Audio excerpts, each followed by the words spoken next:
kita nih di sini nggak masalah kalau mulai dari nol lagi, kayak kita berkembang bareng, improve bareng, ya kayak apapun yang kita pengen lakuin ya kalau bisa bareng gitu.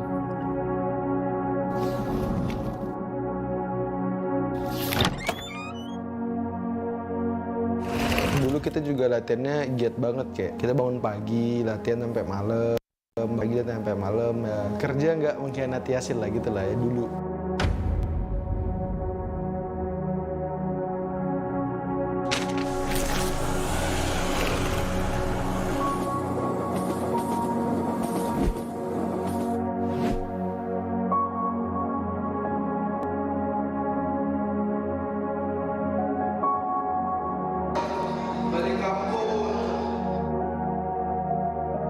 Pertama kali sih kenal Mobile Legends tuh dulu download Mobile Legends kan, nggak ngerti kan mainnya gimana, terus hapus, terus habis itu lihat temen-temen sekolah pada main, punya aja rasa kayak oh temen-temen gue main semua nih, kalau gue jadi yang paling jago pasti keren nih kan, ya udah gue download lagi, main lagi.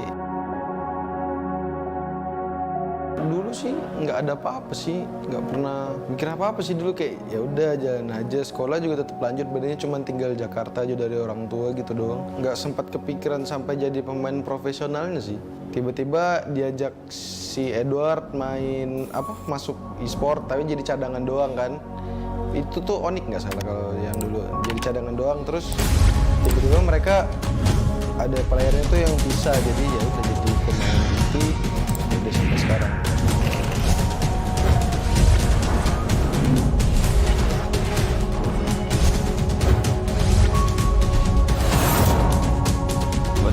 Tuh, wah kenal tuh yang namanya Mobile Legends. Kebetulan skillnya juga ya enak banget buat dilihat ya, maksudnya wah ini kayak kenal nih skill ini nih, ya udah jadi enak dimainin dan ngerasa bisa juga, wah kayaknya punya chance nih, punya kesempatan buat masuk ke dunia porsinya di game ini loh. Pas ditawarin masuk ke ya udahlah kita buat, kita cari. Nah di situ si Aras tuh bilang, man ini kalau lu masuk di sini lu harus stay di GH di Jakarta kayak gitu. Nah di situ lah tuh mulai pusing lagi, kayak waduh harus jauh dari orang tua nih, gimana nih kuliah gimana nih, udah masuk semua tuh di situ tuh.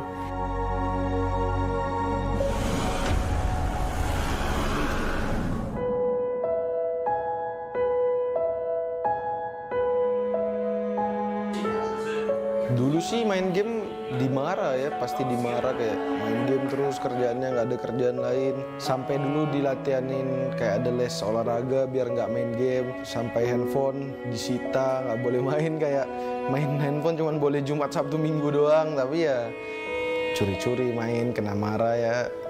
Mau ditarik tim kan, terus dikasih gaji gitu-gitu. Nah barulah mungkin berpikir 2 kali tentang game mak gue kan. Ya. Di season 6 tuh orang tua tuh udah mulai open minded banget. Papaku aja yang sebelumnya nggak pernah komentarin masalah pekerjaan karirku pada saat itu, kayak tiba-tiba langsung ngomong, Rahman kenapa namanya nggak diganti aja nama yang in game yang pernah dibahas kan. Iya mau sih.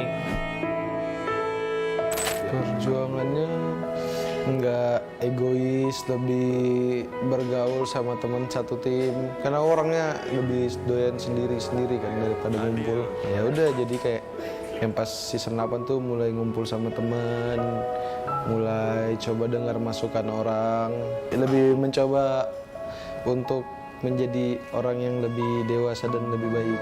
Yang bantu pas dari titik terendah terus naik lagi sih harusnya pesan dari orang tua sih, itu paling berpengaruh lah ya.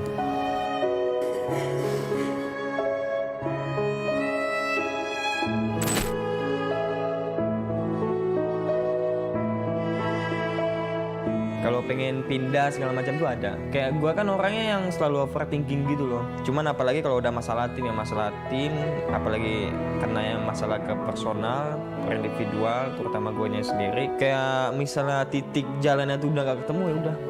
Ujung-ujungnya overthinkingnya tuh udah jauh banget. Aduh pengen pindah dah.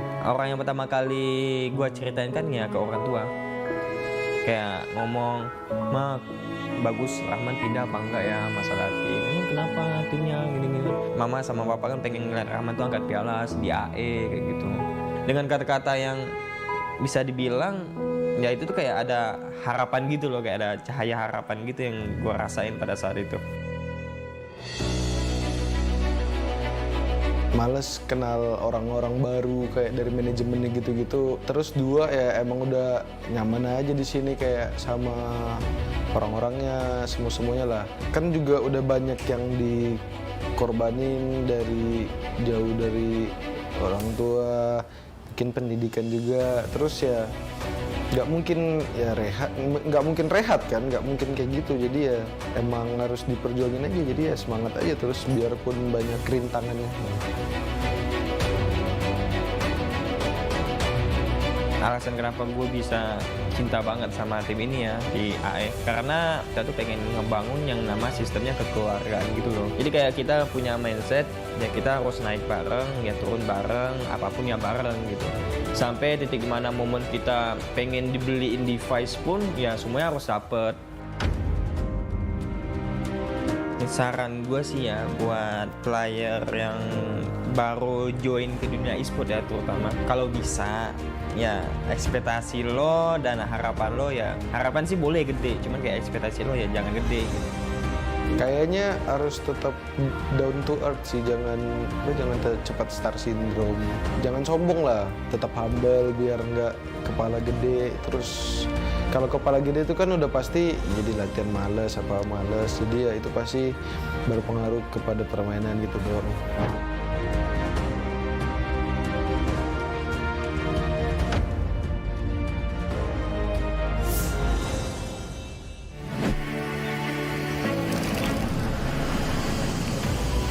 Kita keluarga tapi tetap profesional.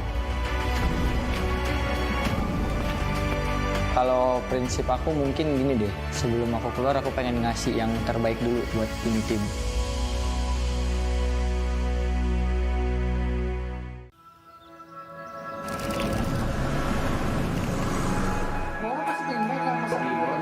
Tim ini ya udah kayak keluarga. Kita keluarga tapi tetap profesional.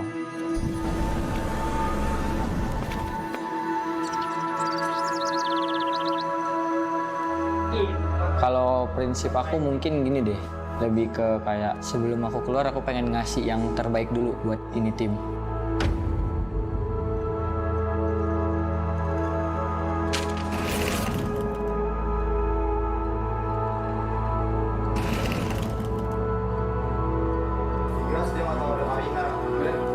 Gua kalau dari awal gue suka MOBA sih sebenarnya sih, suka game MOBA. Iya, seharusnya gue pindah ya. Cuman gitu. Kira gue di kuliah ya teman-teman setongkrongan mainnya Mobile Legends terus, gue awalnya iseng main sih.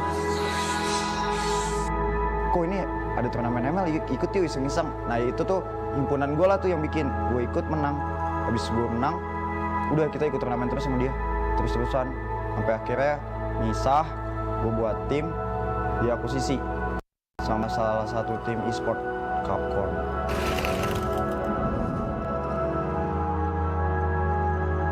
Dulu aku pernah, maksudnya sebulan tuh kayak di rumah tuh cuman ganti baju, terus nginep di rumah abang, pulang ganti baju, nginep lagi di rumah abang, kayak gitu sebulan cuman buat main game doang. BTR Trick, ya dia yang ngechat aku pertama kali untuk nawarin buat ke Bigetron. Sampai orang tua minta kepastian dari manajemennya langsung. Makanya waktu itu pas Bang Patrick jemput aku ke Ponti, dianya datang ke Ponti, enggak, dia nyuruh aku terbang sendiri gitu. Doa yang paling sempurna itu doa yang dikirimkan orang-orang yang disayang sama Rasulullah.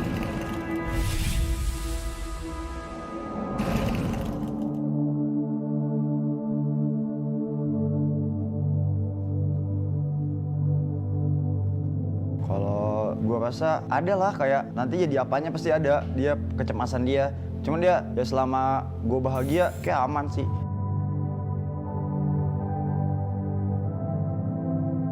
Semenjak ini sih kayaknya, dulu kan ada platform live stream kan, alhamdulillah dapetnya gede kan, lumayan kan waktu itu. Jadi kayak oh ya udah emang ini lu bisa kok, lu bisa tanpa harus pendidikan. Jadi kayak nyokap gue udah ngerasa ya udah terserah kamu udah gede juga.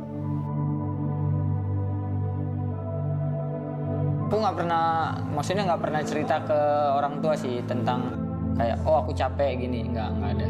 Paling kayak Ya aku kasih tahu mama aja kegiatan aku tiap hari gimana, aku kasih tahu Cece kegiatan aku tiap hari gimana, gitu dong. Kalau yang sampai struggle itu nggak ada. Oke, selamat dan sukses ya untuk playoff-nya. Berikan yang terbaik untuk tim, jangan lupa berdoa. Dari sininya juga ada dikasih jam tidur. Oh jadi kayak waktu kita tuh lebih teratur lah. Kayak makan ada jamnya, makan dikasih, terus tempat tidur, tempat tinggal segala macem.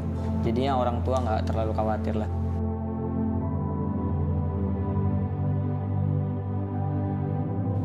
Kalau gue realistis aja ya, di umur gue yang sekarang, kalau gue buat pindah tim nggak terlalu kepikiran, soalnya ya lu udah tua juga, mendingan lu fokus, lu cuman harus stay fokus aja, lu jangan ada pikiran kemana-mana. Satu, kalau kedua, gue udah berapa tahun di sini udah gitu sih, itu aja kayak udah lama. Gue cuma mau bilang gue minta maaf, gue gagal, udah.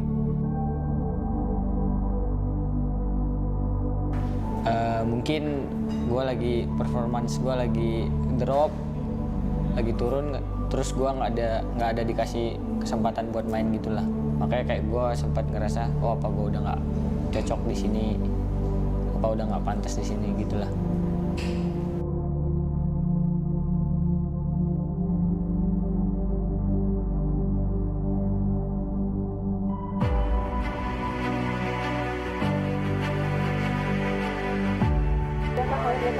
Nggak ada, lebih ke akunya sendiri sih. Maksudnya aku pengen, maksudnya kayak oh BTR udah ngasih kepercayaan ke aku, tapi kayak aku nggak mau nyanyiin gitu lah. Lebih ke kayak gitu sih prinsip aku.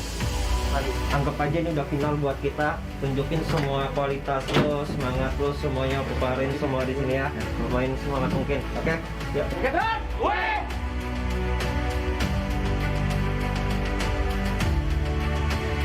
Karena gue rasa tim gue ini baik ke gue, jadi gue harus baik balik lah.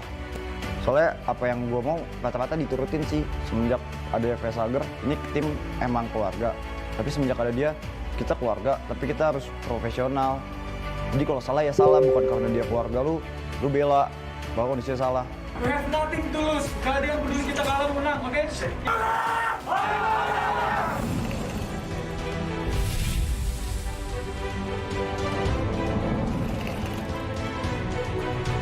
Beberapa orang yang aku lihat kayak baru masuk e-sport tapi kayak udah males-malesan, apa yang kayak dia pengen udah tercapai gitu. Contohnya misalnya dia pengen masuk e-sport nih, tapi pas dia udah masuk e-sport jatuhnya males-malesan.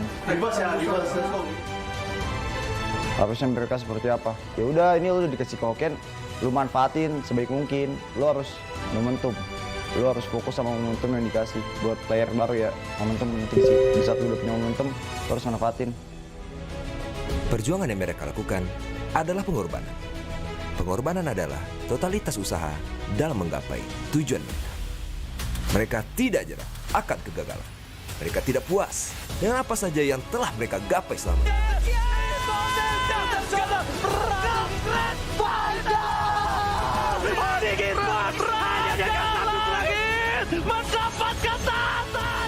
Yang mereka lakukan adalah terus berjuang bersama tim yang mereka banggakan. Dan bersama berani menghadapi rintangan. Itulah arti loyalitas. Mari saksikan dan dukung usaha mereka pada MPL Celebration Season yang ke-10.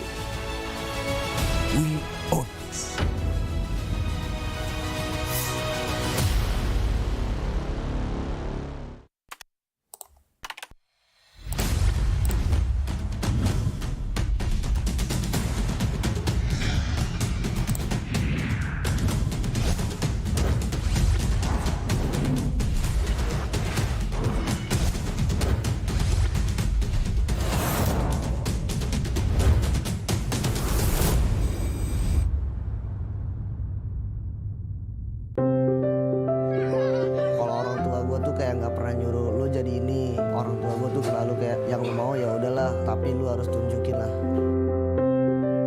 Saya lu nggak sekolah-sekolah, itu biasa nggak danuin. Dan ntar gue Deden punya gaji gitu. Liatin aja dah Deden gitu. Gue nanya lah ke almarhum bokap gue lah, mau yang mana? Terus kayak dia jawab ke RRQ aja. Jadi Matt ada bilang, kenapa pada saat aku bisa main bagus, Max gak ada di tim itu. Kenapa pada saat aku mainnya kurang bagus, ada Max di sana, gitu loh. Matt selalu ucap tante, Mami gak usah khawatir, ada aku di sini. Mungkin karena itu juga kali ya bikin susah majunya mungkin. Soalnya kan harusnya emang dia bener salah, tapi gue malah belain mungkin.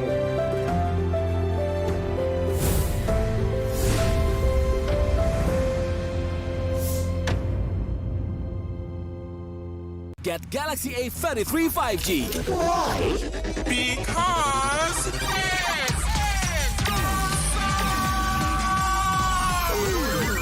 Galaxy A33 5G with awesome processor. Buy now. Get Galaxy A33 5G. Why?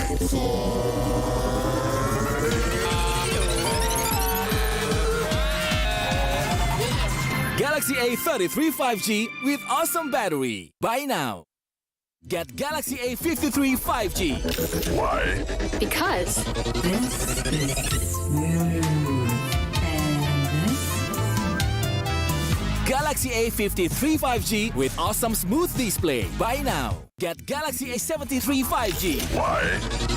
Because this is awesome. So creative. This is awesome. Awesome detail. Awesome detail. Awesome detail. Galaxy A73 5G. Take more awesome details. Buy now.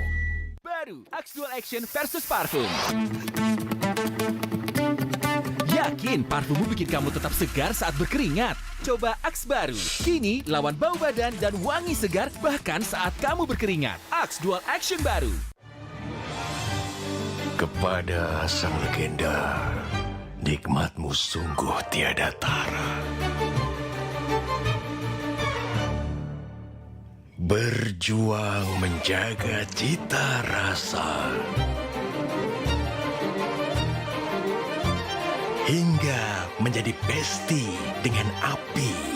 Apalagi yang bisa kami lakukan selain menuruti perut yang bergejolak ingin menyantap? Inilah wujud terima kasih kami bersama GrabFood Resto Legendaris. Koparkan pesananmu. Tangan gue kenapa nih? Aduh, gatel banget, gak tahan. Move on ke Head and Shoulders. 100% pede, ketombe basah dan gatal. Wiped out.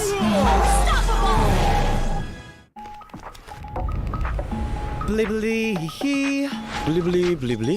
Beli beli pasti ori. Beli Pasti ori. Beli beli. Download sekarang. Pasti bos, pasti beli. Beli beli.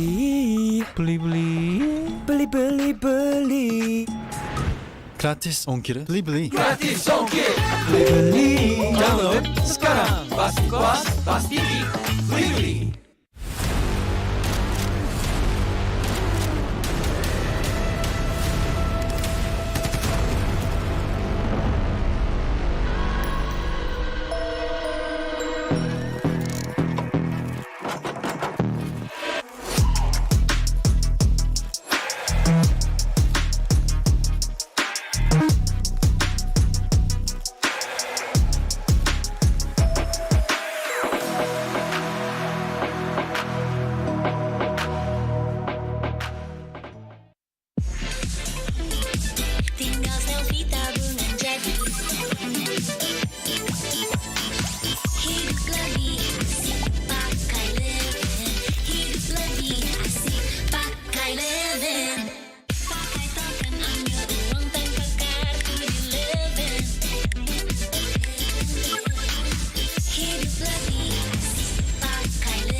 Kita nih di sini nggak masalah kalau mulai dari nol lagi, kayak kita berkembang bareng, improve bareng, ya kayak apapun yang kita pengen lakuin ya kalau bisa bareng gitu.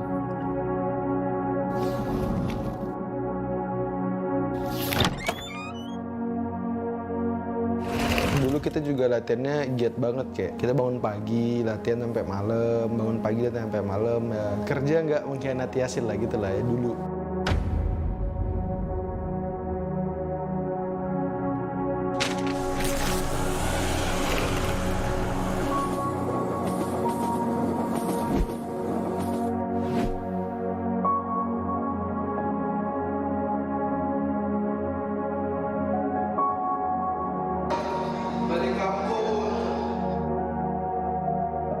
Pertama kali sih kenal Mobile Legends tuh dulu download Mobile Legends kan, nggak ngerti kan mainnya gimana, terus hapus, terus habis itu lihat temen-temen sekolah pada main, punya aja rasa kayak oh temen-temen gue main semua nih, kalau gue jadi yang paling jago pasti keren nih kan, ya udah gue download lagi, main lagi.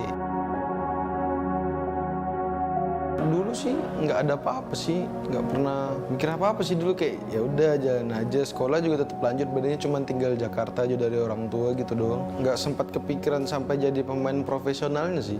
Tiba-tiba diajak si Edward main masuk Esports tapi jadi cadangan doang kan. Itu tuh ONIC nggak salah kalau yang dulu, jadi cadangan doang, terus tiba-tiba mereka ada playernya tuh yang bisa, jadi ya udah jadi pemain inti, ya udah sampai sekarang.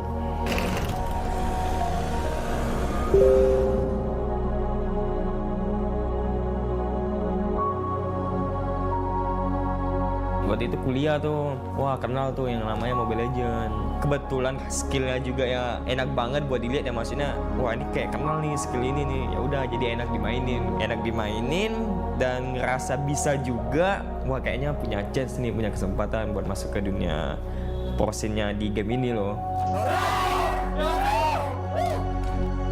Pas ditawarin masuk KE, ya udahlah kita buat, kita cari.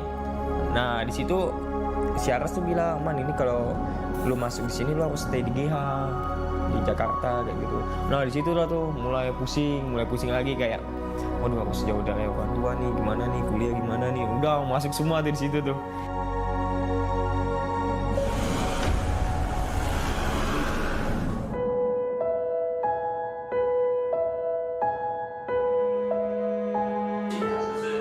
Dulu sih main game dimarah ya, pasti dimarah, kayak main game terus kerjaannya nggak ada kerjaan lain. Sampai dulu dilatihanin kayak ada les olahraga biar nggak main game. Sampai handphone disita, nggak boleh main, kayak main handphone cuman boleh Jumat, Sabtu, Minggu doang. Tapi ya curi-curi main, kena marah ya. Mau ditarik tim kan, terus dikasih gaji gitu-gitu. Nah barulah mungkin berpikir dua kali tentang game emak gue kan. Ya.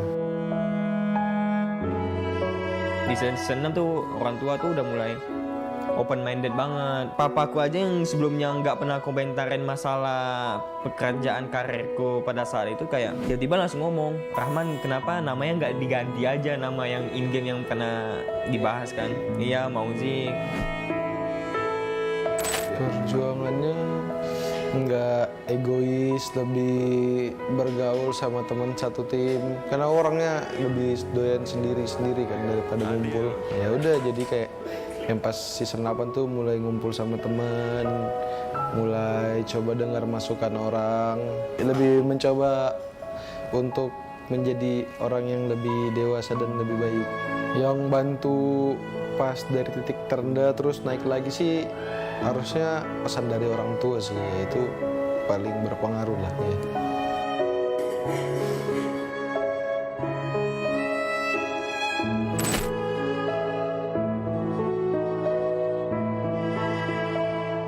Kalau pengen pindah segala macam tuh ada. Kayak gue kan orangnya yang selalu overthinking gitu loh. Cuman apalagi kalau udah masalah tim, apalagi karena yang masalah ke personal, per individual, terutama gue sendiri. Kayak misalnya titik jalannya tuh udah gak ketemu, ya udah. Ujung-ujungnya overthinkingnya tuh udah jauh banget. Aduh pengen pindah dah. Orang yang pertama kali gue ceritain kan ya ke orang tua. Kayak ngomong, Mak, bagus Rahman pindah apa enggak ya masalah tim. Emang kenapa timnya gini-gini. Mama sama papa kan pengen ngeliat Rahman tuh angkat piala di AE kayak gitu. dengan kata-kata yang bisa dibilang ya itu tuh kayak ada harapan gitu loh, kayak ada cahaya harapan gitu yang gue rasain pada saat itu. Males kenal orang-orang baru kayak dari manajemennya gitu-gitu. Terus dua ya emang udah nyaman aja di sini kayak sama orang-orangnya, semuanya lah. Kan juga udah banyak yang dikorbanin dari jauh dari orang tua, bikin pendidikan juga. Terus ya nggak mungkin ya nggak mungkin rehat kan, nggak mungkin kayak gitu. Jadi ya emang harus diperjuangin aja, jadi ya semangat aja terus biarpun banyak kerintangannya. Alasan kenapa gue bisa cinta banget sama tim ini ya di AE, karena kita tuh pengen ngebangun yang nama sistemnya kekeluargaan gitu loh. Jadi kayak kita punya mindset ya kita harus naik bareng, ya turun bareng, apapun ya bareng gitu. Sampai titik mana momen kita pengen dibeliin device pun ya semuanya harus dapet. Saran gue sih ya buat player yang baru join ke dunia e-sport ya, terutama kalau bisa ya ekspektasi lo dan harapan lo ya, harapan sih boleh gede, cuman kayak ekspektasi lo ya jangan gede gitu. Kayaknya harus tetap down to earth sih, jangan cepat star syndrome, jangan sombong lah, tetap humble biar nggak kepala gede. Terus kalau kepala gede itu kan udah pasti jadi latihan males, jadi ya itu pasti berpengaruh kepada permainan gitu dong.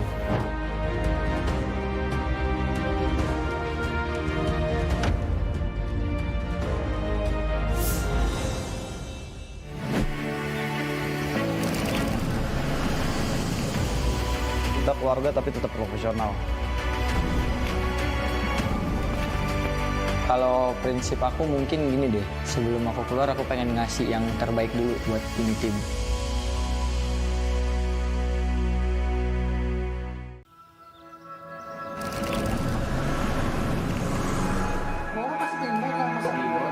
Tim ini ya udah kayak keluarga. Kita keluarga tapi tetap profesional.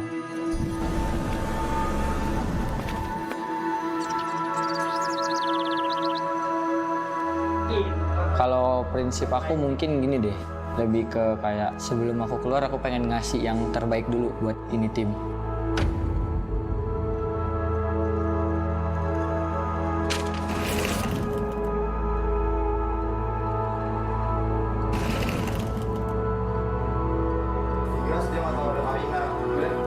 Gua kalau dari awal gue suka MOBA sih sebenarnya sih, suka game MOBA. Iya, seharusnya gue pindah ya. Cuman gini. Kira gue di kuliah ya teman-teman setongkrongan mainnya Mobile Legends terus, gue awalnya iseng main sih.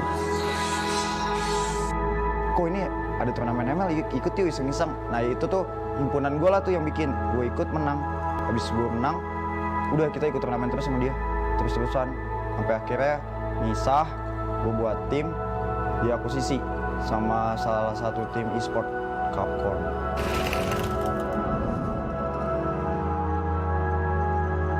Dulu aku pernah, maksudnya sebulan tuh kayak di rumah tuh cuman ganti baju, terus nginep di rumah abang, pulang ganti baju, nginep lagi di rumah abang, kayak gitu sebulan cuman buat main game doang.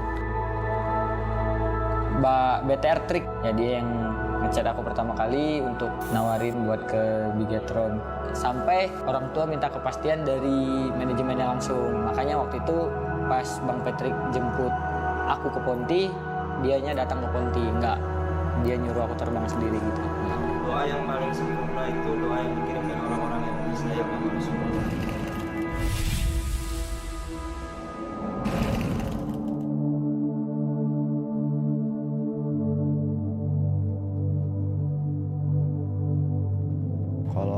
Gue rasa ada lah, kayak nanti jadi apanya pasti ada, dia kecemasan dia.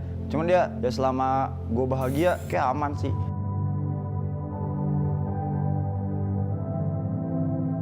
Semenjak ini sih kayaknya, dulu kan ada platform live stream kan.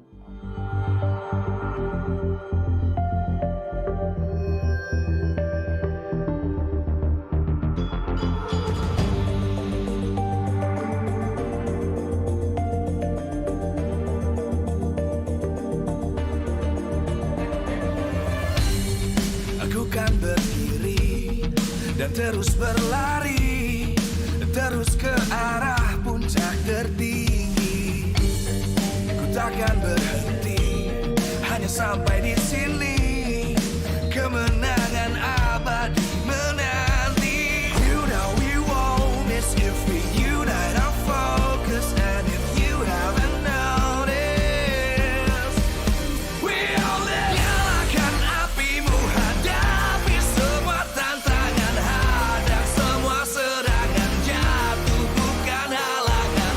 Bakar semangatmu, janganlah engkau menyerah. Kita akan buat sejarah. We all this, we won't miss.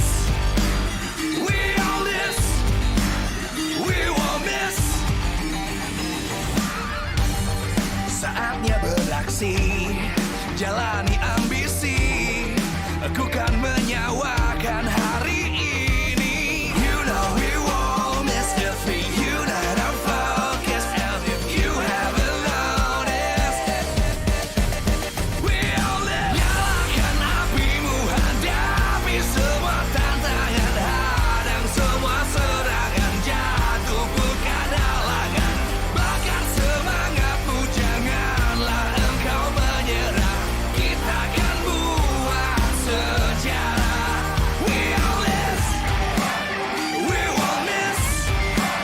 We all this, we won't miss. We all this.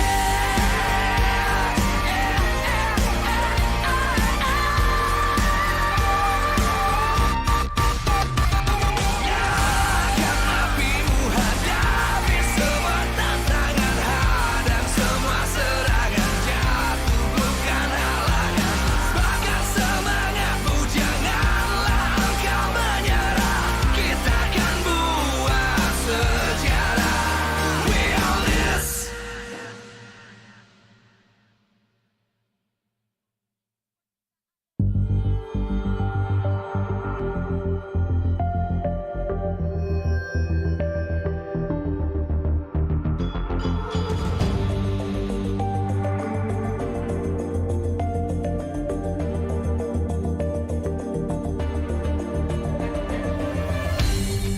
Aku kan berdiri dan terus berlari, terus ke arah puncak tertinggi.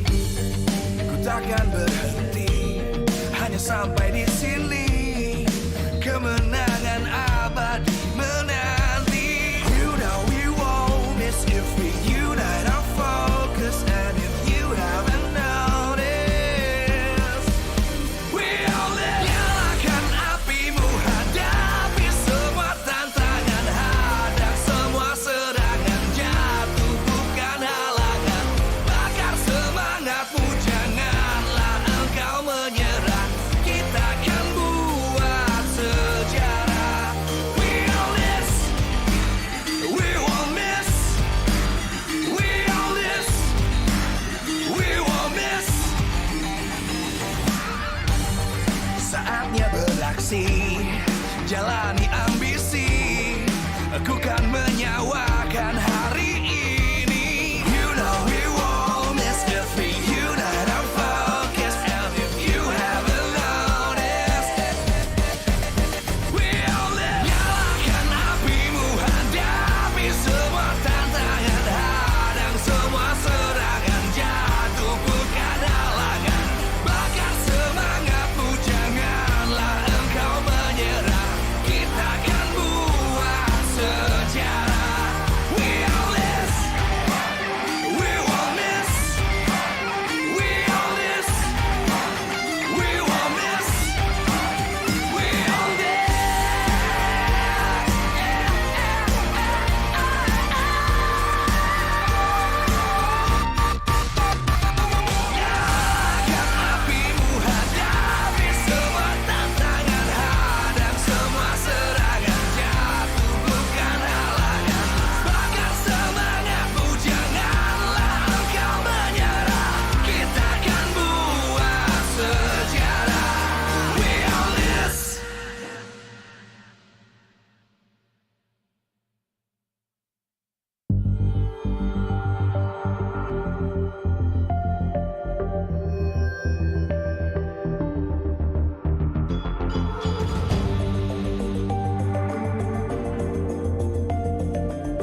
terus berlari, terus ke arah puncak tertinggi.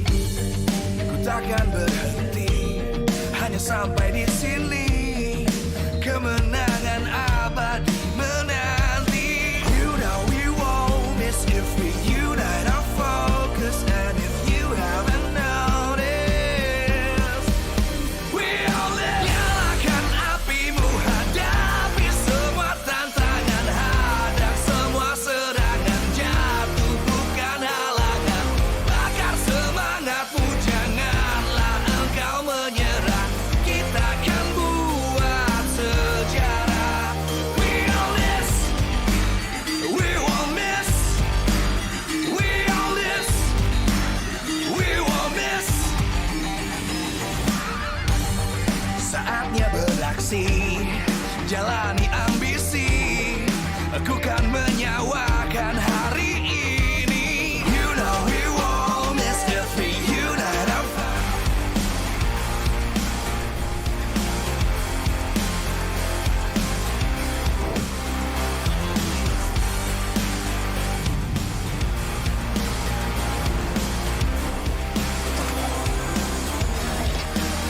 we all this.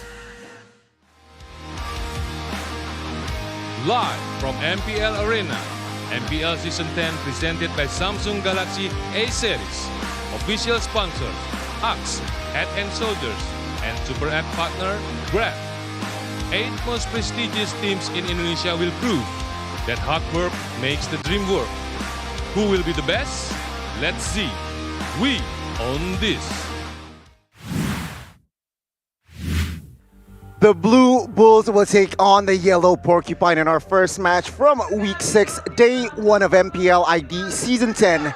Back with us, the English casters Goni, Mirko, and as well as Arashi at your service today. But man, oh man, Week 6, how are you feeling, Mirko?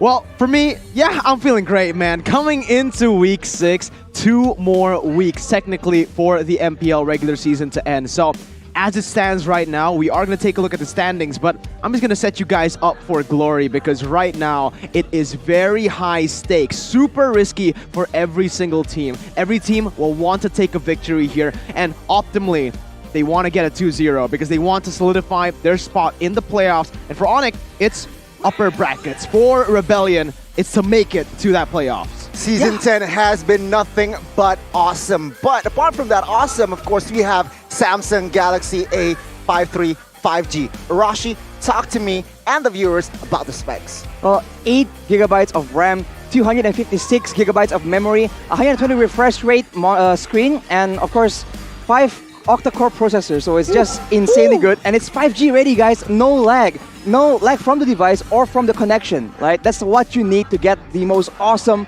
Mobile Legends experience. So if you want more perhaps information, check out www.samsung.com/ID. Check out the details, and perhaps you can get a bargain deal for that awesome phone. 900,000 IDR worth of cashbacks and Mobile Legends skins as well, with the awesome gift worth up to IDR 689,000. You guys do not want to miss it. It's complete value. And as you can see right here on the caster desk, it's beautiful. Look at the phones, look at the cameras as well with the crisp, clean quality, just like Season 10 with the crisp, clean quality. No one knows who's going to make it to the playoffs just yet. Exactly. Rebellion, Alter Ego, Bigatron Alpha, and Geek Fam still battling it out. And I think it might go all the way to the final day to see the conclusion. Season 10 has been so competitive, Arashi. 4 teams in total has been in the top spot, and even 3 teams trying to survive to go to the playoffs here. Rebellion, Bigatron Alpha, and as well as Geek Fam. Any team at this point can come through. And on that note, let's take a look at the details here. Standings, of course, presented to you by Samsung Galaxy A series. As you can see here, ONIC Esports, Fire, EVOS Legends, and RRQ Hoshi. These 4 teams has been in the first place, but it is still ONIC Esports solidifying themselves in the first place here, and followed by Alter Ego Esports, Bigatron, Rebellion Zion, and as well as Geek Fam. Wow, this is the closest season I've seen since I've even started casting. At any time in the previous seasons, you have a sort of an idea that there's a bit of certainty, right? Who is going to be on top, who's not going to make it to the playoffs. But this season, man, you never really know. Again and again, it's just a lot of suspense waiting to see what exactly is going to be the standings at the end of the season. I think all of our expectations have been destroyed currently, right? With all the crazy things that have been happening in Season 10. Again, a lot of us thought that RRQ would still be #1 with EVOS Legends perhaps, but a lot of us doubted ONIC Esports with obviously Kyrie joining in. That adds another problem to their roster. Language barrier. Doesn't seem to affect them at all so far. They've adapted really well. And again, they're able to put themselves on first place currently with Aura in second. I mean, when we're talking about ONIC Esports, right, it seems like, sure, 4 teams has been the first place, but ONIC Esports seems to be the team that is so consistent this season. Sure, taking a couple of L's, but then again, with their main 5, with the additional of 2 rosters, seems like they can shake things up. Let's take a look at the official roster lineup here for side of Rebellion and ONIC. For Rebellion, it's still the main 5 members right there, but for ONIC, Esports, no Kyrie. No Kyrie for the... I feel like... The first time in Season 10. Yeah. Oh, Kyrie. He has something on his forehead. Maybe he's feeling unwell. There you go. We got... Wait!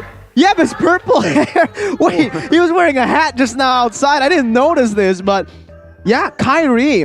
Unfortunately, it does seem like he is unwell, so Sans will go back to the jungle role, and this is something we need to talk about. Sans has been in the mid lane since the beginning of the season, and we haven't seen him play jungle at all. Well, in his mid lane choices, he's been going for these aggressive playmaking heroes, and technically, in the jungle, he can do the exact same thing. Go for kills, go for roams the same way he does from the mid lane, and still get huge effect. But of course, the difference in practice, the difference in hero pool will be the question here. Can he still maintain the same kind of performance with the same kind of heroes that are currently in the meta in that jungle role? Well, talking about ONIC Esports, gonna talk about one person. The captain is Boots. But today, we're gonna talk about the player that is just very key, of course. ONIC Esports stepping onto the stage. This is the Yellow Porcupines. The Yellow Porcupines with Sans stepping in instead of Kyrie. This is gonna be a new color to bring out for ONIC Esports. With Kyrie, they found a good balance of utility jungler and carry junglers. For Sans, I personally do believe that from what we've seen before, he's more comfortable on those damage-dealing heroes, those playmaking and those carry heroes in the jungle as opposed to the utility. Right. It actually puts ONIC in a weird spot because they usually use flexibility as their main weapon. But now, with Sans, with a lack of practice, you would say, because he's in a different role all this time, can they still maintain the same level of flexibility? Now they can only show a single look because I think Rebellion, they're completely expecting Sans to be playing aggressively. Well, right here, it is the chance for Rebellion Zion to capitalize up against an ONIC Esports we haven't seen before. Sans stepping into perhaps uncharted territories in Season 10 will mean that Rebellion have an upper edge coming in to this matchup, Gani, as they are going to be walking down the tunnel cam by Head and Shoulders. Well, it seems like Rebellion with Janarco has been a new Rebellion. So let's introduce the Blue Bulls of Season 10, Rebellion Zion.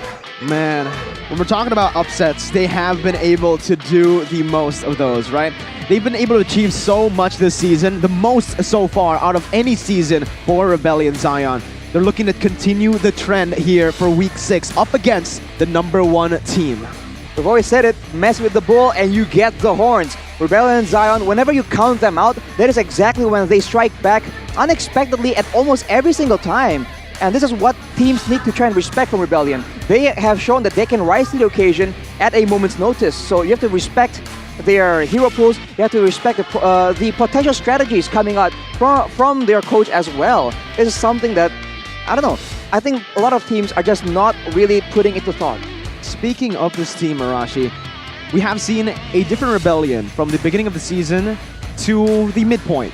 Region Arco stepping in has literally changed the identity of Rebellion Zion from a very aggressive early game team to a very balanced one, I believe, right now, with Region Arco, again, opting to go for those support style of heroes. Another member that is so reliable in this Rebellion Zion members are Dyron. Exactly, very strong in this lane. And let's take a look at the team head-to-head by Head and Shoulders here, Rashi. What do you see? Well, death is the only stat higher for Rebellion Zion. Everything else, for the most part, favors ONIC Esports.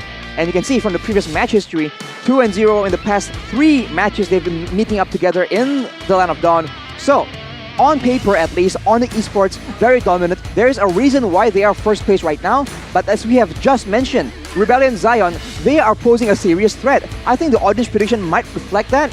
If it doesn't, it's going to be a bit embarrassing for me. But I really think that Rebellion Zion, they have a very good chance here. You know, teams cannot count them out. I agree. I mean, previous match history-wise, ONIC Esports, all 5 matches winning against Rebellion. But that right here, right now, I feel like momentum-wise, Rebellion can somehow steal a game, even steal a match against ONIC Esports. And consistency is going to be key. What other things? Here, keys to victory by X, Arashi. How? Beware of ONIC's chase strat. We talked about flexibility and how many different strategies ONIC has in the book. They need to be aware of that. Pressure and shut down CW's movement. He is the main damage dealer. He is the core of the team, right? The main carry. So if he gets shut down, automatically they lose a very effective weapon they can use against Rebellion. Contest pick the Beatrix because Beatrix is just so strong right now. Broken. There is no reason to leave it open up in the air. Beware of ONIC's surprise pick in the second phase as well, because again, with that flexibility, a lot of unexpected things can show up in that second phase. I think Rebellion, they are very much aware of that. And for ONIC Esports as well, we're going to get the keys to victory very soon, but I do believe it's going to be a very different ONIC Esports with Sans in the jungle. I don't know. What can change, Gani? You're an ONIC fan. You can tell us. Here's my take, right? I feel like flexibility once again comes in here. Kyrie, his L, doesn't matter. Sun steps in. And of course, sure, this season, Sans has focused on that mid lane. But I feel like they still are the team that is to beat. Well, here's a victory by Axe for ONIC Esports right now. CW playing objective and gaming easily per se. If he has a strong laning phase, he can be an absolute monster in the late game. Sans getting his playmaking hero. If he can get those heroes that he's comfortable in, he can do a lot of work. We've seen it before in the previous seasons. And of course, beware of Highs on that Beatrix. Beatrix itself is very strong, but Highs, a lot of questions on his hero pool. So if he can take the Beatrix out of the equation, CW will have an advantage in that laning phase. Yeah, that's what I want to emphasize a little bit more here. If you take a look at CW and Highs, it's very contrasted, right? In terms of the hero pool. In terms of their skills, mechanically, perhaps they're on the same level, but Highs and CW, man, CW has played so many marksmen, even out of that marksman in the gold lane. Meanwhile, Highs, he's only found success on mostly just the Beatrix, the Claude as well, but that's about it, Arashi. Very one-dimensional in terms of the hero pool. Look at the average turret damage here in the Head and Shoulders player head-to-head. It tells a very significant story. CW, we talked about how he's so good at playing objectively on the macro. The potential for ONIC to just use him as a split push machine, to use him to pull away attention from the rest of the map. That is what makes ONIC one of the more special teams. Something similar you can see from Aura, and that is why those two teams are on number 1 and number 2. Yeah, I mean, Highs is gonna have a tough job here in the gold lane, facing CW. Remember, he is number 1 currently in the MVP standings as well, so that is just a tough player just to go up against. But this is going to be a testament for this young Bulls here, I feel like, against a very experienced team. So let's just jump into the draft to witness the drafts for Game 1. Rebellion against ONIC Esports. Rebellion with the first pick here, opting to ban that 1-1. Now, I do want to talk about this though. Which team will ban that Beatrix, or will they take the gamble? I think it's a bit too risky to gamble on the Beatrix. We've seen both of the players, Highs and CW, especially Highs though. He's the standout when it comes to the Beatrix. Remember the upset they pulled against RRQ. I think it wasn't single-handedly carried by Highs, but he definitely showed up. And when he shows up on the Beatrix, he is an absolute menace. So going for the Beatrix ban is the wise choice, I believe, for ONIC Esports, as they are on the red side. I kind of agree with that, because honestly, you can gamble on that Beatrix, but why? Why not gamble on something less expensive if it does not pay out for you? But now we have some stats for Region Arco here. 5th place in MDL Season 4, 11th place in MPL ID 2021, and the 5th place in MDL Season 5. So, he hasn't been top 4 essentially, but he is an experienced player, and he has shown that his presence in the team just changes how they play completely. Usually it's one-dimensional, it's super aggressive, but with his very supportive hero pool, they have a bit more options to play around when they want to go and kite in and out of fights, in and out of engagements, especially in the early game. Well, with this Eve ban, I feel like ONIC Esports also give respect towards the Suelo. So ONIC Esports, apart from respecting Suelo, I feel like they are also adding and opening up more heroes here. Well-placed respect, in my opinion. Suelo has been one of the low-key members when we're talking about Rebellion Zion. He doesn't have a lot of flashy moments because he's usually on heroes that enable the other members around him. And he's one of the pillars as well for Rebellion Zion, but just like you reacted, Arashi, I have the same reaction. Ooh. Beatrix ban coming in from the blue side. Rebellion Zion opting to take it away, so you can already tell that they have something else in store for us in the draft. They don't want to be too mainstream. They want to go for something else than the Beatrix. So, interesting pick, honestly. I'm wondering what exactly could be more priority than that Beatrix. Paquito, we've seen it many times. We've also seen that the Julian has, risen up in meta. Bauman as well, something that is just really OP when you're not up against an Akai. And ONIC Esports will look to ban one of those. I think Valentina will be the choice. They do go for the Valentina, leaving up a whole lot of heroes. Paquito, Julian, and Bauman. Those are the 3 picks that I believe are worth to go for in the first pick. Fanny is available as well right now, but there is a lot more counterplay to that, and we've seen the Fanny, considering how the game goes, depending on how it goes in the early game, it may or not break the game, but it will not be the choice that Rebellion go for. They go for the Paquito, and for ONIC right now, can they still go for the Fanny, considering that Sans hasn't been playing that high mechanic role? I can see your smile, Gani. I mean, Aldo has this draft in the first phase is, very on point here. I feel like Fanny comes in, he opens up Fanny, and he knows that Rebellion on a Fanny hasn't been such a success, seems like. And ONIC Esports here, 2 options up for grabs. I feel like they can go for that Fanny and as well as Julian here. There's something that I think Rebellion are setting up for. With the Paquito first pick, it's a very good flex pick. They are going to bait ONIC Esports to go for that Fanny, and they go for it. Fanny and Grok. This Grok, also very good flex. Rebellion Zion, what I think they should do right now, or what I think that they have done before, is pick up an Esmeralda. With that, you're trying to force ONIC Esports to think that the Paquito is going to go to the jungle. Then, last pick, Phoveus. We've seen this as well many times from Rebellion Zion. One of their aces up their sleeves that we've seen, but they might just go for something different, right? Brody is left open. They can also go for a Ruby if they just want to counter the Fanny. Franco too, not in Wijanarco Zero pool though. That's the difference here, honestly. We have a comment here from Wijanarco himself. Season 10 is full of surprises. We don't know about their power heroes. Their strategy can change anytime, as we mentioned earlier. We just want to go to the playoffs. So this man, he has a goal. He has his eyes set on the target. And his team has now picked up the Lunox and the Claude. So setting up for a very strong dive composition. But looking at ONIC, now that the Grok is out there, will they go for a double roam yet again? We have seen that ONIC, with the right picks, they can wreak havoc with this playstyle. The Selena is open. The Kadita is open as well. The Kadita is open, and 3 heroes that were picked up by the side of Rebellion has DPS, AoE, and as well as burst. So it's complete damage-wise. All they need is someone that can be the front line here, in the front lines, and ONIC Esports already anticipating that front line presence in the last 2 picks from the side of Rebellion and adding Lilia here in their composition, which just adds more burst, fast clear. With the help of Grok, I mean, their rotations is gonna be hella crazy. They need more sustain. Up against this composition, there's a whole lot of burst, right? Rebellion Zion are trying to opt to go for that fast team fight, Arashi, with the burst damage that they have. Meanwhile, ONIC, they need to counter that with disengage and obviously sustain. So the Lilia pickup is very smart. But here you go again. We are going to take a look a little bit at the statistics when it comes down to Suelo and Drian in the mid lane. Suelo and Drian, man, both these mid laners have had a lot of impact in their games. But Drian, of course, is sharing some airtime with Sans. Won't be the case in this game. So his stats really seem to be a bit lower. But the fact that his average KDA is still #1, actually, he is up there, man, when it comes to mid-lane performances. Monster. So both teams, they need to be very respectful here. As you mentioned, Drian will be on that Lilia, who is playing a lot more aggressively, has a lot more AoE and DPS, with the security coming from the Black Shoes as well. So Rebellion, they will need some kind of lockdown to make sure that they don't get baited out, because ONIC can kite back very efficiently.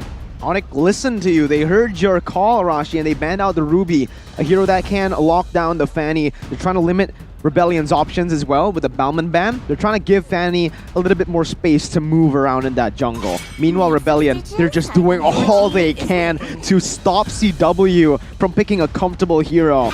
But again, ONIC, they're very diverse. You ban 4 of his heroes. He comes up with another, a Bruno pick. First time for CW in Season 10. But also, a fun fact, Arashi, Sans' Fanny. This is why Gani was smiling. Yep. Fanny on the hands of Sans, 85.71% win rate from a total of 7 times picked up in Season 9. We have seen this man on the Fanny, and he has performed very well, actually. So, as we mentioned, it's not about whether he can play it or not. It's whether he's at that same level because he's been on a different role. If he is on the same level, Rebellion, they're in a tough spot right now. If they went for the Melissa, maybe we've seen that it's a very strong counter. They go for the Claude as well as now the Matilda though. So they have a bit less flexibility. And for ONIC Esports, I think they still have a lot more options to play around with. The Cho will be locked in for Rebellion as well. So 2 fighters, right? 2 martial artists in the lineup for ONIC, for Rebellion. It's like, and it's Cho jungle. Yeah. Jungle. It seems like it's clear, right? The game plan from the side of Rebellion is they want to dive with Claude, Cho, Paquito, even Lunox and Matilda. They want to go dive. They want to go close the gap. But ONIC Esports, bro, I like add this one to the unique heroes picked. Oh my god. Fredrin, Bruno, ONIC Esports is going for, you know, out of their comfort zone, perhaps. I don't know, right? Again, maybe they have played this a lot before, but as you can see, the audience prediction by TikTok still heavily favors ONIC Esports. 79% to 21%. But Arashi, for us as well, we're gonna be able to predict as well based on the draft. And based on the draft, to be honest with you. We'll see. I'm not gonna reveal it just yet because we will have a little bit of a surprise for you guys later on at home. What do you think, though, Arashi, based on the draft, who has an edge? I feel like ONIC Esports, they have just a lot more flexibility, and I don't know, man. It seems like they have something that we have not been fully able to actually see from the draft. Again, they're in a really weird situation, but I feel like ONIC has always been able to make the best out of those weird spots where they get stuck in. Enough talk. Land of Dawn we go for first game. Rebellion taking on ONIC Esports. Who will take game 1 is the question. ONIC Esports adding 2 unique heroes picked in their lineup, Bruno as well as Fredrin. Let's see how it pans out.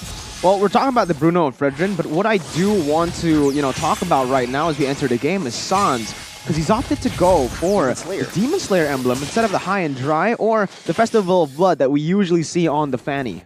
We have seen that Sans, the way he plays, he's very consistent, and one of his strong suits is that farming rotation. So now he is going to be prioritizing the clear, but Dyron already trying to be on nuisance. He doesn't see that he has an opportunity there, though. And on the bottom side, CW and Samo, they're just playing aggressively, knowing that the early game of the Grok and the Bruno is a bit oppressive. You can expect Bruno to just deal a lot of damage and poke onto highs right now, because CW actually he didn't go for the Inspire, he went for the Flicker, so he will have more defensive maneuvers compared to just that of offense in the early game, the bullying type of play.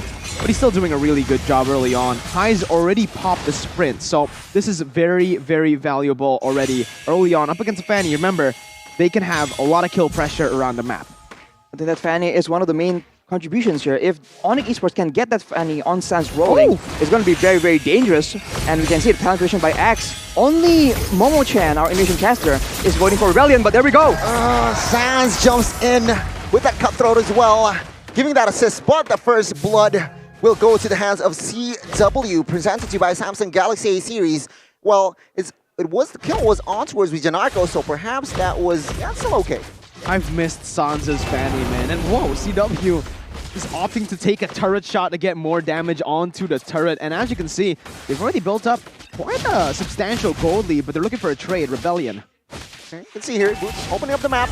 Fearless will take that turtle here. The first neutral objective falls to the hands of Rebellion, but now Vijanarko taking a lot of heat here. Samo, Boots, Dreon is on this guy, and with the flicker, wild charge comes in. Vijanarko, can he escape? Sans looking for the kill, he gets the kill.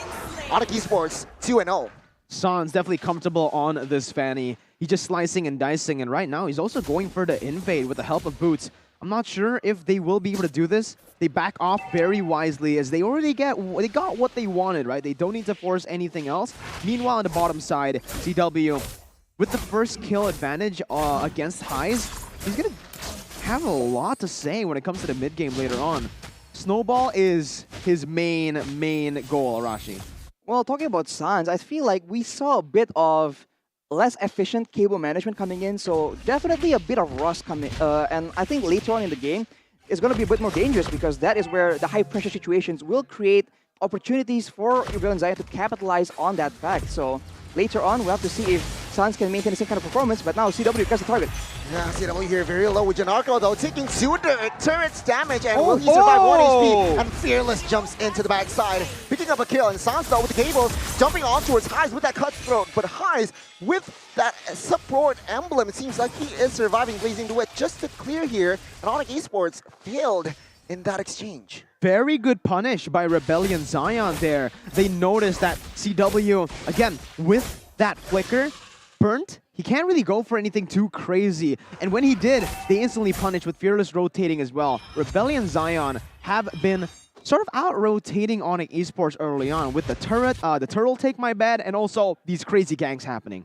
It does seem like they have a stronger early game. They have a Paquito, they have a Cho that can all make plays on the map. Suelo, though, on that Lunox, we expect him to be a lot stronger in the late game, but in the early game, he's doing a lot of damage. But Sans does more. Highs here, 2v1 situation. Sans zoning out Highs. Highs Ooh. trying to clear the wave here, but Sans will recall? No? Wait. Will he recall? Okay. Battle mirror image. CW just poking on towards that turret, but top side here.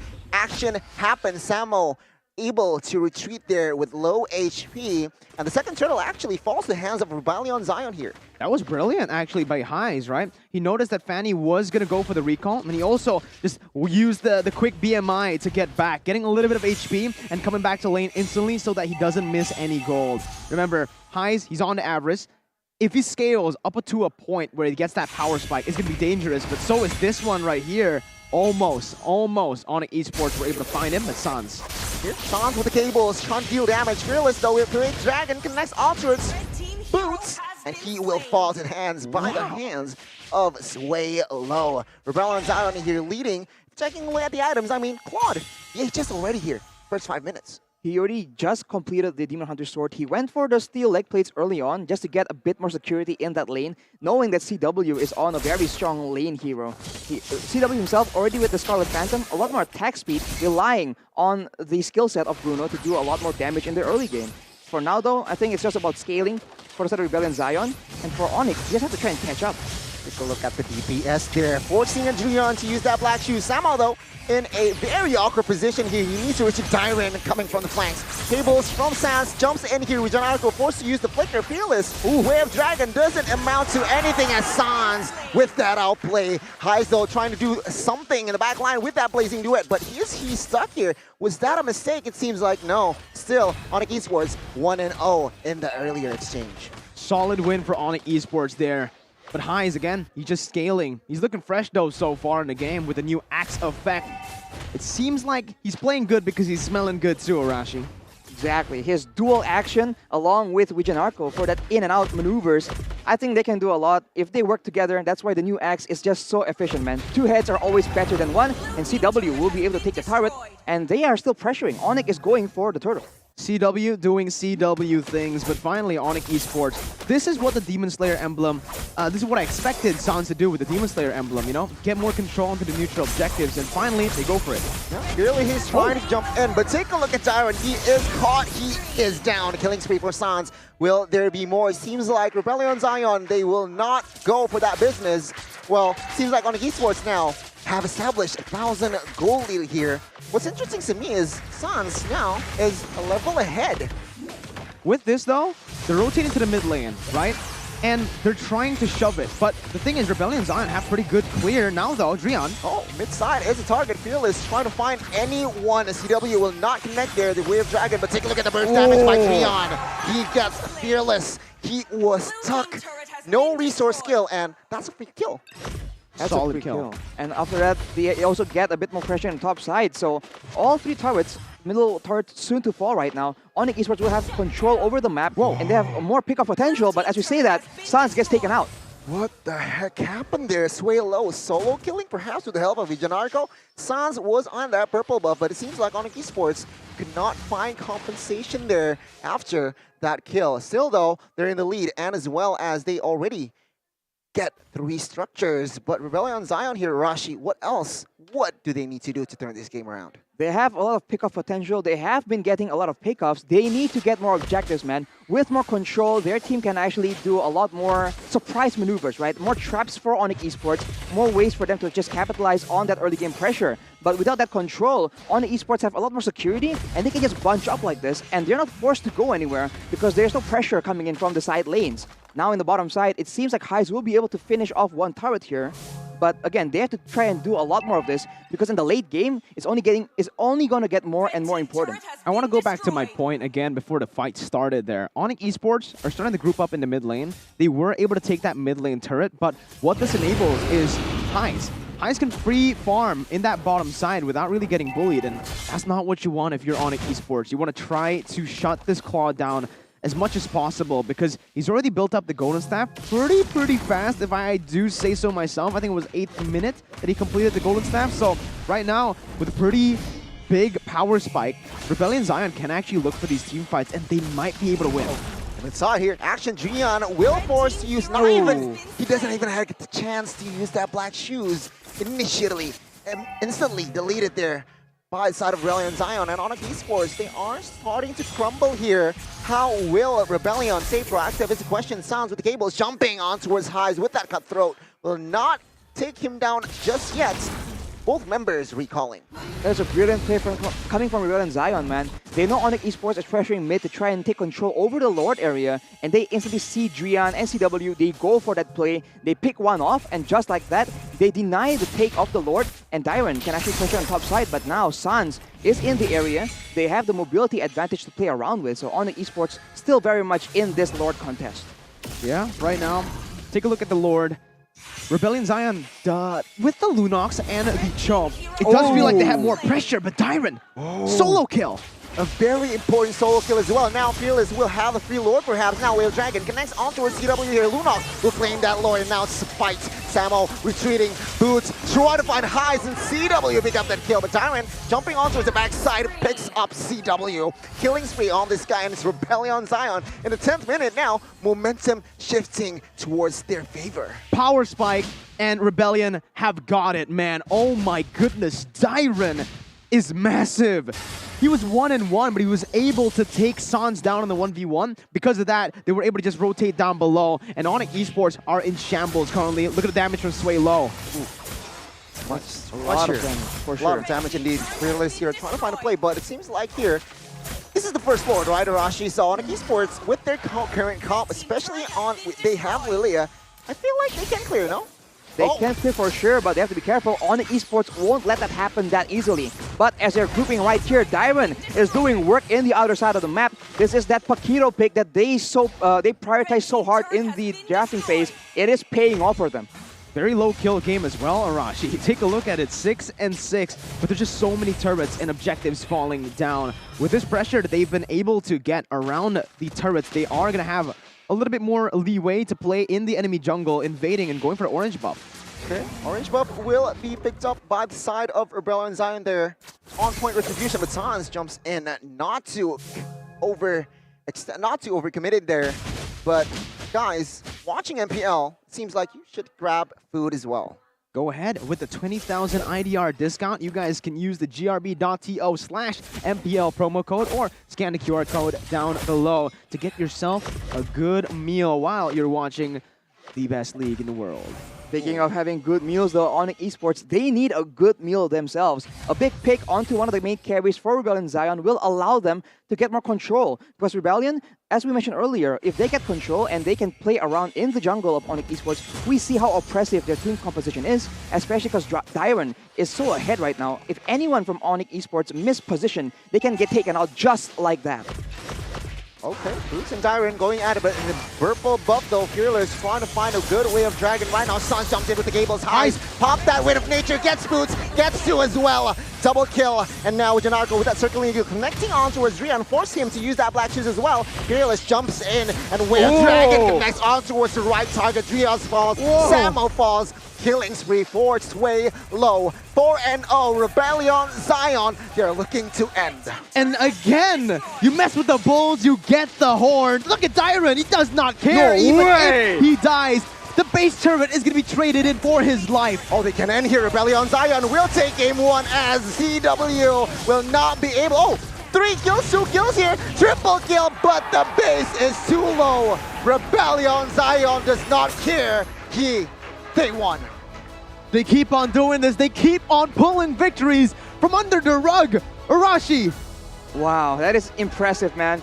We already mentioned it. Rebellion Zion, they are absolutely a key contender here. The stats, the standings, they don't reflect the true potential of this team. They have just taken out ONIC Esports in game number 1. Only one more for a 2-0 upset. And you can tell, Arashi, that right here, not only have Rebellion Zion found their comfort, but they're up against an ONIC Esports with right, that are kind of uncomfortable, right? Sans, he has the mechanics, but in terms of that efficient pathing that we mentioned so many times for Sans, he's kind of lost it in this game. He wasn't pathing as he used to before. Gotta agree with you. I mean, ONIC Esports in game 1 wasn't... I feel like in game 1, they lost their identities. Seems like they were somehow balanced, they were somehow ahead. But Rebellion Zion, once they got it rolling, nothing can stop them. Seems like once momentum just shifts to their favor, ONIC Esports, what happened there, Arashi? I mean, have you seen a raging bull? You don't stop that easily, man. You need to avoid that kind of situation. Yeah. And on Esports, they failed to do so. We saw that they tried so many different things. Going for the split push, going for Sans, going for 1v1s, going for burst under the turret. And every turn, Rebellion Zion was able to turn it around. And I think Dyron stood out here. It is the first pick, Paquito. Sure. He was MVP. pressuring on the side. Not so low. He was going for the 1v1s as well. So, man, that's why the Paquito is so good. And it's also a good flex pick. So, Rebellion also showing that they are maturing in terms of the draft as well. Oh, man. The winning moment here as well. You can see the faces of joy right here. It is during the draft.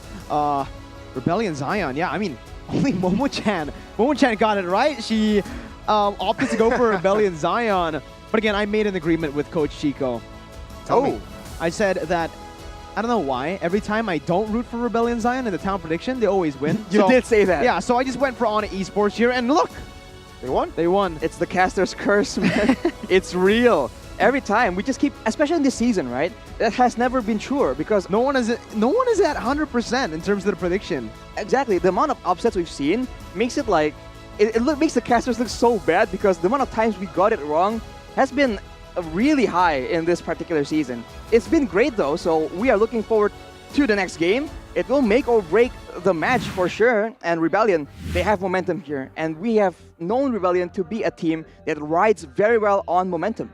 No Beatrix, no problem for side of Rebellion Zion. 13-minute game time here. Rebellion Zion 1-0. Take a look at the kills, 10 and 9. Item-wise though, Arashi. Item-wise, you can see that Dyron with the Bloodlust Axe and the Hunter Strike, he is not messing around. And Sans, he went for the Demon Slayer emblem, right? And you have to wonder if the lack of the high-end dry is what makes it very difficult for him to win the 1v1. I personally don't think so. I feel like his mechanics, they are kind of solid. You talked about his rotations.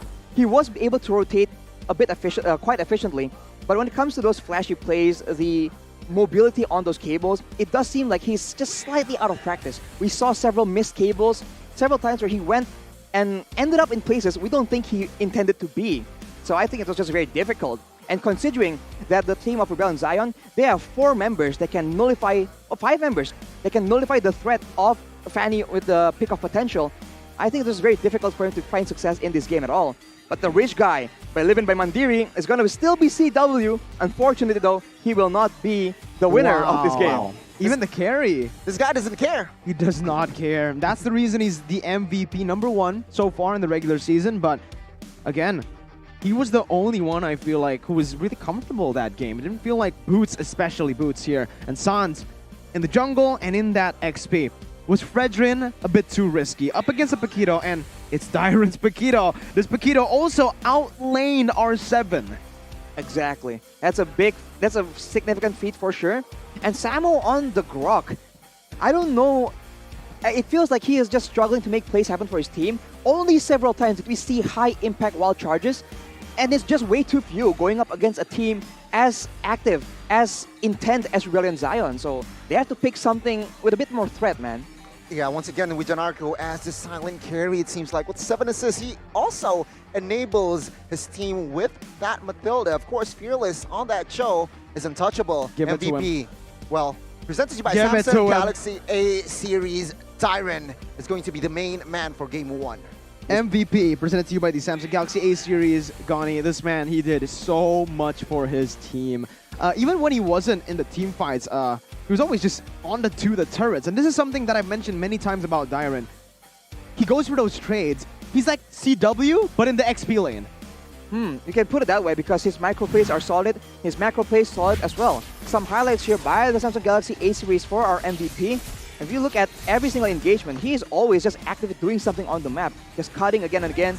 And of course, in the early game, Rebellion, they just abused their composition, man. The burst potential and the crowd control, it was just very difficult. Even Drian on the Lilia, we saw that he gets caught again and again without being able to pop his black shoes. So there's a bit too much. Here's that play we saw where he just gets taken out. And with that momentum, Rebellion, they go for the Lord. Suela was the one to actually secure it. And just like that, they just keep going for it. So I think momentum is the name of the game. Dyron, you can't let him alone with CW because CW will get taken out. Of course, the Claude coming in from Heist. A lot of doubts on his hero pool if he's not on that Beatrix. But on the Claude, he is showing that he is a significant threat as well. Especially with the composition of Rebellion Zion. They're just going so aggressive. And even here, Dyron diving in alone, they give CW the triple kill to ensure that they can get the end. Such decisive maneuvers coming in from Rebellion Zion, not what you would expect from a team all the way down in the standings. I mean, ladies and gentlemen, this is MPL Season 10. A lot of surprises, a lot of dramas, and of course, upsets. Game 1, though, Rebellion's Zion's job is not finished. ONIC Esports, they've been in this position. They can somehow reverse sweep the opponents, but then again, Rebellion Zion, the past 2 weeks, this team has definitely developed. Oh, for sure. Up against Alter Ego, 2-0, and RRQ as well, 2-0. Sure, they did take a loss against EVOS Legends, but right now it does feel like in terms of the draft, in terms of the gameplay, they found their form, and they need to bring it to the next game, all right? Game number 2 should be on the hands of Rebellion in terms of momentum, but for ONIC Esports, we've seen this time and time again from ONIC. Once they're a game down, they flip the switch, and when they do that, man, they become so on point. They don't even give a slight edge, no problems, no mistakes whatsoever towards the enemy team. But right now, without their main jungler, the question is, can they perform the same way? That is the biggest question we've seen from game number 1, and now it also extends to game number 2. Especially now knowing that Rebellion, they have a chance to just use their dual action, right? Their two-man combination and just invade into the jungle and just shut down Sans completely. X dual action. The better you smell, the better you play. Play more confidently with X dual action technology that provides up to, what, 48 hours? 48? Yeah, of freshness. Ridiculous. Absolutely ridiculous. Man, oh man. Flabbergasted. Yeah. Let's go back into, again, the better you smell, the better you play. As you can see, Gushin and Cho, they're good-looking dudes. Yeah. But it doesn't matter if you're good-looking, if you smell bad. You need that That's true. again That's true, right That's here. facts. And both of them, they use it. That's why they deal so much damage, right? The damage is unreal, especially from Dyron. I mean, this guy was the MVP for Game 1, and it has been the story. Oh, producers told us to There's a player swap? There is a player swap. From Who is it? ONIC Esports or Rebellion. I feel like there's gonna be a change. Kyrie standing up. ONIC Esports. Well, everyone from side of ONIC Esports is standing up here, but Kyrie, Oh, here we go. he is ill, but he will be subbed in For Drian. So Sans will step into the mid side as well as Samo. So Kyrie, seeing that Game 1, their team needs him. This the change that this team needs. And like we mentioned, we've seen ONIC in this predicament many times before. 1-0 down, match point, and they make that swap. Last time, it was always Surfeit Lance and Sans. This time, Sans... Oh, there's another swap as well. There's another Keyboy, swap. User, stop. Keyboy has stepped in for Samo as well. Main lineup for ONIC Esports. We'll see how they do. Again, Kyrie is something on his forehead, so maybe he's unwell. Like a heat, like a compressed pack almost. Yeah. So maybe he's having a fever or something. But like, oh, with Keyboy in the mix, we said earlier that ONIC, they require something a bit more aggressive, a bit more determined for Rebellion Zion to just give them that space that they require to scale into that late game. And Keyboy, we've seen that he can absolutely be that solution in this situation. I mean, this roster here perhaps is the it's the main lineup. The main lineup, I could say. I mean, Keyboy was the main man last season, but it seems like this season, though, Samo has more airtime, but it doesn't mean that Keyboy's mechanics are decreasing, though. But yeah, Keyboy stepping in, and as well as Kyrie. Mind you, though, Kyrie is feeling a little bit unwell, so we'll have to see here, will it affect his performance or not?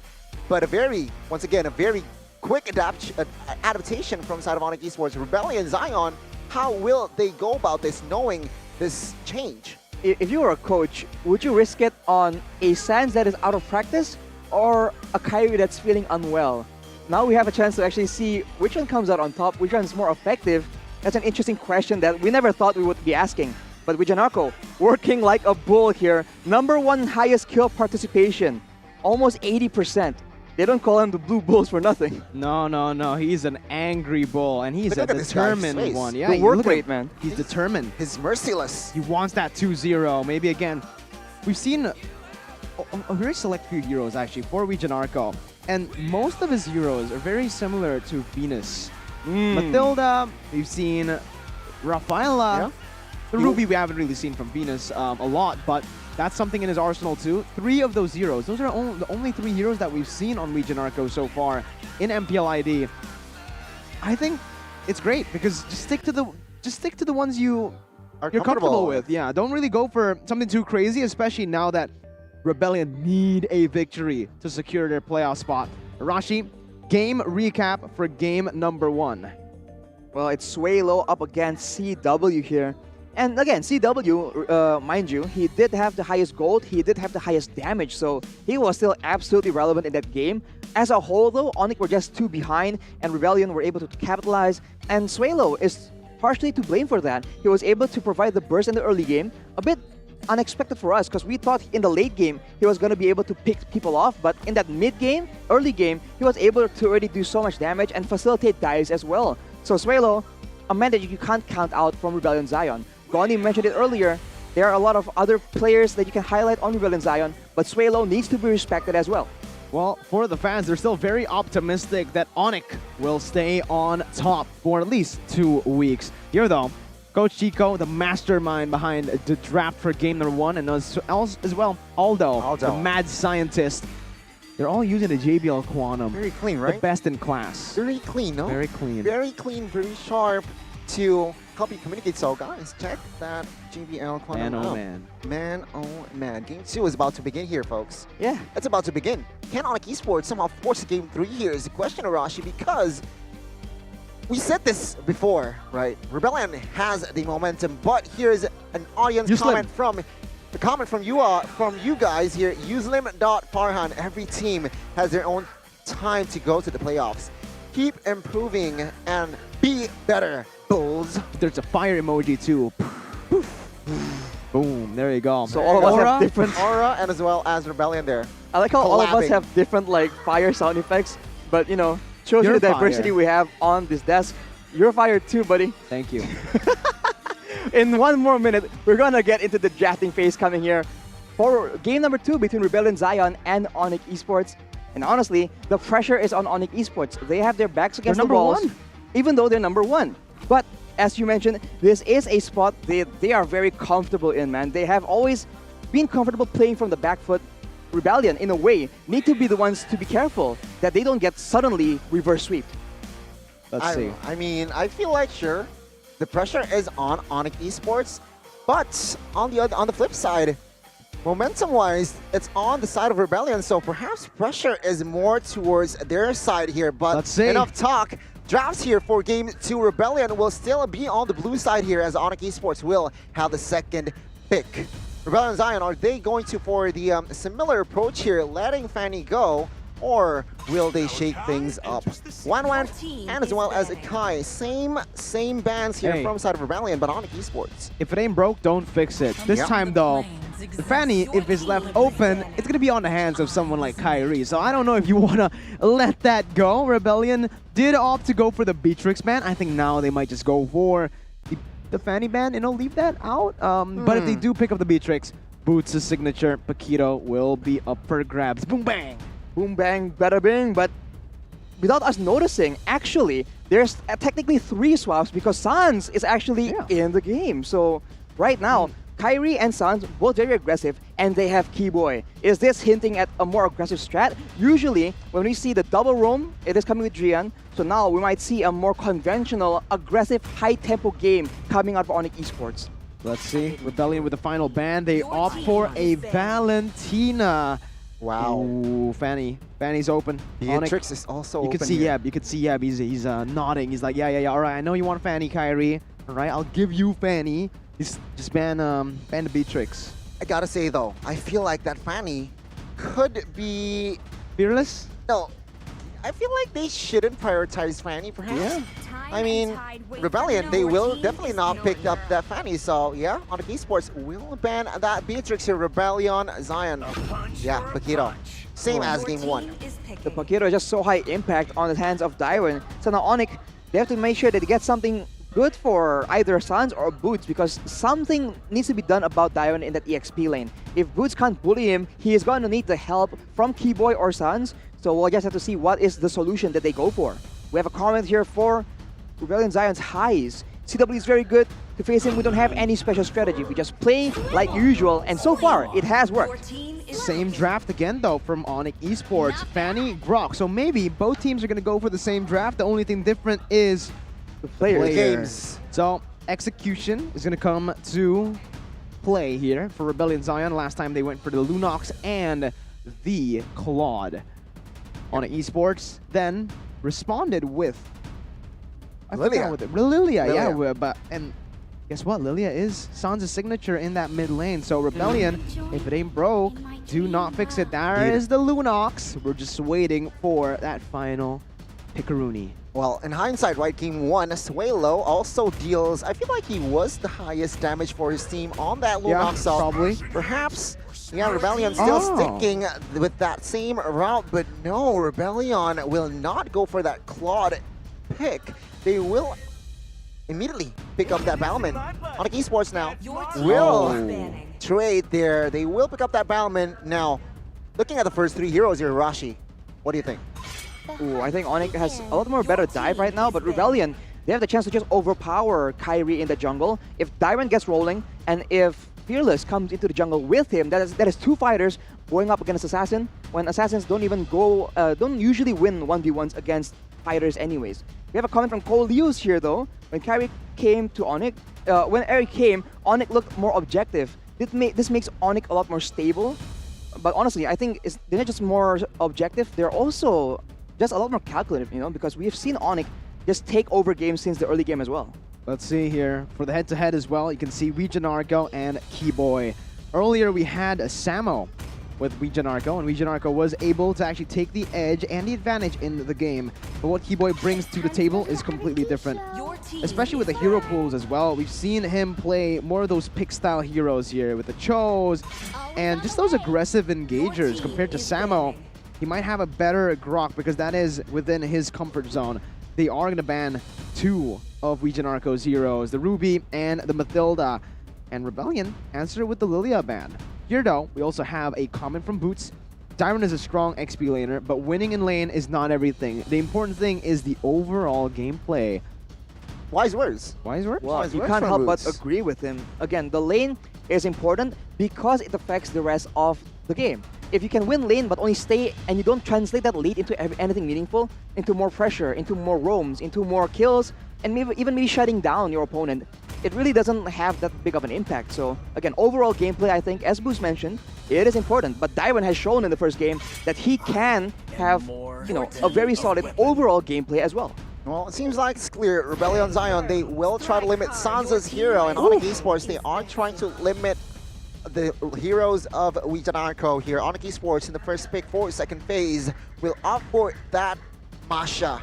Now, it's not clear who this Masha will target, considering that Lunox can escape easily. Marksman. Baltman and as well as Paquito is a very, very tanky unit. So perhaps that Marksman here, and Irithel, could come through here for side of Rebellion. They're trying to force, again, Heist to play something he's not comfortable with here. Up against the Masha and the Grok. Oh, Brody. Usually, you want to see something like a carry to shred him down. The Clint won't do too well up against this Masha. They are going to go for the Cho again. Most probably going to go to the roam position here. And they pick up... yes, there you go. Yep. Solid pickup. Up against a dive, sort of dive. Well, not... Yeah, this is a dive comp. Grok, Fanny, and Masha won't really be able to get close. Especially if the Melissa gets Wind of Nature. You can't get close. Atlas could come through here for side of ONIC Esports. Ooh. Is Atlas a good pick? Too much physical damage. They need some magic here. I think putting the Grok in the roam position will be the wise choice for ONIC. True. If not, it's just going to be so easy for Rebellion Zion. Oh my god. Wait a minute. Yeah. Well, speaking Double of roam. crazy magic damage, Selena definitely has that in the bag, but man, it's only for the early game. If Rebellion can weather the storm, Arashi, it's going to be a disaster for ONIC. Well, it'll be a disaster indeed. I mean, they have intel to play around with. They have mobility, but that won't be enough. With that, if they rely on that, Rebellion Zion will be the team to actually dictate what happens in the game and decide where they want to go and what is being contested. That's not a situation where ONIC Esports want to be. Wow. What seems like here in game 2 of the draft is set, ladies and gentlemen. Will Rebellion, with this draft here, a very overall balanced draft, will they take the game 2-0, or with a very dive-heavy composition from side of ONIC Esports, will force a game 3?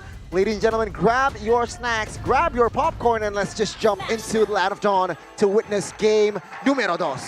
Kyrie on the Fanny, this time with a high and dry emblem, as opposed to Sans, who popped or used the Demon Slayer emblem. And early on, Legionarco, first Cho performance in MPL ID Season 10 for him. We'll see how he performs up against this composition right here.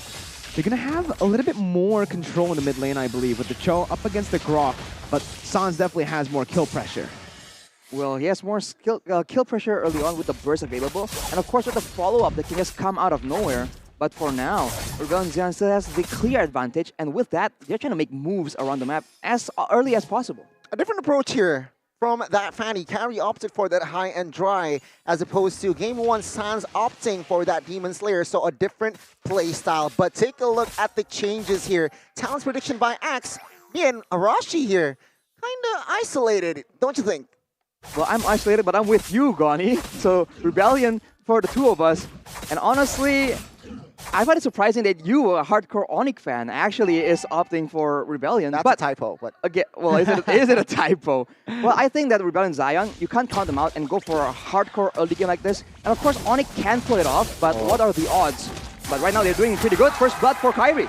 First blood for Kyrie here. Presented to you by Samsung Galaxy A series, and right now CW taking the hit as well. BMI was used to defend Keyboy, trying to use that pressure, poking pressure on that Selena here, on towards that marksman of Rebellion Zion. Seems like in the early minutes, ONIC Esports is still slightly ahead. Yeah, but yeah, just literally in game 1, we did see the same thing happen. ONIC Esports with first blood, they were able to secure the first few minutes of the game, but then Rebellion Zion just took control with neutral objectives. And so far, it looks like they're doing really good with Dyron invading in the enemy jungle and getting out as well. Fearless will have a free turtle. Well, that was rude. Dyron just sucker punched Kyrie away from that situation. He will not be around to try and contest that turtle. Dyron got the turtle, So a little bit of a miscalculation from Fearless there with the lethal counter red trade. I gotta say though, it's kinda awkward seeing Sans on a Grok. Is this a comfortable hero perhaps, or now he is taking the heat here. Forced to use that part of nature. Oh, that arrow almost connects Kyrie here, perhaps going towards top side here. Well, ONIC Esports' success will depend on Kyrie here. He is the factor, the member of the team that can be all around the map, and everyone else, they can kind of like do damage, but they lack a bit of setup, I think. So Rebellion, I think they have a good chance of just outplaying a lot of these burst damage and mobility coming in from ONIC Esports. Let's see though, again, Rebellion Zion haven't really been able to find any crazy picks so far, even with Vidio trying his best there. We are going to take a look at the emblems though. High and dry for Kyrie. You can see the damage. We have Dragon connects on towards Kyrie there, but not enough damage to take him down just yet. Vidio is also rather low here. Fearless with that Cyclone Sweep and placing the wet from side of CW will not be amount to anything as Keyboy is the first man down. Kyrie with the cables trying to jump in, find a kill. Does not connect on towards anyone just yet. Rebellion Zion has won. Good pick. Very good pick by Rebellion Zion. Again, equalizing it on the board. And look at what Highs and Vidio are doing. Vidio staying up top to open the map up for Highs to pick that turret gold apart. Now, though, bottom side. Well, Fury, it's hard for an assassin to go on towards a fighter, so Fearless has that slight edge, taking the jungles from Kyrie. Top side, no action whatsoever, but it seems like ONIC Esports, they are struggling now, Rush. They are struggling because in the early game, they're up against 3 fighters. You know, before all the items are built up, a lot of these heroes on the side of ONIC Esports, they require items. But Dyron here will be able to escape, but Boots is on the hunt. Oh, he is on the hunt here. Dyron 1 HP. Boots picking up that kill. With that sprint, he is able to escape. But take a look at the arrow connecting on towards Suelo.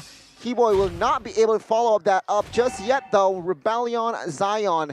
It's clear that their game plan is to invade the purple buffs of Kyrie. But earlier, Kyrie, perhaps with that retribution, is able to collect as well. This is very dangerous for ONIC Esports. Selena's not going to scale well into the late game, and Rebellion Zion have better control over the neutral objectives again with the Bauman. ONIC Esports need to find a massive pick, and they need to get Kyrie's snowball going here because right now, Rebellion have control even in the lanes. Seems like here, Vidio will open up the map. Fearless with that Bauman opening up there, but Kyrie jumps in with that retribution, will not be able to get that one as Sans goes down. Kyrie with the cables trying to find a kill as one member will fall as well. Double kill for Kyrie, 2 for 1, but they lost the turtle. Rebellion trying to pick up the pace. Arrow connects on towards one member there as Highs will pop that go in. Keyboy gets taken down. Highs is a madman here as he is just untouchable. That's why we were hyped after seeing the Melissa pick. A brilliant pick by Rebellion Zion, and you can see the value that it has in the game right now. And what I do want to talk about in terms of the picks, in terms of the draft, is that Rebellion drafted themselves 3 winning lanes technically, so Kyrie's having a tough time in the jungle because Dyron's constantly pressuring that purple buff. And right now you can see the items, Arashi, that Rebellion have been able to get with a 1,000 gold lead. Well, to note, there's a Clock of Destiny on the side of Suelo, but oof, Kyrie is making a lot of moves here. He is able to do a lot of damage right now because he rushed the Malefic Roar, knowing that he's up against 3 fighters. In the early game, more HP, more base damage. They're Rebellion Zion, they use 3 fighters and they're abusing it completely, but CW goes in. Teasing the wet there with Vidio will take a lot of healing. Wild Charge as well connects as 2 members from side of Rebellion Zion will fall. Will there be more as ONIC Esports is on a manhunt, but Highs is a save, I gotta say here. So he needs to be careful though. Remember, Abyssal Arrow is always there for side of ONIC Esports. Kyrie here looking for the kill, will not overcommit just yet here as the top structure from side of Rebellion Zion will fall. Very cool. Crazy cables there from Kyrie. 5-0 and 1, he goes for Dyron. Okay, Dyron here, with that high and dry emblem. The damage is just too much for this guy. 0-0 here.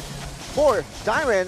Not a fun game indeed, but now CW in the mid side with that blazing duet will almost take down one member, and there you go. A very well placed BMI to secure a kill on towards Fearless, who is at 0-3-2. Bell and Zion, they are slowly and surely starting to crumble. ONIC Esports right now just absolutely taking the game onto their hands with Kyrie just in the center of it, right? Just this high and dry, the Fanny, has just been doing so much in the game. Even though ONIC Esports haven't really been, they haven't really had the grasp on the game, Kyrie has always been consistent. He's there always to pick up the kill, to push in pressure, and again, even with Dyren constantly on his purple buff, he's doing so well to take it. Earlier, CW finishes Demon Hunter Sword at 5 minutes, so once he gets just even a slight bit of power spike, ONIC Esports, they're just a lot more confident in taking these big fights towards Rebellion Zion instead, even though they were on the back foot. Now with a lead, they can start to try and use their superior mid-game, right? Where their burst damage will start to actually shine a lot more compared to Highs and Swalo, who requires a bit more items to get their, the big damage we expect from a Lunox and a Melissa. ONIC Esports setting up a trap onto a Siren here. 3v1 is just too much. Keyboy will pick up the kill, but on the flip side here, with Janarko taking a lot of heat there, half HP, but it seems like now ONIC Esports with 2 members, here in the mid side will be able to clear the wave. And now to reset, the top side is going to be the target from the side of Rebellion Zion. There was no objective to take for Rebellion Zion, and that's why ONIC Esports just instantly went towards that bottom side. They know that Dyren always plays the weak side of the map, so if they punish in Highs, able to dodge away. Wait, Janarko. Okay, awkward flicker there with Janarko. He is caught here. He is forced to use that wave dragon, and he will fall to the hands of CW. Keyboy though, with that arrow connecting onto Suelo, but Kyrie jumps in, almost gets taken down, and now take a look at the Melissa. High skates down, and Suelo in the backside will not be able to survive, and Fearless falls as well. ONIC Esports almost with unofficial wipes out here as the mid side though. Dyren finding compensation. Crazy match as Dyren is struggling. He will fall as well, as this is going to be a white out for side of ONIC Esports now in the 9th minute of the game. 3.8k gold lead, and again, Kyrie 6-0-6. Right now, he's done everything in that early game. He can start to, ease off that card carry mentality because CW has gone his items as well. Kyrie can just focus on the objectives, and CW will be the one to deal the damage with the Blazing Duet. He has the Wind of Nature already collected as well. So right now, not only can they dish out a lot of damage, but he can soak in as much as well, as there's a fight again. Oh, Swalo goes first here. Rebellion Zion will not have enough damage if they want to fight. A very, very important member there deleted by the side of ONIC Esports. So they get the Lord here. Arashi with this Lord and 5,000 gold lead, what can they amount to? They can go for an end here. If anyone tries to defend against that Lord, ONIC Esports have the tools available to try and get a massive pickoff. They can go with Sounds with the Wild Charge. They can go off Keyboy's Abyssal Arrow as well. So honestly, Rebellion Zen needs to play this safe and make sure that they have a bit of a coverage, because again and again, they seem to be quite lost here once ONIC Esports has their power spikes. You can see that with the Have to Seize, with the Hunter Strike on Kyrie, as well as the Demon Hunter Sword and the Wind of Nature on CW, ONIC Esports can just go in all together, and Rebellion Zion, they're confused on who to focus and who to try and deny to save Swalo and Highs, because everyone can just do a lot of damage at this point. With the penetration that they have built up, Rebellion Zion, even their tanky members are going to be melting very easily. And again, Rebellion Zion won't be able to take that much damage, right? So right now, what they can go for if they want to win the game is they need to wait for ONIC Esports to make a mistake, overstay and punish, because at this point, with this composition, they're very oppressive. The Selena can just keep on putting in pressure with the Abyssal Arrows and traps in the enemy jungle, and obviously CW with the BMI, almost impossible to catch. Yeah, I mean, CW has secured himself a Malefic Roar as well, so that Blazing Duet will just burst and melt any member from side of Rebellion Zion. Do want to note though, Keyboy on that Selena, he opted for a Clock of Destiny, but not Lightning Truncheon. He went for Genius Wand, realizing that no Athena shields were made from the side of Rebellion Zion, so the magic power is just enough, more than enough, to just burst any member now. Here, an invade for that orange buff. Who will get it? It seems like Rebellion kind of zone out from their own jungle. Swalo and Highs. Those are the two carries that Rebellion can rely on. But both of them need to be protected. For Suelo, it's a little bit more alright, it's a little bit more okay because he does have the brilliance to actually get out of the sticky situations. But for Highs, you need a solid front line. Even with the go away, you can't risk getting hit by the Abyssal Arrow because then CW can just wreak havoc with the Blazing Duet. Even if you have the go away, if you get hit by an Abyssal Arrow, the follow-up coming in from ONIC Esports is just a bit too much, man. He has solutions for members like Kyrie diving towards him, but for the damage coming in from like CW, for example, how is he supposed to deal with that? He can go for a Wind of Nature, but then that also leaves him susceptible to other sources of damage. So Rebellion Zion, if they go to their late game and go for the massive 5v5 sustained team fights, they have a chance here. But of course, ONIC Esports, they have other plans. With the Lord spawning right now, they still have full control, and for sure, they will be looking to get a pick-off yet again on Rebellion Zion. Seems like here, Bauman, where Dragon connects onto CW, but Narco will take the heat. Mega kill for CW. Kyrie with the cables, trying to jump in onto Asuelo. Godlike is now in the hands of Kyrie, and it seems like ONIC Esports, with 2 members down from the side of Rebellion Zion, ONIC Esports will have a free lord, but it seems like in the mid side, Rebellion will try to find a kill here, perhaps on towards the tanky members. But now, yeah, free lord for ONIC Esports. Now this is enhanced though, but I do want to say that it seems like it is so hard for Fearless to stay relevant in this game because ONIC Esports, take a look at the heroes. It's so mobile, and it's so hard for a Battleman to catch any member from side of ONIC Esports. Seems like now here, 10,000 gold lead established. It's not just that, man. You know, the Balance having a tough time. Sure, because he doesn't really have space to deal any damage with how mobile ONIC Esports composition is. But on top of that, he's too squishy. Up against the penetration that ONIC Esports have bought for themselves, he can't really soak in any damage. So yeah, he doesn't really have a place in this game currently. He gets melted by every member, especially Kyrie and CW. It's just so scary, man. How did Kyrie one-shot Suelo? That was crazy. Yeah, it seems like he was 100-0 real quick. So Kyrie with the 7-0 and 6 KDA right now, he is performing absolutely insane. And you can see the difference compared to Sans, who doesn't have that muscle memory. But Dyron will be jumped on. Look at the damage coming from CW. I mean, Lord will take base turret number 1 there, and Suelo will try to defend, but take a look at bot side. Here's Dyron, forced to use that flicker to escape the damage from CW. Highs taking some heat from Boots here. Suelo and Highs trying to melt Boots. He's still okay, but base turret number 2 will fall in the mid side here. It's going to target Dyron, trying to find a kill there. Does not connect, but take a look at that. As base turret number 3 might fall here, Sans jumps in a little bit too deep. Dyron though falls. Sans still survives, but now the Lord is going to target Arco. Gets deleted as well, and now shut down. But it will be a reset here as Rebellion Zion will be able to defend, but at what cost? Their base is just exposed. It's still very value. Even though Rebellion Zion finally are able to shut Kyrie down, it's a 3-for-1. And take a look at the base. Completely just taken out. Base turrets all across the board taken out will mean that ONIC Esports have these super minions to play with. And that just means that they'll have more pressure adding up into this game with the Lord that will be spawning in 50 seconds. They can look for the end then. They can for sure. With 2 assassins, ONIC Esports need to step up the tempo here. They're already playing really well, but Kyrie just got shut down in that fight. So you can make an argument for Rebellion mounting a comeback. Instant replay here by the Sons of Galaxy A series. And look at that, everyone just goes at the attempt together. But for the most part, it just seems that Kyrie got a bit too overzealous. He gets, hit up by Highs, who can do a lot of damage in that late game with that Melissa. So if the fights play out like that, clumped up together, Highs can absolutely carry the game, and with that shutdown, it does seem like there's a lot more opportunity for Rebellion Zion, unless ONIC just out-macros them completely. And now it does feel like Rebellion are getting tankier, right? They are hitting somewhat of those power spikes right now with the Lunox getting the Divine Glaive. There's going to be more penetration so that they can actually start to melt down that rock. Because Sans, even though he hasn't been making a whole lot of plays so far in the game in terms of the just engage potential, he has been soaking in a whole lot of damage. Highs gets caught. Highs here. Oh, take a look at that. The Holy Crystal and Genius One combined.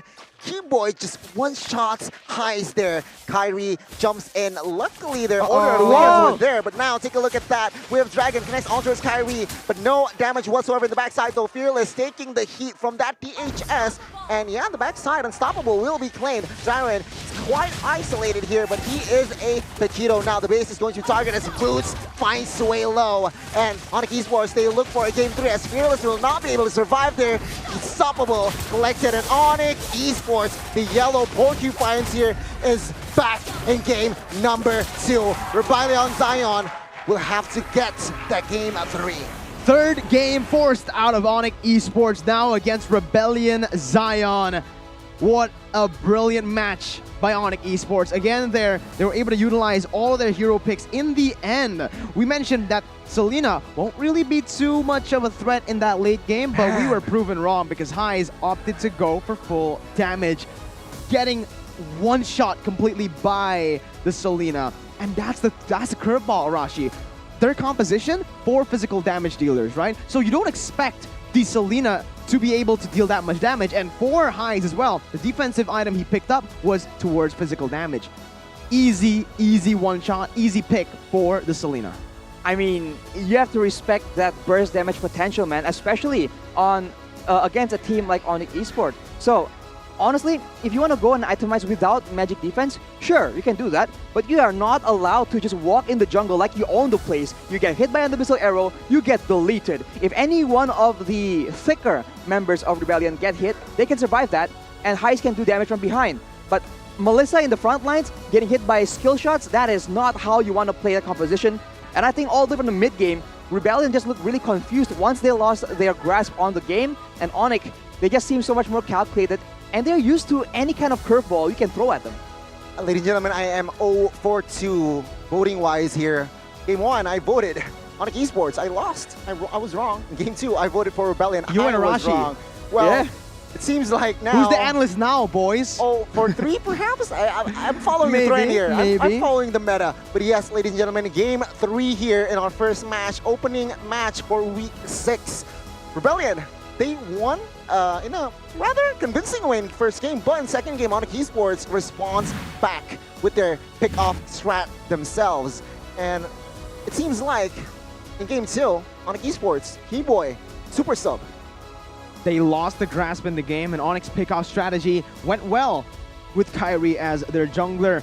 High and dry, that's what made a very significant difference. And obviously Kyrie, who made the right decisions as a jungler, as opposed to Sans, who maybe was just out of touch in the jungle world, right? In the mid lane, we did see that he had a better performance, but it didn't really feel like Sans also found that comfort in the Grok, right? So that's a pick that maybe we might not see again in the future for Sans. For a bit of time, maybe until he learns it even more, finds the comfort on it.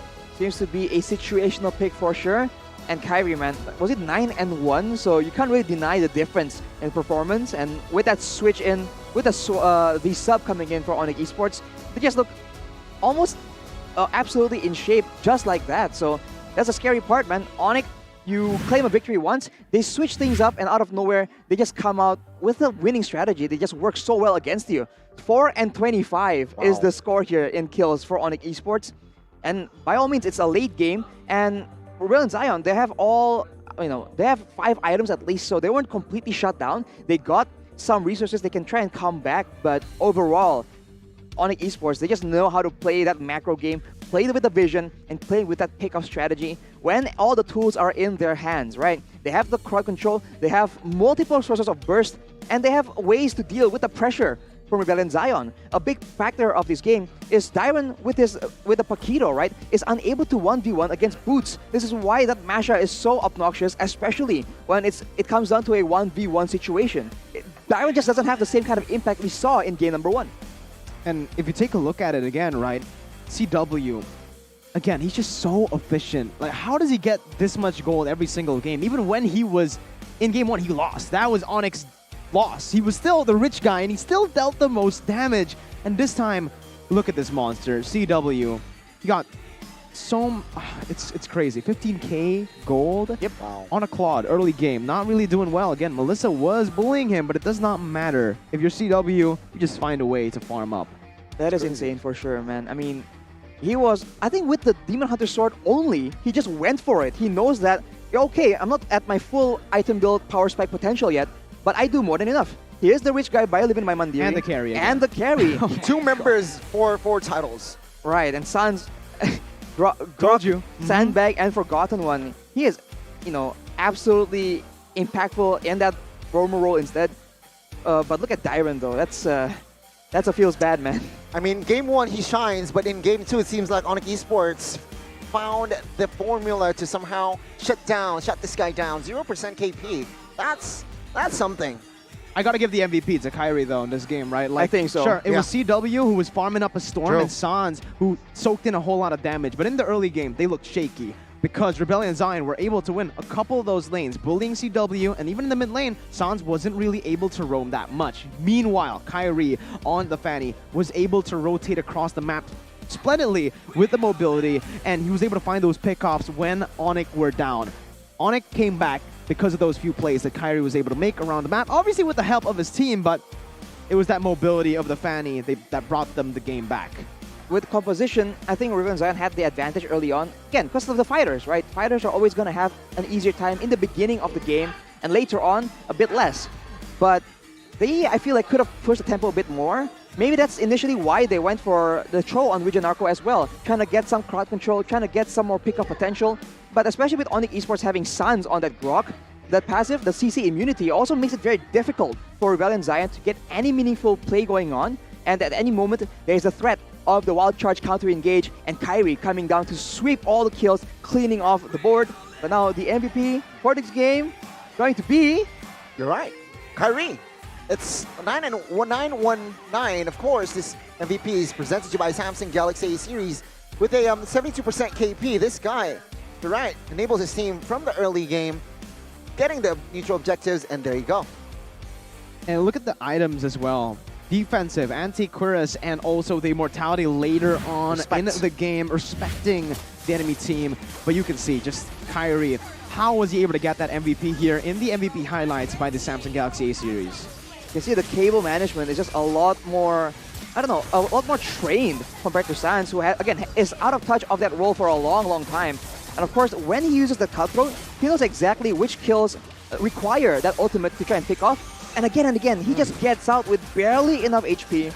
A lot of critique has been made for Kyrie being too safe, but that is when he is on utility. Again, as Miko and the rest of us casters have discussed, when he's on the Assassins, that killer instinct is very much present. And look at Suelo just disappearing in that play. You blink and you miss it.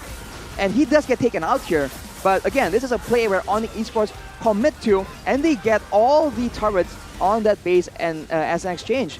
And afterwards, they just press the tempo and they go for that end, because Rebellion, they just don't have enough tools to try and make the plays happen. Here comes Kyrie swooping in, and he really won't be necessary, but he just ends the game in dominant fashion. This is the ONIC we've come to expect. A crazy start for the opening match for Week 6 here. It's 1-1 between ONIC Esports and as well as Rebellion Zion. Back with us, English casters, Connie Mirkon as well as Arashi. But, man, Game 3 is about to begin here, ladies and gentlemen. So perhaps, drafts-wise, Rebellion Zion should just ban out that Fanny. In hindsight, Game 1, they left the Fanny open. They won, so in Game 2, you're right. If it ain't broke, don't fix it. But they forgot that Kyrie was the pilot. So now in Game 3, perhaps Rebellion Zion should also adapt from Game 2. I think they changed a bit too much for Rebellion Zion. Take a look at the drafts again. In Game 1, what did they go for in the first phase? It was the Paquito first pick, Lunox, and instantly towards... Mathilda. Not Mathilda. Was that Mathilda? No, it was not Mathilda. Balman. In the first phase. No, it wasn't Balman. In it was Game 2. In Game 1, 1-1-1. Game 1, they went for Claude and Lunox. There you go, Claude and Lunox. Because they didn't grab the Claude like you guys can grab food with the discount code grb.to/MPL, 20,000 IDR cashback for you guys. Scan the QR code over below Arashi to get it. But yeah, back to the point. Again, because they didn't go for the Claude, they left it open. And because they went for the Balman, that removed the Paquito flex pick. The flex pick was so strong. That's what made ONIC Esports think in the second phase, what to ban? Do we ban a jungler? Do we ban the Bellman? They did it. And they left out a few heroes for Rebellion to take. Rebellion, again, this is something we've seen from them before. They're not using the flex picks. They're not utilizing it properly. I think so. Flex pick is just so important right now, and for ONIC, it's the opposite. They're just so good at doing that, and sometimes you just start wondering, even though it seems like it's pretty obvious. Yeah, well, ladies and gentlemen, a lot of highlights from week 1 just based on that first 2 games. So hopefully there's excitement as well on a TikTok. If you're watching MPL ID, if you have perhaps highlight of your own, upload it and use the hashtag, this is important, MPL Celebrate Tensions. Celebrate tens, all right? You gotta use 1-0. 1-0. Because a lot of people, they use IO and they don't get the chance to win those crazy prizes, like the Samsung Galaxy A series phone, like the Secret Lab. There's a lot of things to win. Hashtag MPL Celebrate 10 and S. Gani. Don't forget the hashtags, check, and perhaps you might get attractive prizes here for MPL Season 10.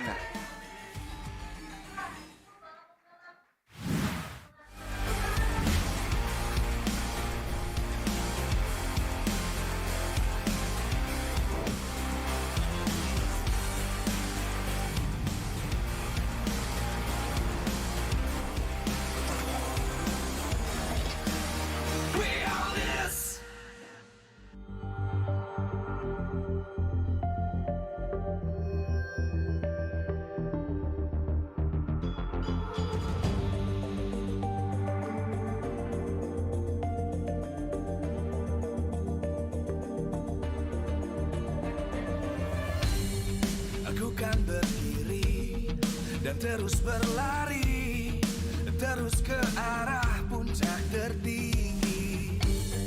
Ku takkan berhenti, hanya sampai di sini. Kemenangan abadi menanti. You know we won't miss if we unite our focus. And if you haven't noticed, we all live. Nyalakan apimu, hadapi semua tantangan, hadang semua serangan, jatuh bukan halangan. Bakar semangatmu, janganlah engkau menyerah. Kita akan buat sejarah. We all this, we won't miss. We all this, we won't miss. Saatnya beraksi, jalani ambisi. Aku kan menyawakan hari ini. You know we won't miss if we unite our focus. And if you haven't noticed, we all live. Nyalakan apimu, hadapi semua tantangan, hadang semua serangan, jatuh bukan halangan. Bakar semangatmu, janganlah engkau menyerah. Kita akan buat sejarah. We all this, we won't miss. We all this, we won't miss. We all this.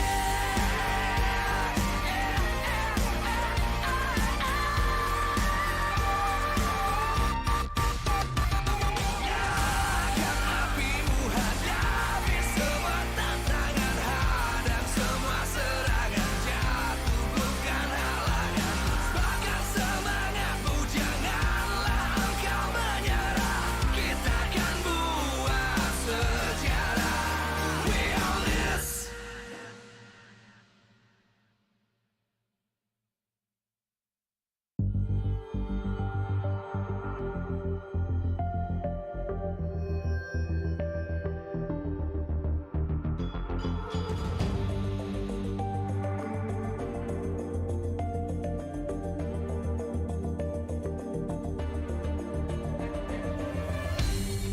Aku kan berdiri dan terus berlari, terus ke arah puncak tertinggi.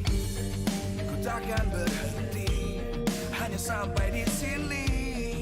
Kemenangan abadi menanti. You know we won't miss if we unite our focus. And if you haven't known.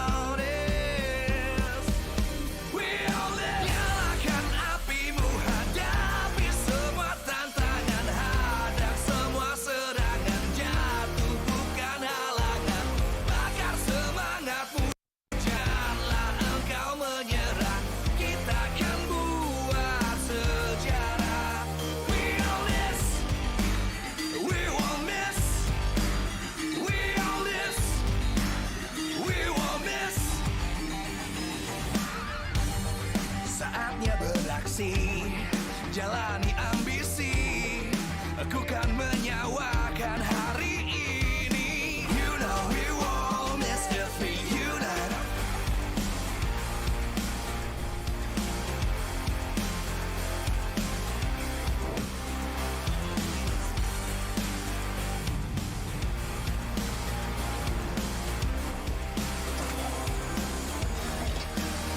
We own this. Ladies and gentlemen, back with us casters. Here's 1-1 between ONIC Esports and as well as Rebellion Zion. We are going to witness the conclusion of the first match of Week 6. Gani, Miracle, and as well as Arashi will be at your service here. But enough talk here. Game 2, Impact player Melissa and as well as Claude. Heiss was able to do a lot of damage with that Inspire, especially in that late game where he can actually dish out damage to multiple people. But CW, he can do it better and faster, even though it comes out fast, a lot faster at the same time compared to a Melissa pick. So he was able to actually out-damage Heiss, especially when the fights don't take much at all, considering the bursty nature of ONIC's team composition. So it's just a very perfect marksman for the perfect situation. And there's a fun fact here, Arashi. Before this loss, Melissa was sitting at a 100% win rate. So with this, she's finally not 100% anymore. Now, I don't know the percentages, but he's not 100%. So again, this is something that I kind of questioned when Rebellion Zion picked the Balmond up in the first phase. Heiss has a pretty shallow hero pool from what we've seen so far, right? Sure, obviously, in terms of the hero pool, he does have a deep one. But in terms of master, right, like how many heroes has he mastered? So far, we've only seen the Claude and the Beatrix. Those are the two heroes that I personally feel like he's comfortable on, right? The other heroes, he has performed well on it. He wasn't bad on the Melissa, but it wasn't to his standard usually. As impactful. And Heiss has been the main pillar when it comes down to carrying the game in the late game, right? So they need to put him on a comfort hero. If he doesn't get the Claude, if he doesn't get the Beatrix, it's going to be tough. And again, utilize the flex pick a little bit better, maybe perhaps in Game 3, to win the game. Yeah, on another note, it seems like Diamond on that Paquito, it's his power pick, it's his comfortable pick, but in 0%. Game 2, he was irrelevant. And of course, Kyrie, the triple S newcomer here. 3 times Team of the Week jungler. Wow, triple S for Kyrie. I mean, you could argue with the performance of that second game. We see why teams don't allow Kyrie to get that Fanny Man or even any meta assassin. That is where Kyrie really shines. On the utility hero, he is solid, he gets the job done, but when he actually wants to actually carry the game, the assassins is his preferred method of operation. And guess what? On the assassins, he's not... Sure, sometimes he knows when to play it safe, when to wait for his team to actually follow up, but most of the time, he's the proactive one. He's the one looking for plays on the map, and here, Real Z _. I hope today we will smile together, Sonic. Go ONIC. Go yes. ONIC. Go ONIC. They've actually changed. Have you seen the new emotes? No. I haven't heard the animations It's yet. Aura now. Aura. Okay. Wow. Okay, I like it. So Japanese. But, well... Yeah, well, Kyrie is a... I don't know. I don't know where I'm going with this. Wait a I want to minute. say he's Japanese, but he's Filipino. Well, but his name... he's... I don't know. He's a pretty non-Japanese name, I Because would Kai say. is a Japanese name, Kyrie right? and Kai. Arashi. That's his real name, by the way, right? Yeah, exactly. When we met, we thought it was some kind of cool backstory. No, it's his real name. Yeah, so his real name. that His is very Kyrie. interesting. He But has now cool we parents. get right back into the game after Yeah. that short interlude. It is going to be the same band so far, but ONIC with the first band Beatrix. Okay. They are still in the red side here for 3 straight games. And Rebellion opted for a blue side now. 1-1 Kai. ONIC Esports though. Beatrix, Maramis, and Rebellion finally, after The respect. after game 2, they do not want to face that Fanny, especially against Kyrie, and they will ban that out. ONIC Esports right now, honestly, at this point, we've seen Rebellion prioritize the Paquito so much. At this point, why not just go for a different kind of ban? Leave the Valentina open so that it forces Rebellion to actually think that over, right? Do we actually want to pick up the Paquito when the Valentina is open? There you go. They ban out the Paquito this time. Right on point as we are going to take a look at Zin. He's talking about Kyrie here in his comment. He Kyrie is a typical jungler that looks like Albert. From hero pool mechanic, they're very similar. Valentina. The Valentina was left open, first picked by Rebellion Zion for Sway Low. So what Zin mentioned, what Zin commented on is basically that he thinks Kyrie and Albert are very similar. He's comparing to the Indonesian jungler here, the PH jungler as well as the Indonesian jungler. But if you're an ONIC fan, I want to see in the comments, hashtag get well soon Kyrie. Get well soon. It does seem like he is feeling unwell, even though he is playing Arashi, but ONIC Esports now with the response, they can go for Esme perhaps this time. Ooh. Esmeralda is up there in heroes with great performances, but no, they go for the Julian and they prioritize the Claude, taking it away from Rebellion, taking away from Hyze's comfortable hero pool. They realize the importance of it, as you mentioned, Mirko, of Hyze being able to hard carry, and they deny that. So for Rebellion, will they have an alternative? Because all the quote-unquote meta heroes are no longer in the picture. They can go for a Popple and Koopa, the next best thing when it comes to turret demolitions. But Rebellion, we'll have to see if they actually have the composition ready for that kind of decision. We'll have to wait and see here. Rebellion, remember game 1, game 2, they prio more for the mid lane, which they already got Valentina. But what else? Yeah, Popple and Koopa, you're right, Rashi. They are going for that objective strat here in the third and final game. And to add to that, they are going to steal that Grok away from the side of ONIC Esports, realizing that game 2, Sans, this Grok was everywhere. What, double-digit assist? Almost 20 assists to his name. And with the Grok pick, now they can kind of flex it, right? They can actually... Well, no, they can't anymore. I forgot that the Valentina was picked up, so there's no longer going to be that flex of the double roam potential. ONIC Esports round up their draft with a Masha. Up against a Popple, pretty solid pick, even though Popple can actually self-peel a little bit better. But yeah, speaking of the Popple, this is the first time that Hyze has picked this up in MPL. And again, Arashi, got to talk about it once again. Hyze, shallow hero pool in terms of the heroes that he's mastered so far. And with the Popple, I personally don't like it. It doesn't fit his style of play that I usually see with the team fight heavy style that he has. Exactly. With Popple and Koopa, it seems like, I don't know, it's easier to do good on the Popple and Koopa, but it's harder to actually stand out and make those highlight performances the same way CW has done. And CW is a avid Popple and Koopa player as well, so he will have the lane understanding on how to deal with that. So Hyze is up for a difficult time unless his team can somehow alleviate that pressure. For Rebellion, they ban out that Kadita. It is an absolute menace in the hands of Keyboy, and we have seen what they can do with that pickoff, with that very high damage roam support. And once again, Arashi and Gani, I need to talk about this. Rebellion Zion, their draft in the first phase, they don't have flex potential at all. Yeah. Picking up the Grok, Valentina, and Popple, we know exactly where those three heroes are going. Meanwhile, ONIC, the Julian, is an amazing flex pick. Even the Masha as a roam. So Rebellion, they're going to have to think twice, maybe even thrice about their bans. Meanwhile, ONIC, they just go for the XP. Well, it's quite clear, though. It's quite clear that the game plan from the side of ONIC Esports in the second phase, they are shutting Darius' hero pool. Take a look. In the first phase, they opted for a Paquito ban. In the second phase, they are just targeting Esmeralda, Uranus. Now, they're asking Rebellion, they're asking Dyron specifically, what are you gonna play, bro?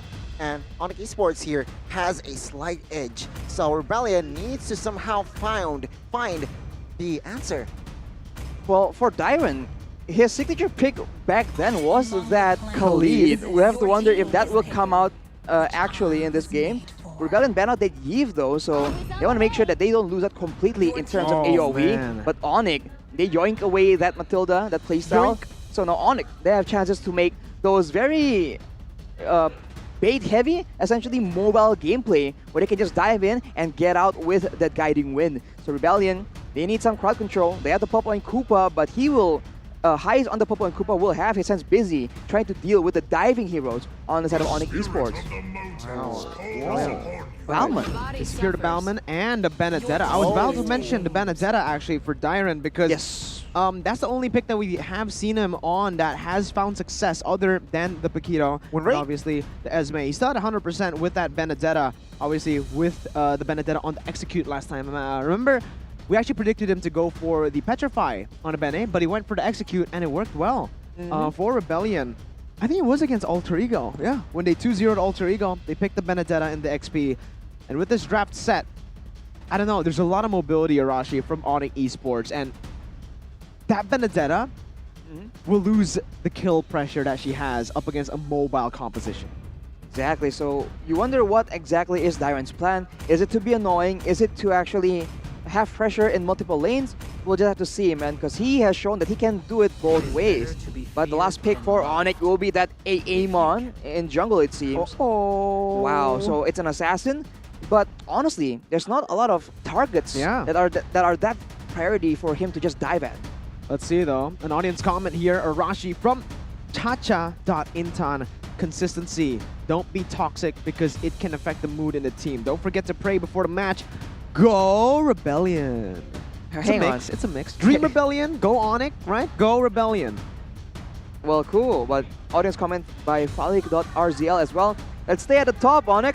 Just win the rest of the season and become the champion. Woo! Don't forget the 3 exclamation marks there. The champion! Very emphasizing on the champion. Huge emphasis on that statement here. But yes, game 3, ladies and gentlemen, will commence now. Let's just jump into the Land of Dawn between Rebellion, Zion, and as well as ONIC Esports. Who will win here in our opening match of week 6? We'll have to wait and see. Grab your popcorn, grab your snacks via the order, via the Grab app, of course. Land of Dawn, we go. Here in the Land of Dawn, first, Lee, we're gonna take a look at the the talent for Fearless, both for the Demon Slayer and for Kyrie Mystery Shop. So this is what we usually see on both of these heroes. Bauman, again, you will actually have a better time in that jungle in terms of the clear. So Kyrie needs to put some pressure on the map to get some kills to actually be on the same level in terms of XP and gold against Fearless. I think honestly, Fearless will have a lot of an easier time essentially because there's not a lot of ways for an assassin to just pressure like that. Okay, top side here. You can see here, Dyron already chunked to a quarter HP rather. Seems like he almost there gets taken down in the early minutes. Let's see, early on in the game, it does seem like Rebellion, with the Valentina-Grok combination, they will have more pressure. And again, the Pop 1 Koopa lane is a winning lane for Rebellion Zion. If they are able to create a snowball going from the get-go, perhaps even taking a turret, it's going to be massive. But town prediction by Axe. You guys have shifted gears to ONIC. Yeah, I feel like in game 3, I sense a breath of fresh air. Oh, bot side here. Kai is taking a lot of heat. There's a blood solo kill for third game here by CW. What the heck? Wow, level 3 solo kill. Well, it seems like to be a semi-solo kill. There was some involvement from the roamers here, but CW able to actually turn around a losing lane supposedly. We mentioned this, that CW knows the matchup because he knows the hero. Wijanarka was in the area, but he is powerless to stop CW from getting the edge in that lane. And also, Highs, we've never seen him on the pop ball. So it just shows it's the level of mastery that CW has on the Claude up against the pop ball, knowing the matchup really well. And also, Hines, who was forced onto this hero. Not really a lot of heroes to go for, but now Rebellion are trying to play on the other side of the map for the first turtle. Now, busy here with Janarko. He will be forced to use that flicker. Kyrie in the backside will also disengage there. Circling Eagle, the copy that was copied by Swaylo, actually connecting, but it seems like now Fearless will grab hold of that turtle. The backside though, you can see here, Sans trying to find, whoa, Kyrie! With that very, very sneaky retribution, he opted for that contest, and now Swaylo is going to be the target as Boots will not be able to connect, but in the mid side, Dyron clears the wave. Vijanarko also falls in the mid side. Oh, this is a big problem, man. When the lethal counter retribution doesn't work, like, I don't know, that was just... Man! Demon Slayer as well compared to the magic shop, the mystery shop. So massive blunder. Fearless. He needs to shape up, man. There's no way you're supposed to be losing the retribution battles when the matchup is an assassin against a fighter. Balmond against the Amon. So Venezuela is gonna get jumped on though. Yeah, 2 members is on him, and Sans will pick up that kill. Fearless is a little bit late to the party there to aid and assist way low. And it seems like now ONIC Esports has built a very convincing lead already. 1,500 gold in the first 3 minutes. Oh man, yeah, I mean, again, that turtle was kind of the saving play, the saving objective for them if they want to stay in the game. And they didn't get it. Yeah, no, Fearless here giving damage on towards Boots. Kyrie though will re-engage on towards Dyron. Dyron will take a lot of heat, and the eye for an eye will not save him. Oh, never mind. A very well-timed skill there. And yeah, he survived. Very good timing on that eye for an eye. And also for Kyrie, that Endless Charge just came out of cooldown when he popped it. So both of the teams, again, they're doing really well. It's just that it's such a shame that they weren't really able to take the turtle, because now it just creates so much more openings for ONIC Esports to scale. And that's what Rebellion Zion do not want to face up against. ONIC Esports, they're using their own Rebellion's own weapons against them, and CW just goes in against 3 people. He doesn't care, and now they might make the follow-up play. They're engaged here. Wijanarko forced to use that long charge to somehow give space for the other 2 members. Hyzen as well as Sway Low will recall, but no, never mind. Sway Low here just recalling.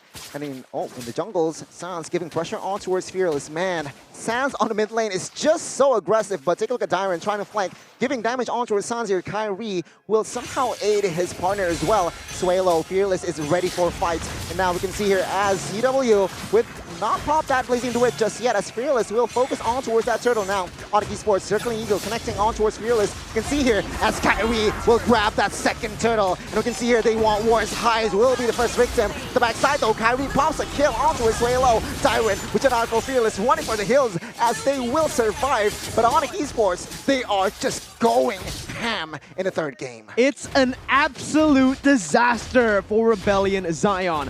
When Kyrie can out-retry 2 retries, technically, it's just, how do you go for the win at this point? 4.8k gold lead, Fearless twice in a row, losing the retry battle up against an Amon who's on the same level and only with 1 retry. Oh, you can see here, Keyboy. Oh, he gets all in here. 3 members is on him, and he survives with no sweats whatsoever in the mid side. Kyrie, and as well as Boots will try to respond, and take a look at the damage. Fearless will fall. Boots will be the executor, as Keyboy is just so on point, baiting all the resources from side of Rebellion, and ONIC Esports is very quick to respond. Up top side though, Byron will look for a kill on towards Kyrie, but Kyrie is just too slick on that Amon, and he will survive there, perhaps giving enough space for Dyron there to pressure top side. Oh man, Arashi, I'm still on that out-retry, man, the retribution battle.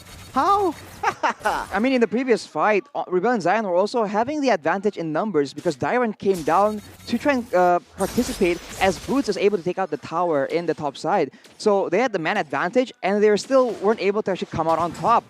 ONIC Esports, way too much mobility, and Rebellion Zion, no catch, no sustainability, they get picked out. Oh, CW in the backside will try to find a kill on towards Wijanarko, still surviving though. CW now looks for a kill on towards Hyzen, and he gets it. Killing spree there, collected by CW. And now Dyron will not be able to do anything. He will retreat as the inner turret forward side of Rebellion falls. ONIC Esports claiming 3 turrets in the first 7 minutes, and it's not looking good for turrets. He just tanked the turret in the mid lane. He does not care. He goes for it, he takes it down, and all over the map, it's just ONIC making plays, ONIC winning the lanes. And again, this time, no retribution battle from Fearless. Kyrie picks it up without his own retry. He just basic attacks it, securing the 3rd and final turtle of the game. Presented to you by the Samsung Galaxy A series. Arashi, what are the win conditions for Rebellion at this point? Yeah, at this point, it's just way too difficult, man. They need to try and get a fight where they're able to use their superior combo and burst, and I mean, their limited crowd control, and take someone out. If they can delete CW or Kyrie, they stand a chance to actually win the fight afterwards. But unless they do so, they're just so behind right now, and they're going on Boots, not exactly the ideal target. You can see here, ONIC Esports looks for an invade now. CW hasn't popped that, and Wijanarko falls. Killing spree will fall in the hands of Kyrie. Take a look at Sway Low, double kill there. The shards is just too much, as Rebellion Zion has yet to secure a kill in the 3rd game, ladies and gentlemen. It's too much for them to handle, and again, under the tier 2. Oh my god, Fearless and Dyron taking a lot of heat here. Dyron will be able to escape for now, creating more space for ONIC Esports to perhaps take the turret. Oh my lord. The mechanics there shown, displayed by the side of ONIC members. Still, 0 kills in the first 8 minutes for side of Rebellion. Complete shutout. This is ONIC as dominant as ever. This is ONIC we expected in game 1.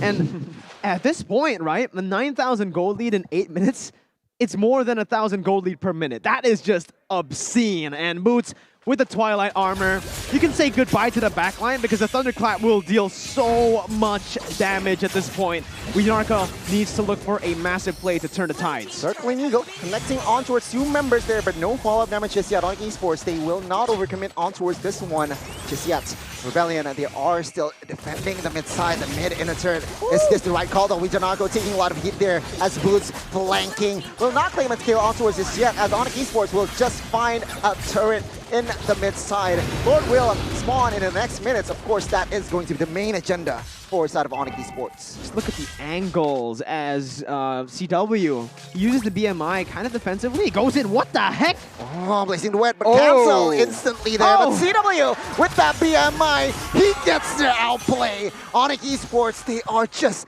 dismantling Rebellion Zion now. Diamond looking for a sneaky play.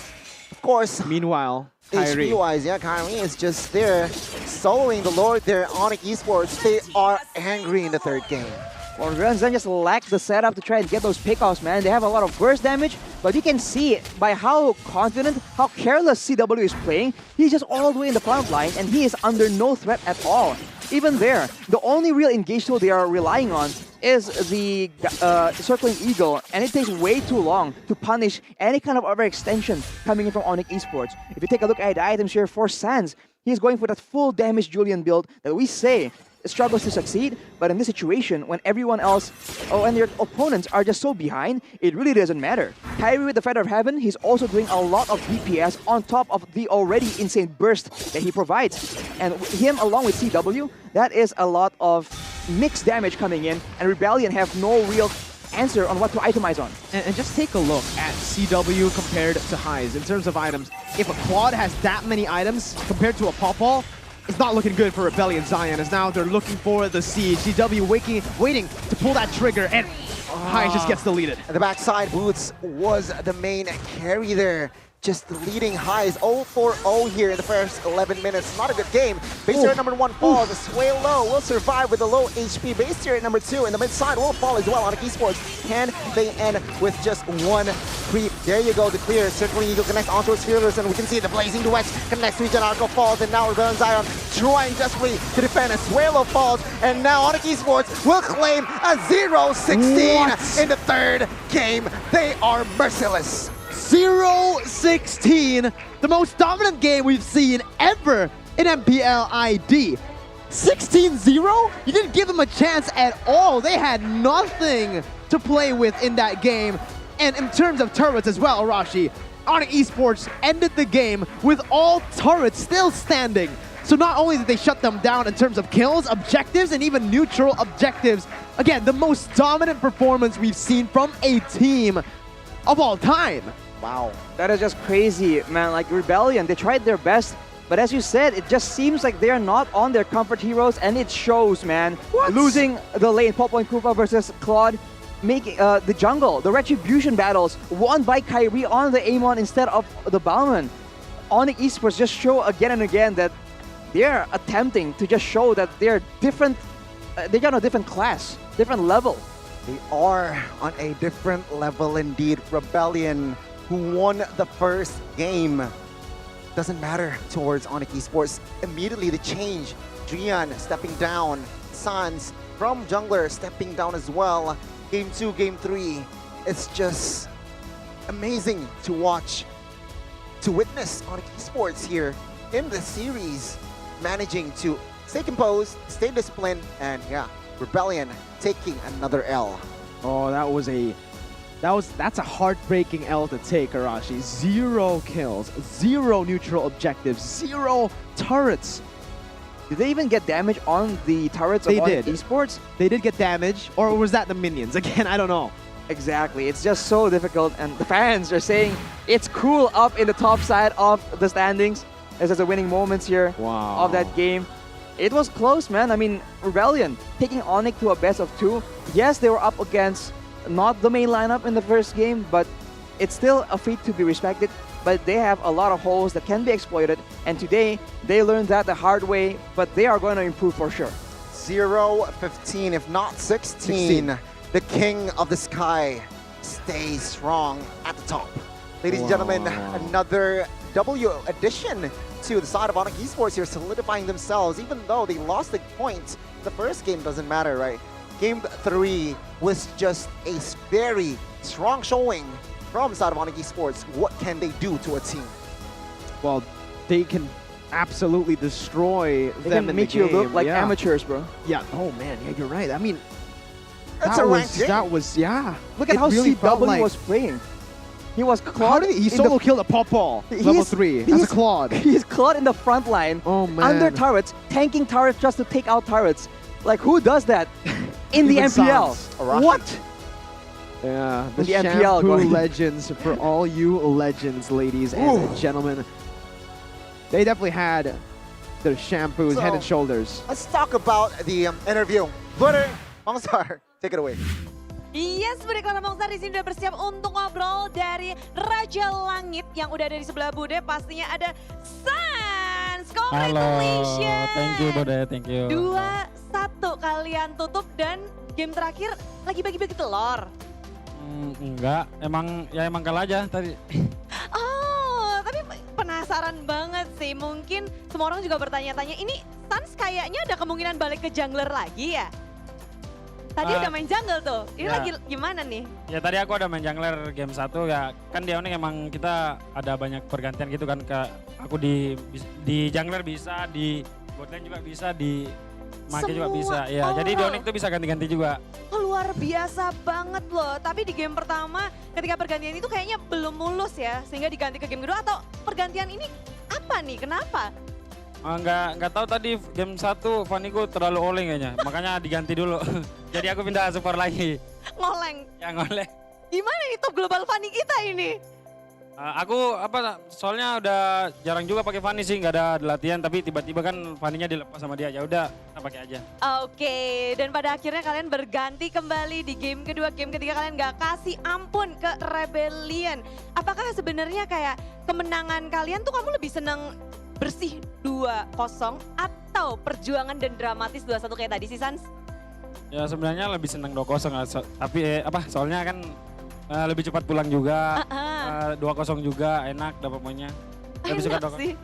Ya enak, tadi juga ngasih telur sadis banget kalian. Dengan kemenangan ini membuat kalian bener-bener di pucuk tuh poinnya tinggi banget Sans. Ada nggak sih menurut Sans sendiri gimana sih cara untuk mempertahankan di atas nih untuk ONIC? Ya tetap latihan aja sih, jangan malas-malas anak-anak ONIC, terus jangan star syndrome juga, itu sih. Oke, dan mungkin match-match selanjutnya kita bisa lihat Sans di role lain ya berarti ya? Di gold lane bisa, Ya bisa jadi. di ESP bisa nggak? Bisa juga. Bisa juga, jadi ada kemungkinan berputar-putar dan nggak cuma Sans, banyak yang bisa digituin Iya banyak juga, kita bisa ganti-ganti role juga. Oh my god, semua tim harus hati-hati. Sans, ada yang mau kamu sampaikan untuk tim-tim lawan yang belum kamu lawan nih di MPL? Nggak tahu sih aku mau ngomong apa kalau ketemu tim-tim lain ya. Aku bilang ya tetap semangat aja biar nanti di pertandingannya seru. Yang penting seru ya. Masih di pucuk, inilah dia ONIC Esports dan Bude sama Sans akan ngelemparin langsung kepada caster yang bertugas untuk nge-breakdown game yang begitu sadis. Silahkan caster.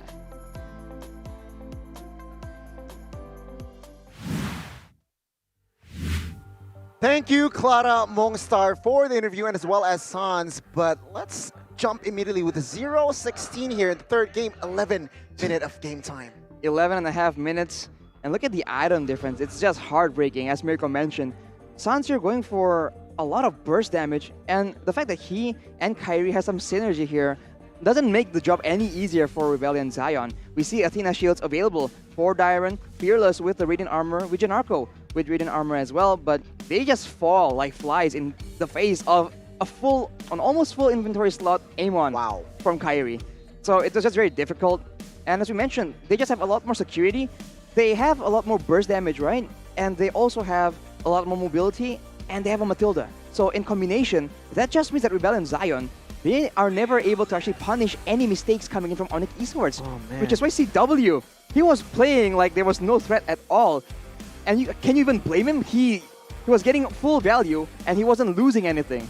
No, you really can't. I mean, again, it's just depressing to see Just so, oh man, that's so depressing to see. 0 kills on the board at all. Well, technically they should have 100% kill participation because it's all 0, but this guy, oh my god, how the heck does this guy keep on he was against a Popo. It doesn't make sense. Oh my god, Arashi, most damage, just give it to him. At this point, he's done it 3 games in a row. Give it to him. Give the MVP over to CW. Well, Calvin Winata. You can make a case that Kyrie was also doing a lot of damage here. He was also the MVP per se, but I think CW deserves it more, man. Being able to shut down highs and also get rolling in one fell swoop. I think ONIC Esports, this man is one of their main win conditions, as we've highlighted in the keys to victory by Axe. So it's no surprise, but at the same time, it's just so impressive. You can't help but admire what this man is able to do every single time. Calvin Winata is just crazy.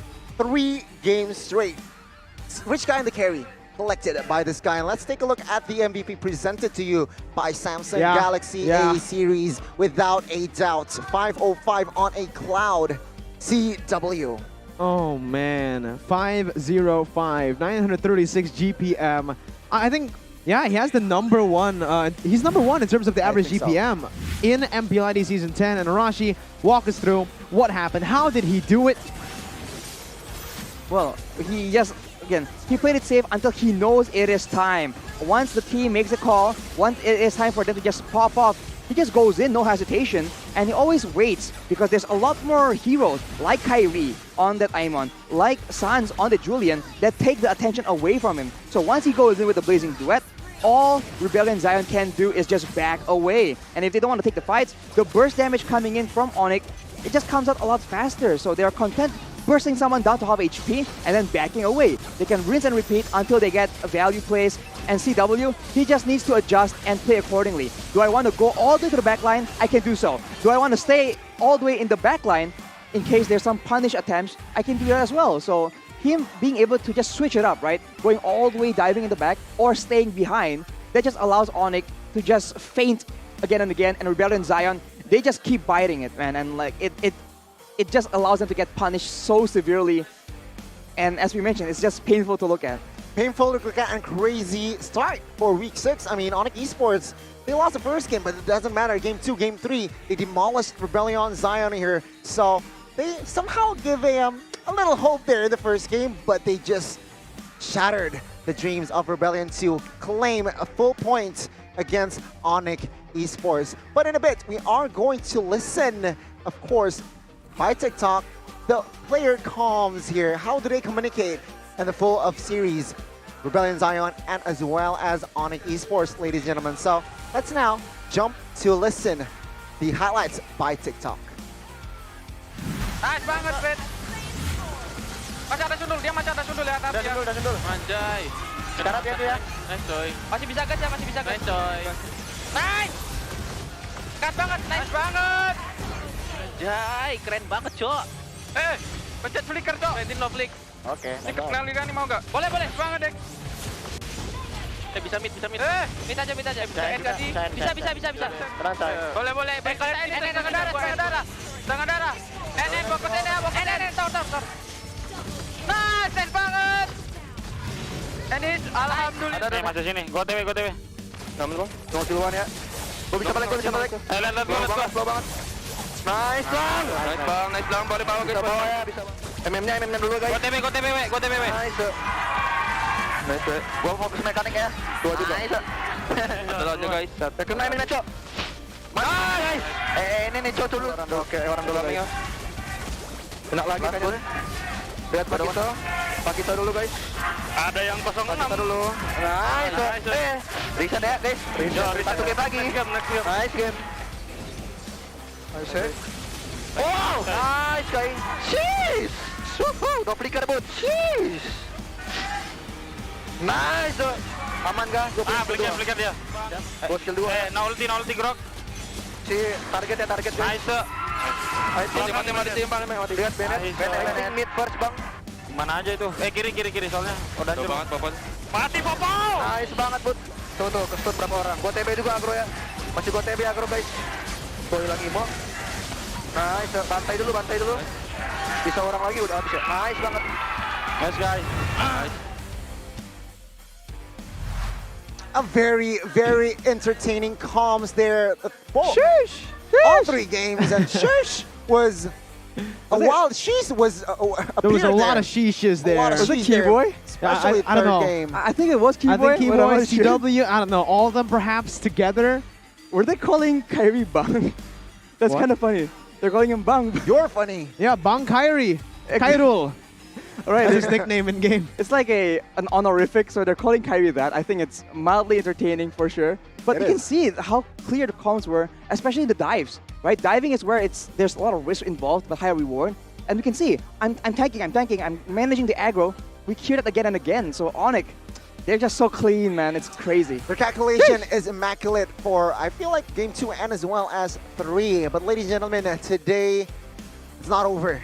Only the first match. Yeah, 2-1 forwards out of ONIC Esports, but we also have another crazy match. What's that? What match do we have?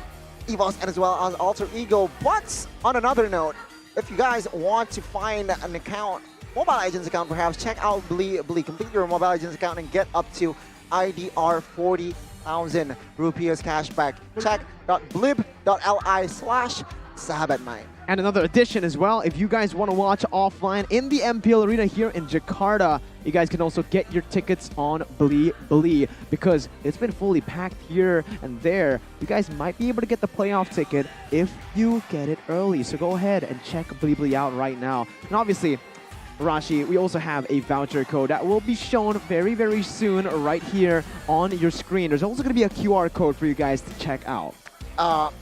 I think we're gonna have another cashback as well. Another cashback? Exactly. I do believe yeah, so. upgrade your account here. Cashback 40,000 rupiah. Use the vote code voucher there. Game-MPL10 or rewind this. Scan the QR code below Arashi. Man, take a look at the next match though, right? You mentioned it already. You gave us a little sneak peek. Ooh. Alter Ego versus EVOS Legends. Another very high stakes match because right now, EVO still have the chance to capture that upper bracket position if they win 2-0. Alter Ego though, they're still fighting for their playoff spot. As now we're going to take it back, rewind it a bit. CW, keys to success for game number 3, Arashi. Well, Rebellion can't handle the early game coming in from ONIC, especially in the last 2 games. And honestly, especially in game number 2, we saw that Rebellion had some success, but once the ball gets rolling for ONIC, this is the difficult part. They don't mess up. They don't make mistakes, so you need to force them. And if you don't have the tools necessary to force ONIC into those tough decisions, I mean, it's... You can expect them to just play mechanically. We've said this again and again. They are known for this. They'll play perfectly all the way until the 30-minute mark if they have to. They will do it. They will. They do not get tired. Yeah, they don't, really. They really don't, right? Again, relentless. Kyrie was unwell, yet he's still able to steal 2 red 3 against a bounce. I don't know how that happened, but Kyrie definitely saves up his money with Living by Mandiri. That's why he's all good. He is all good. So guys, follow Kyrie's footsteps. Download Living by Mandiri to get special promos and keep an eye on MPL ID to get the latest info for Living by Mandiri users. Yeah, save.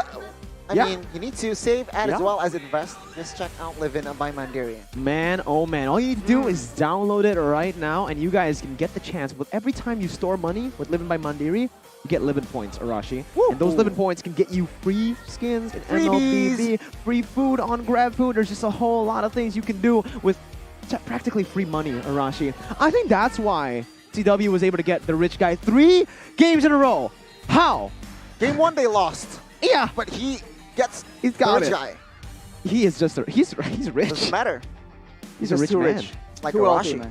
Like Arashi, because he saves with Living by Mandiri. Exactly. Living by Mandiri, guys, check it out. Don't miss out. And perhaps, just perhaps, you're going to get all that valuable benefits, man. There's just so much opportunity that you're not capitalizing on. Do it like ONIC, bro.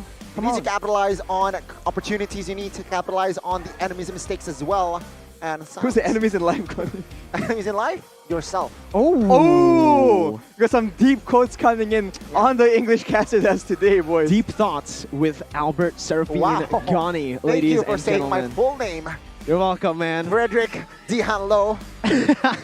He butchered my name, but it's all right. Handilo. There you go. You got it this time. But with that, we are going to end the first match of the day. Obviously, we still have the second match where, again, the stakes are so high. Upper bracket gonna be fought for EVOS Legends, and playoff live still on the line for Alter Ego, as both of these Titans will battle it out. Last time, first leg, Alter Ego were able to get a 2-1 victory pretty convincingly up against EVOS Legends. Well, I heard here, Little Bird, rumors that another player is coming to the EVOS Legends. So we'll have to see, wait and see, will he enter the official lineup today or not? Because that might be the game changer against Alter Ego. It's week 6. It's week 6. And there's still changes happening. The final change, because MDL has just ended. Last week of MDL, week 6, and that's the last chance for the players to move. Obviously, there was also some news that Delar went to the MDL. So with Psychos joining, will he have a good impact? Let's talk about more. Let's talk about it more later after the break. Goni, Mirko, and as well as Arashi will have a short break. Ladies and gentlemen, stay tuned later.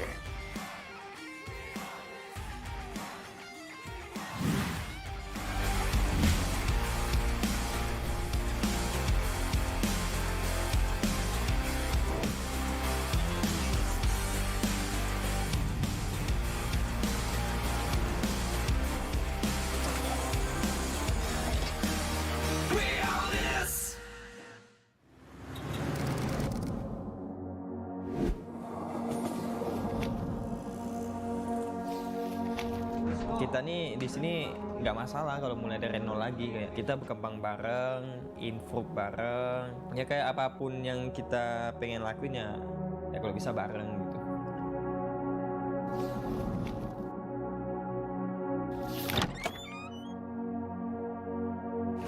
Dulu kita juga latihannya giat banget, kayak kita bangun pagi latihan sampai malam, bangun pagi latihan sampai malam, ya kerja nggak mengkhianati hasil lah gitu lah ya dulu.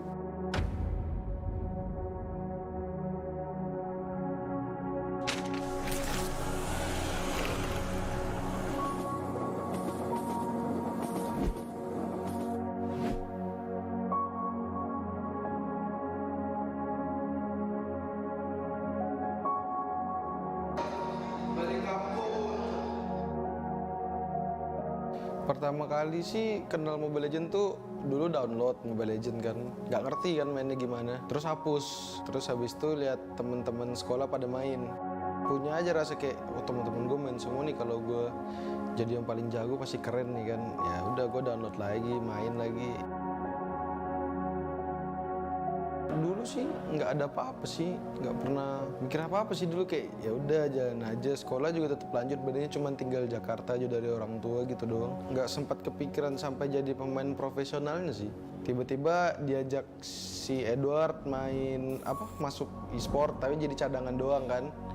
Itu tuh ONIC nggak salah kalau yang dulu, jadi cadangan doang, terus tiba-tiba mereka ada playernya tuh yang bisa, jadi ya udah jadi pemain inti, ya udah sampai sekarang.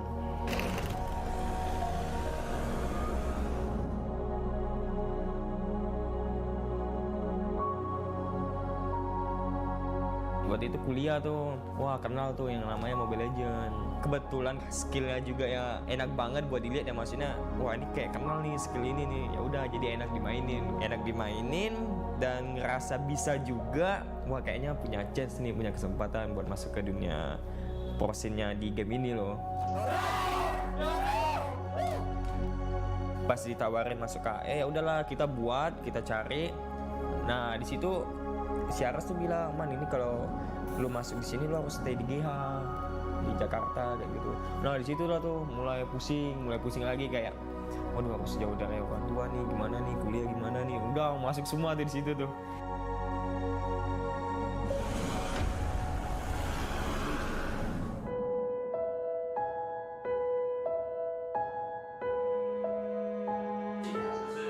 Dulu sih main game dimarah ya, pasti dimarah, kayak main game terus kerjaannya nggak ada kerjaan lain. Sampai dulu dilatihanin kayak ada les olahraga biar nggak main game. Sampai handphone disita, nggak boleh main, kayak main handphone cuman boleh Jumat, Sabtu, Minggu doang. Tapi ya curi-curi main, kena marah ya. Mau ditarik tim kan, terus dikasih gaji gitu-gitu. Nah barulah mungkin berpikir 2 kali tentang game emak gue kan. Ya. Di season 6 tuh orang tua tuh udah mulai open minded banget. Papaku aja yang sebelumnya nggak pernah komentarin masalah pekerjaan karirku pada saat itu kayak tiba-tiba langsung ngomong, Rahman kenapa namanya nggak diganti aja nama yang in game yang pernah dibahas kan? Iya mau sih. Perjuangannya nggak egois, lebih bergaul sama teman satu tim. Karena orangnya lebih doyan sendiri-sendiri kan daripada ngumpul. Ya udah jadi kayak yang pas season 8 tuh mulai ngumpul sama teman, mulai coba dengar masukan orang, lebih mencoba untuk menjadi orang yang lebih dewasa dan lebih baik. Yang bantu pas dari titik terendah terus naik lagi sih harusnya pesan dari orang tua sih, itu paling berpengaruh lah ya.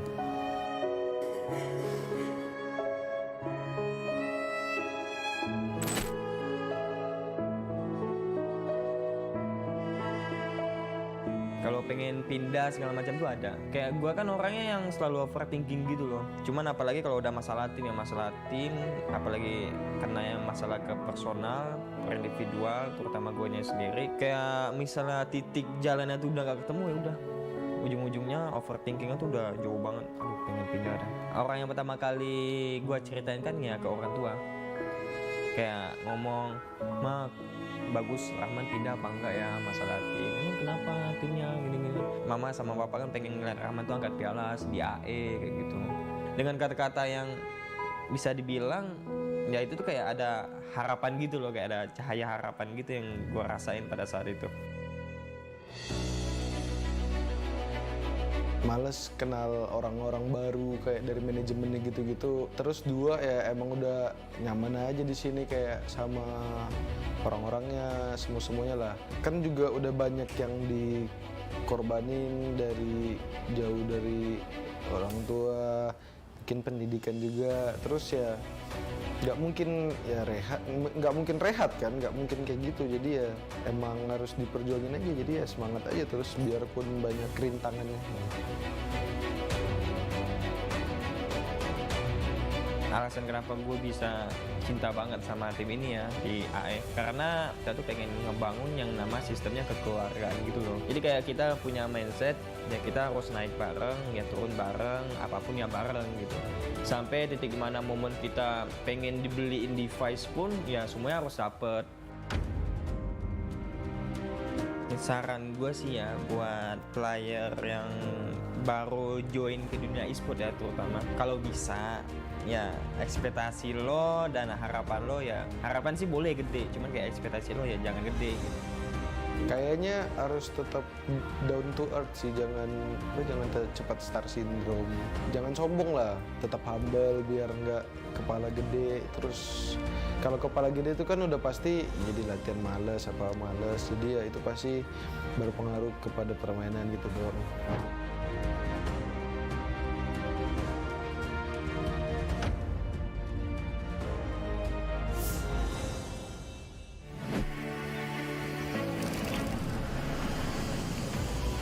Kita keluarga tapi tetap profesional. Kalau prinsip aku mungkin gini deh, sebelum aku keluar aku pengen ngasih yang terbaik dulu buat ini tim.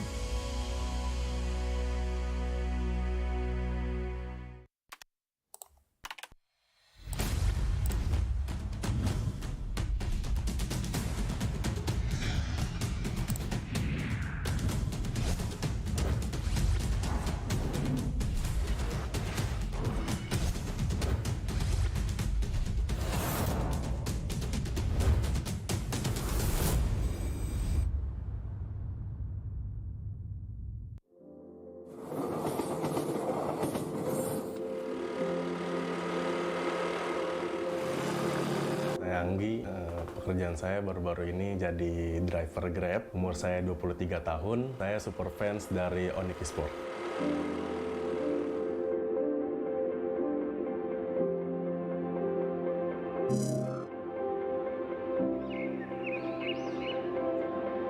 Namaku Hafiz Kairunanda, aku berkuliah di Perbanas Institut Jakarta, mengambil jurusan D3 Keuangan dan Perbankan, dan aku juga salah satu super fans dari tim RRQ.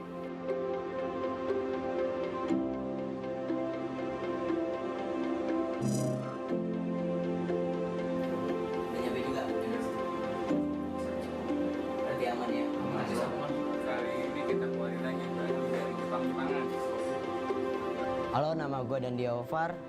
Gue umur 21 tahun, pekerjaan gue wirausaha, dan gue juga super fansnya EVOS.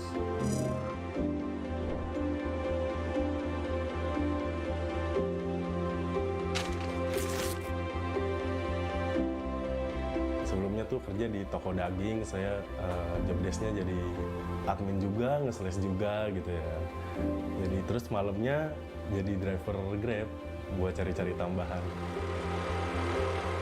Awalnya sih cuma buat sampingan aja ya, soalnya kan pendapatan di kerjaan masih kurang nih, jadi nyari sampingan gitu.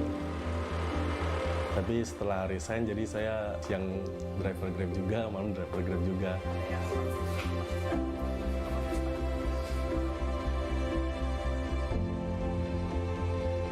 Pada zaman SMP, aku bercita-cita sebagai dokter. Namun impian itu semua tidak bisa kuraih begitu gampangnya, dan aku berpikir berulang kali. Pada akhirnya aku bercita-cita pada saat SMA itu menjadi farmasi di suatu rumah sakit. Wirausaha gue tuh kayak gue nge-thrift baju. Jadi gue beli baju balan kayak di karung gitu yang banyak. Terus gue pilih-pilih mana yang bagus, mana yang enggak. Terus yang bagus itu gue bakal jual lagi. Langsung aja disikat.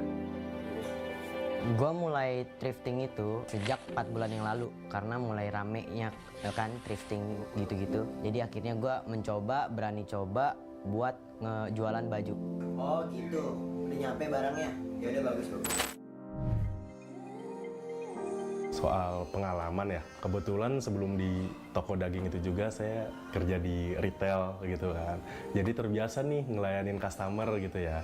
Mungkin pelayanan saya baik gitu, pernah dikasih tip besar juga sih mas.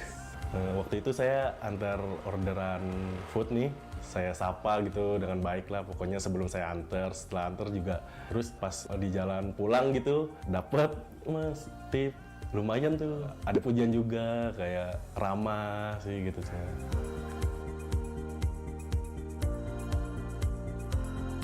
Di SMA itu sering hanya bermain game, aku mengganti impianku menjadi seorang pro player. Namun semua itu gagal di saat tidak bisa lolos MPL Season 2.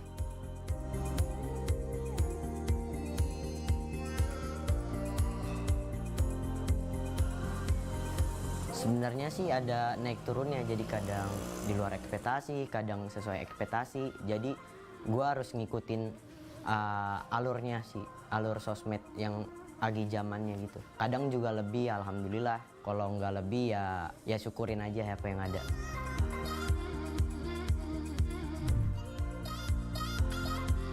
Dari waktu kecil kan, zaman SD SMP tuh lagi boomingnya game FPS. Lama-lama makin kesini makin maju kan. Terus ada Mobile Legends nih yang bikin apa ya, kayak Esports tuh makin dikenal banyak orang gitu.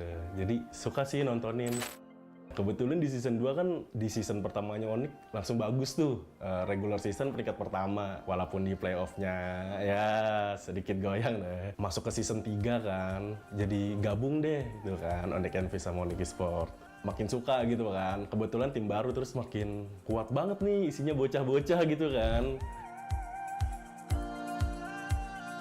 Pada saat SMA kelas 1 semester 2 itu aku mencoba game Mobile Legends. Bisa dibilang itu tipe-tipenya itu juga MOBA, yang juga itu aku suka juga kan, karena game kompetitif strategi juga. Pada saat season yang kedua, aku menyukai tim RRQ. Aku menyukai tim itu karena mereka tuh menerima responku dengan baik dan juga emang ramah sih. Jadi awal gue tahu e-sport itu dari game PC. Terus semenjak udah mulai ada HP Android, udah ada game-game mobile. Terus gue ngeliat game Mobile Legends, gue perhatiin oh ternyata timnya bagus-bagus nih, orangnya juga kayak humble-humble, kayak cantik-cantik, ganteng-ganteng, pokoknya banyak kelebihan deh. Jadi dulu gue buka Instagram, kok ada EVOS nih, EVOS itu apa sih? Akhirnya cari-cari, terus gak lama tuh dia buat giveaway kayak nobar film bioskop gitu bareng-bareng sama player EVOS dan keluarga EVOS besar lah. Nah, gue coba komen, akhirnya gue menang tuh giveaway. Gue di DM langsung oleh EVOS Esports. Nah, dari situ gue ikut acaranya, gue bisa kenal pro player. Ternyata mereka bener-bener baik sesuai apa yang gue ekspektasiin. Nah, sejak saat itu juga gue jadi cinta banget sama EVOS dan Esports. Aku lihat-lihat sih dari selama pandemi konten-konten di IG-nya MPL atau tim-tim e-sport lainnya juga lebih rajin upload. Untuk RRQ itu sendiri banyak juga memposting segala macam konten. Itu bisa dibilang juga bagus kan. Kita nggak bisa bertemu secara offline, tapi kita juga bisa mengikuti kegiatan player-player RRQ gitu, seperti vlognya atau segala macamnya melalui YouTube tim RRQ ataupun Instagramnya juga, Instagram daily post. Aku bisa dibilang lebih diterima lah di Kingdom itu. Jadi aku merasakan Kingdom itu sebagai rumah lah bagi aku tuh. Jujur sih semenjak pandemi kan mereka membuat konten-konten supaya bisa tetap dukung tim favorit masing-masing kan. Gue lihat konten mereka tuh kayak happy banget.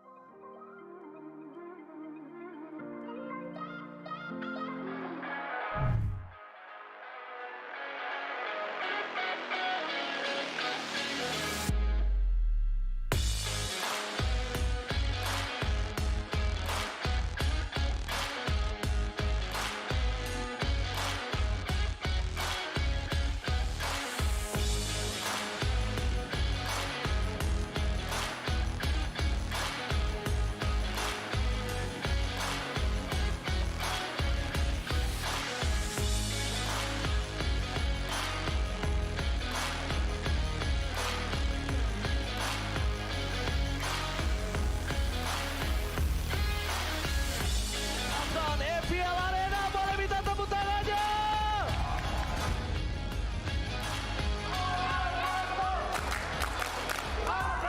ONIC pasang landa mengobrolkan Aerofit Flecker. Again, Samo Haste berhasil mengatakan bintang Sam Naga.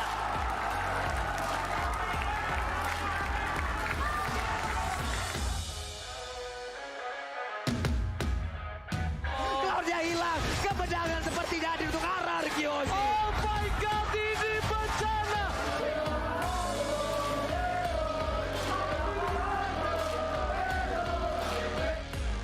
Akan lagi, Valeski berhasil didapatkan. Sementara untuk kali ini Caldera berhasil dihancurkan pula. One-one-nya, triple kill looking for media dan mereka berfokus untuk bisa mendapatkan kemenangan 2-2 tanpa balas dan bendera aja. EVOS Legends tanpa balas.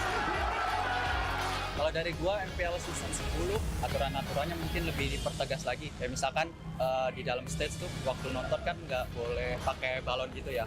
Nah itu lebih dipertegas lagi, sekalian nggak pakai balon aja gitu. Sekalian ya udah teriak-teriak aja.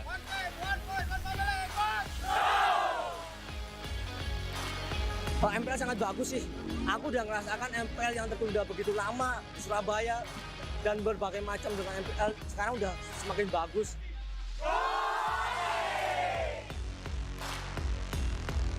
MPL kalau bisa ya setiap minggunya diadain di J-Expo lah biar gede.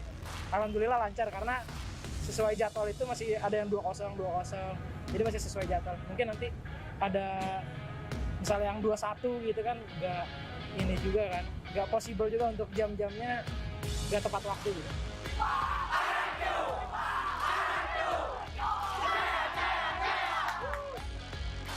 Harapannya kepada fans-fans tim MPL lainnya bisa saling menghargai, saling respect juga biar nggak ada toksik-toksik lagi.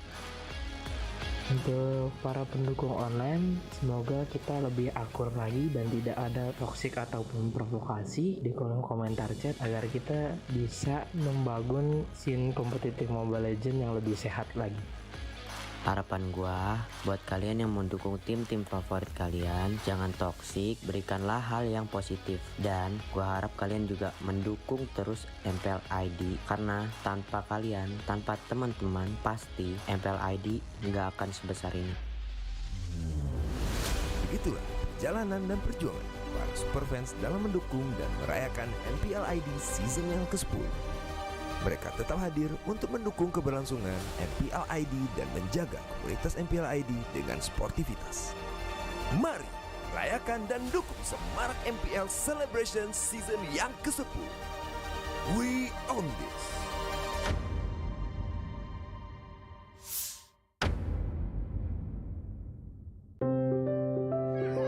Kalau orang tua gue tuh kayak nggak pernah nyuruh lo jadi ini. Orang tua gue tuh selalu kayak yang lo mau ya udahlah, tapi lo harus tunjukin lah.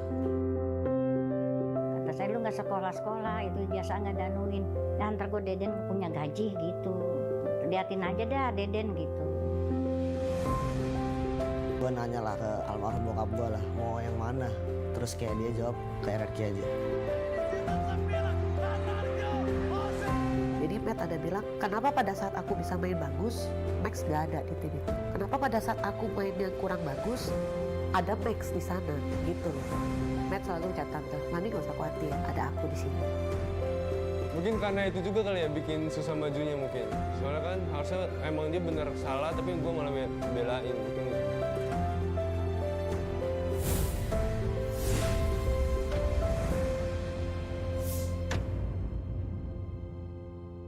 Get Galaxy A33 5G. Why?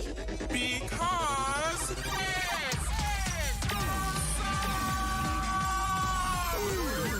Galaxy A33 5G with awesome processor. Buy now. Get Galaxy A33 5G.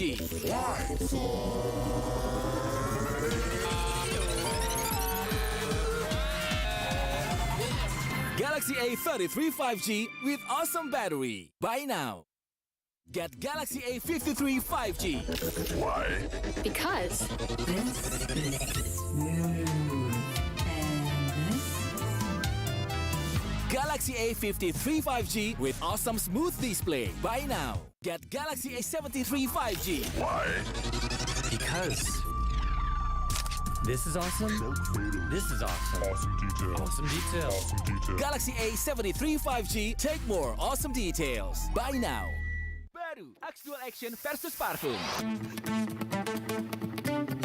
Yakin parfummu bikin kamu tetap segar saat berkeringat? Coba Axe baru. Kini lawan bau badan dan wangi segar bahkan saat kamu berkeringat. Axe Dual Action baru. Kepada sang legenda, nikmatmu sungguh tiada tara. Berjuang menjaga cita rasa hingga menjadi besti dengan api. Apalagi yang bisa kami lakukan selain menuruti perut yang bergejolak ingin menyantap? Inilah wujud terima kasih kami bersama GrabFood Resto Legendaris. Koparkan pesananmu. Tangan gue kenapa nih? Aduh, gatel banget, gak tahan. Move on ke Head and Shoulders. 100% pede, ketombe basah dan gatal. Wiped out.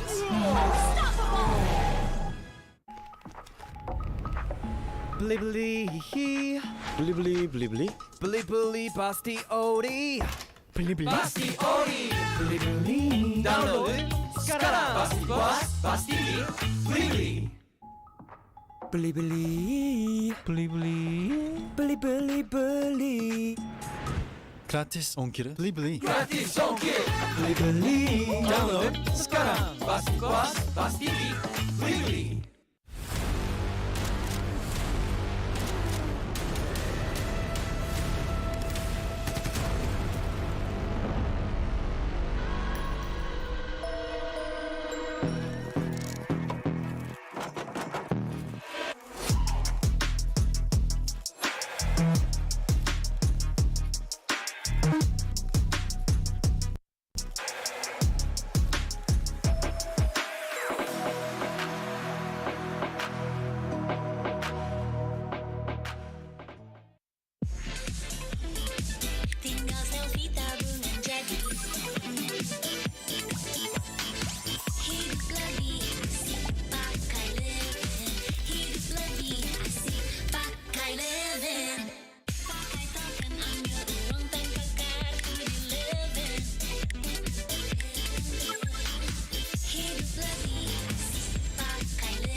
kita nih di sini nggak masalah kalau mulai dari nol lagi, kayak kita berkembang bareng, improve bareng, ya kayak apapun yang kita pengen lakuin ya kalau bisa bareng gitu.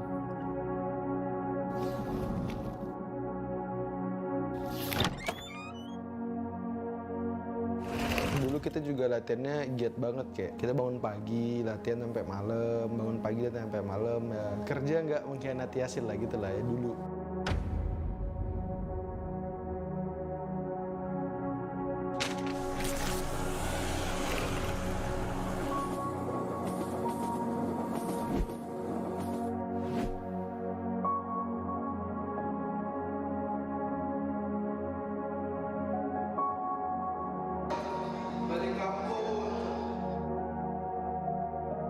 Pertama kali sih kenal Mobile Legends tuh dulu download Mobile Legends kan, nggak ngerti kan mainnya gimana, terus hapus, terus habis itu lihat temen-temen sekolah pada main, punya aja rasa kayak oh temen-temen gue main semua nih, kalau gue jadi yang paling jago pasti keren nih kan, ya udah gue download lagi, main lagi.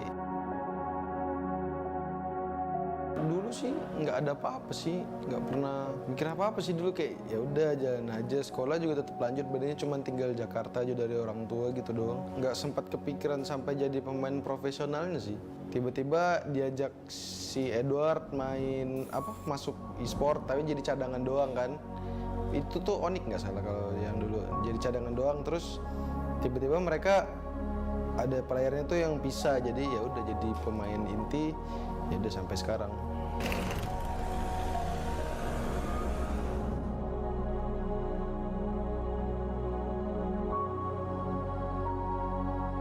Waktu itu kuliah tuh, wah kenal tuh yang namanya Mobile Legends. Kebetulan skillnya juga ya enak banget buat dilihat ya, maksudnya wah ini kayak kenal nih skill ini nih, ya udah jadi enak dimainin dan ngerasa bisa juga, wah kayaknya punya chance nih, punya kesempatan buat masuk ke dunia pro-scene-nya di game ini loh. Pas ditawarin masuk KE, ya udahlah kita buat, kita cari. Nah di situ si Aras tuh bilang, man ini kalau lu masuk di sini lu harus stay di GH di Jakarta kayak gitu. Nah di situ lah tuh mulai pusing lagi, kayak waduh harus jauh dari orang tua nih, gimana nih kuliah gimana nih, udah masuk semua tuh di situ tuh.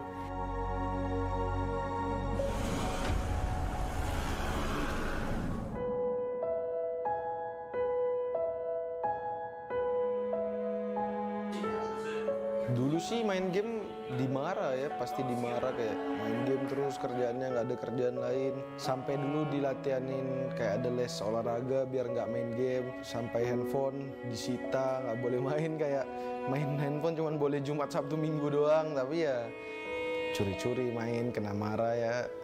Mau ditarik tim kan, terus dikasih gaji gitu-gitu. Nah barulah mungkin berpikir 2 kali tentang game emak gue kan. Ya.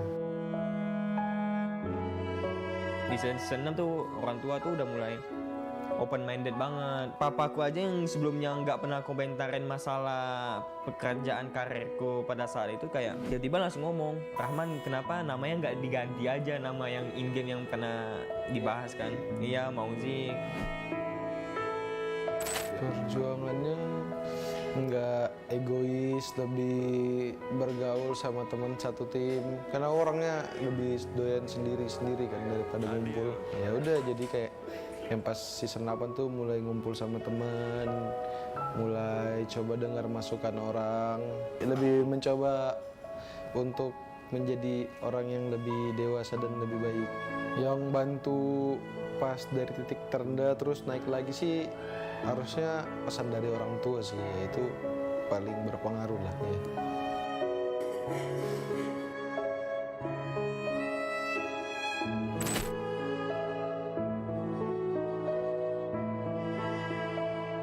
Kalau pengen pindah segala macam tuh ada. Kayak gue kan orangnya yang selalu overthinking gitu loh. Cuman apalagi kalau udah masalah tim, apalagi karena yang masalah ke personal, per individual, terutama gue sendiri. Kayak misalnya titik jalannya tuh udah gak ketemu, ya udah.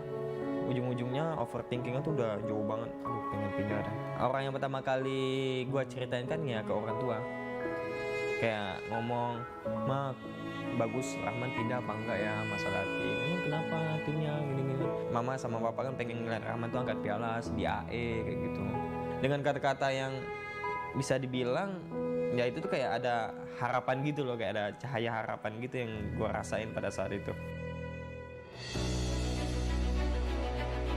Males kenal orang-orang baru kayak dari manajemennya gitu-gitu. Terus dua ya emang udah nyaman aja di sini kayak sama orang-orangnya, semuanya lah. Kan juga udah banyak yang dikorbanin dari jauh dari orang tua, bikin pendidikan juga. Terus ya nggak mungkin ya rehat kan, nggak mungkin kayak gitu. Jadi ya emang harus diperjuangin aja, jadi ya semangat aja terus biarpun banyak kerintangannya. Alasan kenapa gue bisa cinta banget sama tim ini ya di AE, karena kita tuh pengen ngebangun yang nama sistemnya kekeluargaan gitu loh. Jadi kayak kita punya mindset ya kita harus naik bareng, ya turun bareng, apapun ya bareng gitu. Sampai titik mana momen kita pengen dibeliin device pun ya semuanya harus dapet. Saran gue sih ya buat player yang baru join ke dunia e-sport ya, terutama kalau bisa ya ekspektasi lo dan harapan lo ya, harapan sih boleh gede, cuman kayak ekspektasi lo ya jangan gede gitu. Kayaknya harus tetap down to earth sih, jangan cepat star syndrome. Jangan sombong lah, tetap humble biar nggak kepala gede. Terus kalau kepala gede itu kan udah pasti jadi latihan males, jadi ya itu pasti berpengaruh kepada permainan gitu dong.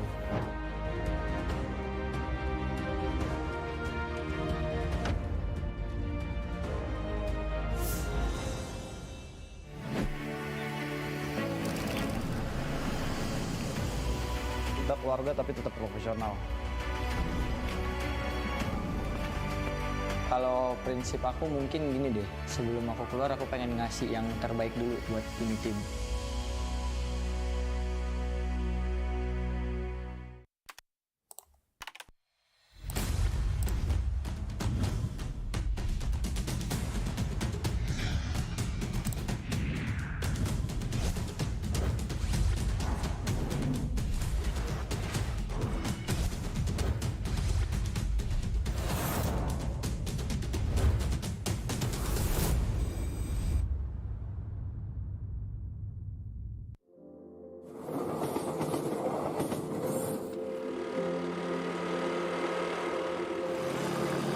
Anggi, pekerjaan saya baru-baru ini jadi driver Grab. Umur saya 23 tahun, saya super fans dari ONIC Esports.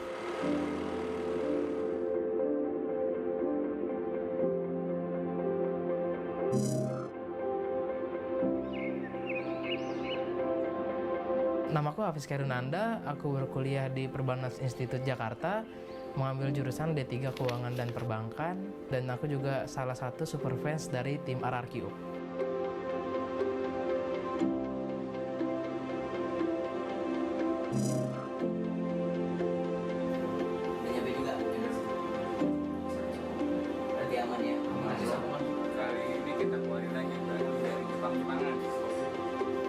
Halo, nama gue Dandia Ovar, gue umur 21 tahun, pekerjaan gue wirausaha, dan gue juga super fansnya EVOS.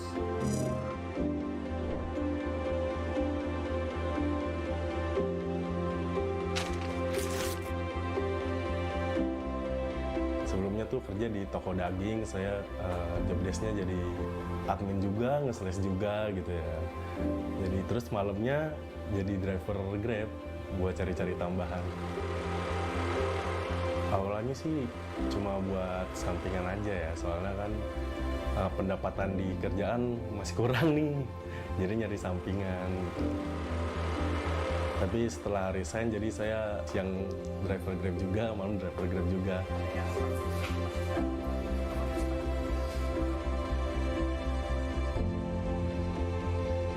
Pada zaman SMP, aku bercita-cita sebagai dokter.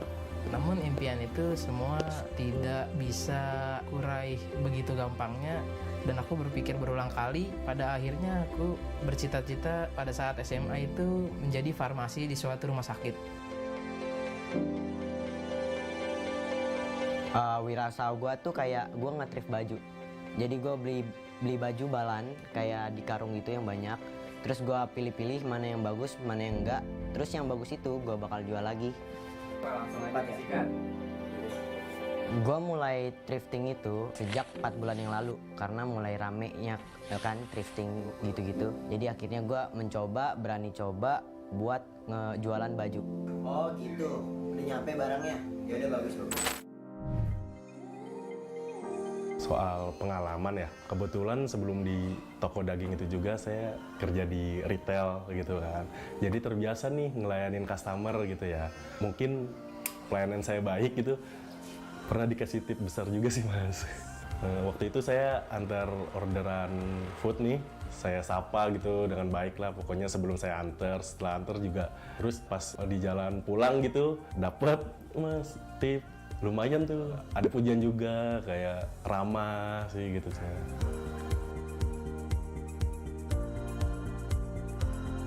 Di SMA itu sering hanya bermain game, aku mengganti impianku menjadi seorang pro player. Namun semua itu gagal di saat tidak bisa lolos MPL Season 2.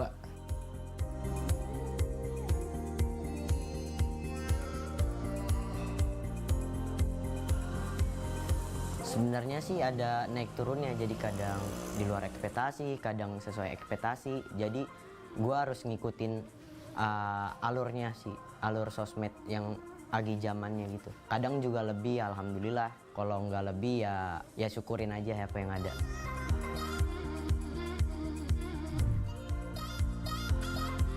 Dari waktu kecil kan, zaman-zaman SD SMP tuh lagi boomingnya game FPS. Lama-lama makin kesini makin maju kan. Terus ada Mobile Legends nih yang bikin apa ya, kayak Esports tuh makin dikenal banyak orang gitu.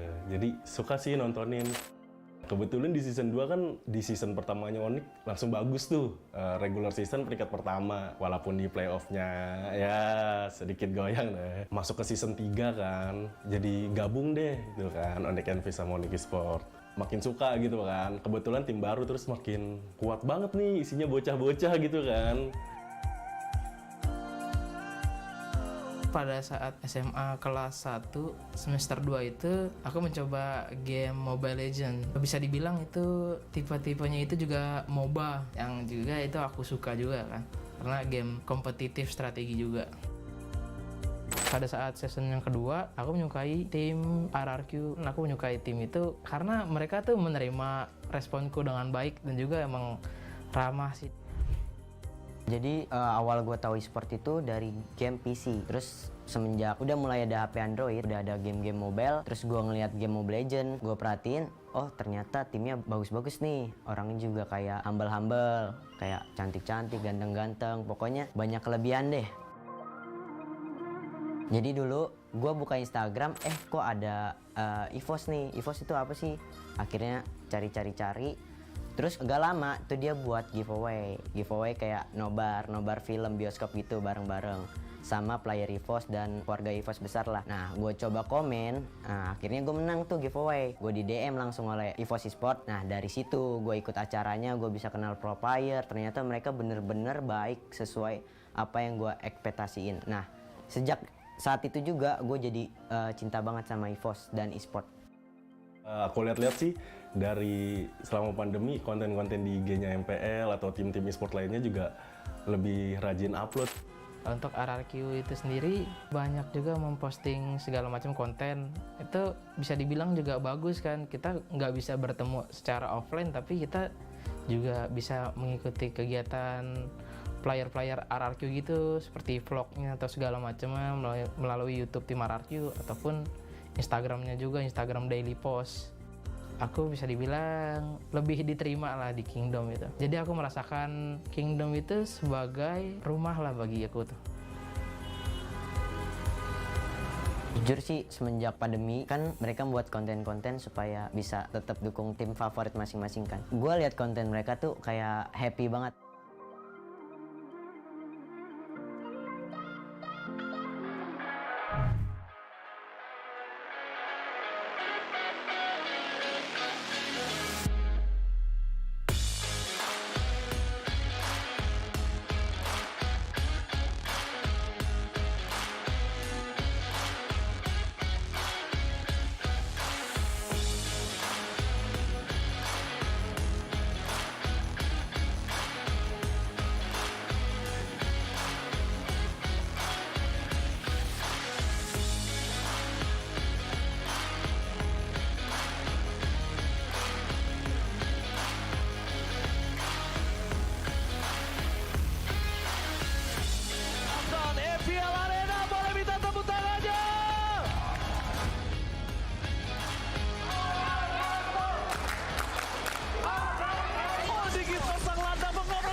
berhasil didapatkan. Sementara untuk kali ini Caldera berhasil dihancurkan pula. One-one-nya, triple kill looking for media dan mereka berfokus untuk bisa mendapatkan kemenangan 2-0 tanpa balas dan bendera EVOS Legends tanpa balas. Kalau dari gua MPL season 10 aturan-aturannya mungkin lebih dipertegas lagi. Kayak misalkan di dalam stage tuh waktu nonton kan nggak boleh pakai balon gitu ya. Nah itu lebih dipertegas lagi, sekalian nggak pakai balon aja gitu. Sekalian ya udah teriak-teriak aja.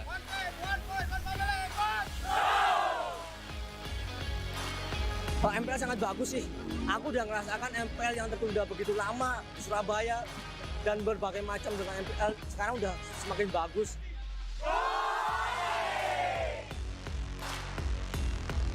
MPL kalau bisa ya setiap minggunya diadain di Esports lah biar gede.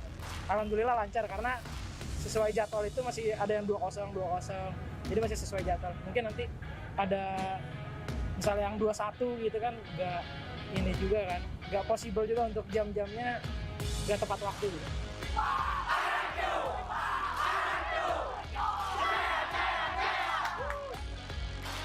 Harapannya kepada fans-fans tim MPL lainnya bisa saling menghargai, saling respect juga, biar nggak ada toksik-toksik lagi.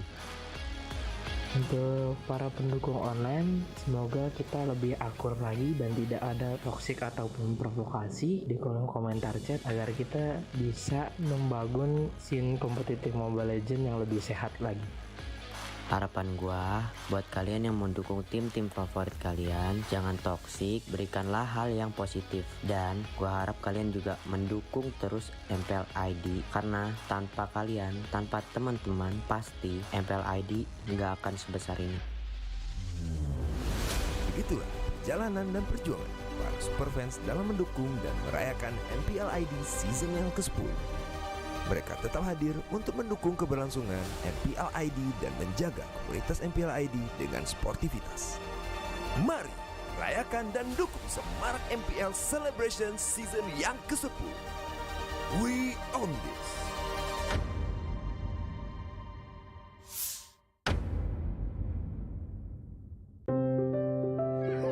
Kalau orang tua gue tuh kayak nggak pernah nyuruh lo jadi ini. Orang tua gue tuh selalu kayak yang lo mau ya udahlah, tapi lo harus tunjukin lah. Kata saya lu nggak sekolah-sekolah itu biasa nggak danuin. Ya ntar gue Deden punya gaji gitu. Liatin aja dah Deden gitu. Gue nanya lah ke almarhum bokap gue lah, mau yang mana? Terus kayak dia jawab ke RRQ aja. Jadi Matt ada bilang, kenapa pada saat aku bisa main bagus, Max gak ada di tim itu? Kenapa pada saat aku main yang kurang bagus, ada Max di sana, gitu loh.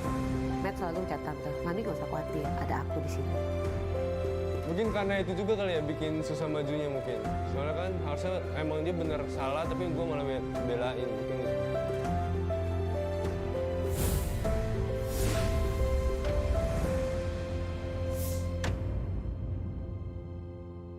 Get Galaxy A33 5G. Why? Because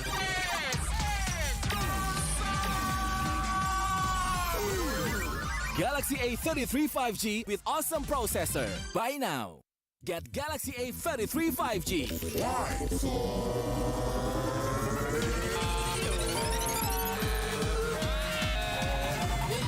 Galaxy A33 5G with awesome battery. Buy now. Get Galaxy A53 5G. Why? Because this is smooth. Galaxy A53 5G with awesome smooth display. Buy now. Get Galaxy A73 5G. Why? Because this is awesome. This is awesome. Awesome details. Awesome details. Awesome details. Galaxy A73 5G. Take more awesome details. Buy now. Baru Axe Dual Action versus parfum. Yakin parfummu bikin kamu tetap segar saat berkeringat? Coba Axe baru. Kini lawan bau badan dan wangi segar bahkan saat kamu berkeringat. Axe Dual Action baru. Kepada sang legenda, nikmatmu sungguh tiada tara. Berjuang menjaga cita rasa. hingga menjadi bestie dengan api. Apalagi yang bisa kami lakukan selain menuruti perut yang bergejolak ingin menyantap? Inilah wujud terima kasih kami bersama GrabFood Resto Legendaris. Koparkan pesananmu.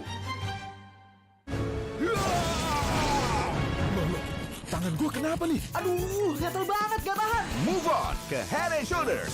100% pede, ketombe basah dan gatal. Wiped out.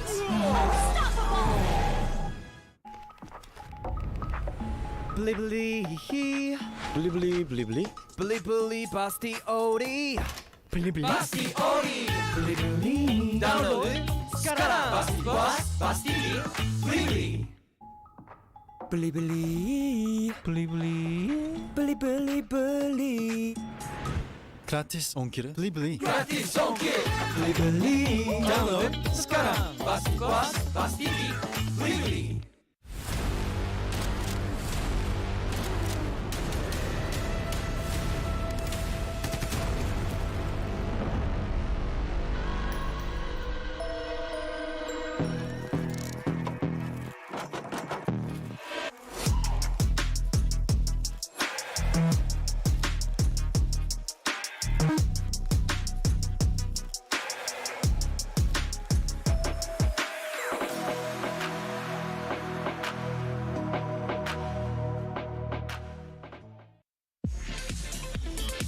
Tinggal selfie tabungan jadi. Hidup lebih asik pakai Leven. Hidup lebih asik pakai Leven. Pakai token ambil uang tanpa kartu di Leven. Hidup lebih asik pakai Leven. Hidup lebih asik pakai Leven.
Kita nih di sini nggak masalah kalau mulai dari nol lagi, kayak kita berkembang bareng, improve bareng, ya kayak apapun yang kita pengen lakuin ya kalau bisa bareng gitu.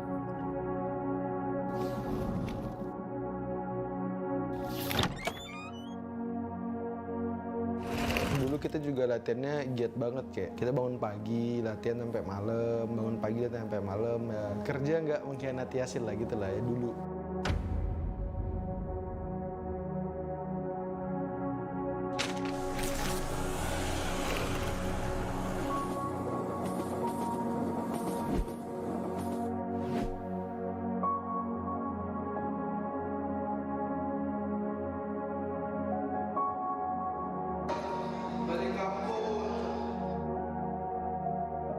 Pertama kali sih kenal Mobile Legends tuh dulu download Mobile Legends kan, nggak ngerti kan mainnya gimana, terus hapus, terus habis itu lihat temen-temen sekolah pada main, punya aja rasa kayak oh temen-temen gue main semua nih, kalau gue jadi yang paling jago pasti keren nih kan, ya udah gue download lagi, main lagi.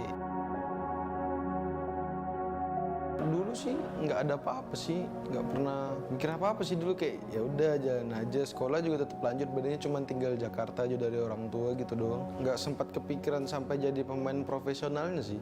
Tiba-tiba diajak si Edward main masuk Esports tapi jadi cadangan doang kan. Itu tuh ONIC nggak salah kalau yang dulu, jadi cadangan doang. Terus tiba-tiba mereka ada playernya tuh yang bisa, jadi ya udah jadi pemain inti, ya udah sampai sekarang.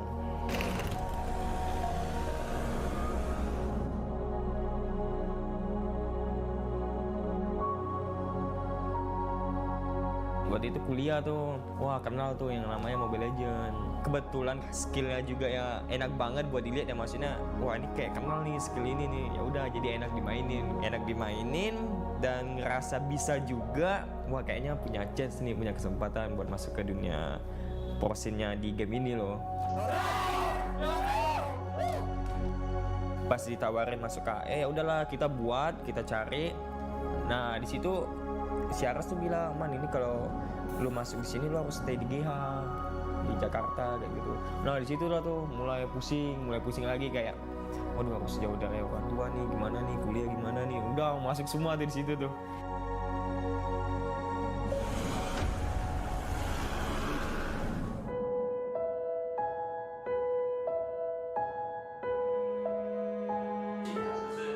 Dulu sih main game dimarah ya, pasti dimarah, kayak main game terus kerjaannya nggak ada kerjaan lain. Sampai dulu dilatihanin kayak ada les olahraga biar nggak main game. Sampai handphone disita, nggak boleh main, kayak main handphone cuman boleh Jumat, Sabtu, Minggu doang. Tapi ya curi-curi main, kena marah ya.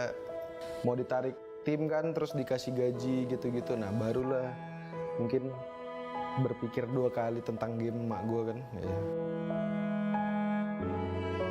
Di season 6 tuh orang tua tuh udah mulai open minded banget. Papaku aja yang sebelumnya nggak pernah komentarin masalah pekerjaan karirku pada saat itu, kayak tiba-tiba langsung ngomong, Rahman kenapa namanya nggak diganti aja nama yang in game yang pernah dibahas kan. Iya mau sih.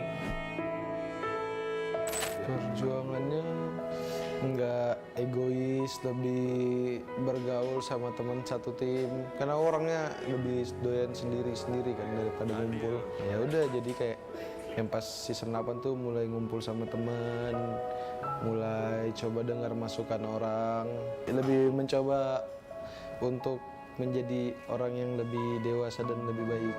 Yang bantu pas dari titik terendah terus naik lagi sih harusnya pesan dari orang tua sih, itu paling berpengaruh lah ya.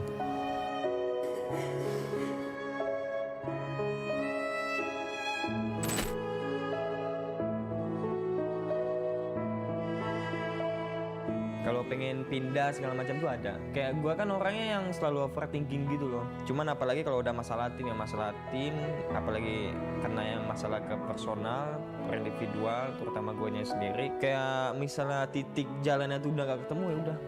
Ujung-ujungnya overthinkingnya tuh udah jauh banget. Aduh pengen pindah dah. Orang yang pertama kali gue ceritain kan ya ke orang tua. Kayak ngomong, "Ma, bagus Rahman pindah apa enggak ya masalah tim? Emang kenapa timnya gini-gini?" Mama sama papa kan pengen ngeliat Rahman tuh angkat piala di AE kayak gitu. Dengan kata-kata yang bisa dibilang ya itu tuh kayak ada harapan gitu loh, kayak ada cahaya harapan gitu yang gue rasain pada saat itu.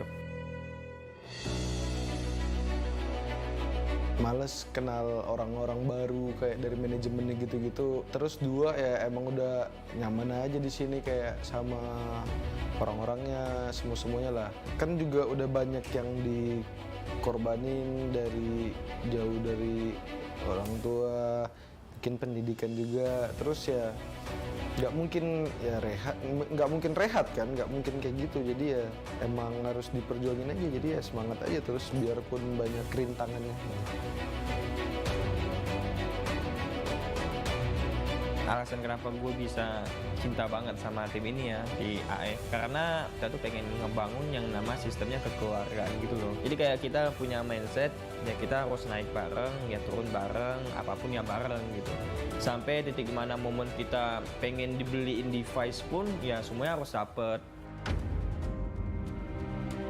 Ya Saran gue sih ya buat player yang baru join ke dunia e-sport ya, terutama kalau bisa ya ekspektasi lo dan harapan lo ya, harapan sih boleh gede, cuman kayak ekspektasi lo ya jangan gede gitu. Kayaknya harus tetap down to earth sih, jangan cepat star syndrome, jangan sombong lah, tetap humble biar nggak kepala gede. Terus kalau kepala gede itu kan udah pasti jadi latihan males, jadi ya itu pasti berpengaruh kepada permainan gitu doang.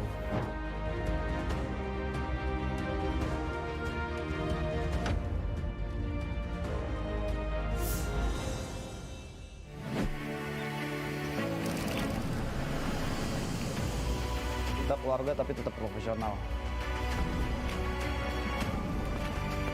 Kalau prinsip aku mungkin gini deh, sebelum aku keluar aku pengen ngasih yang terbaik dulu buat tim.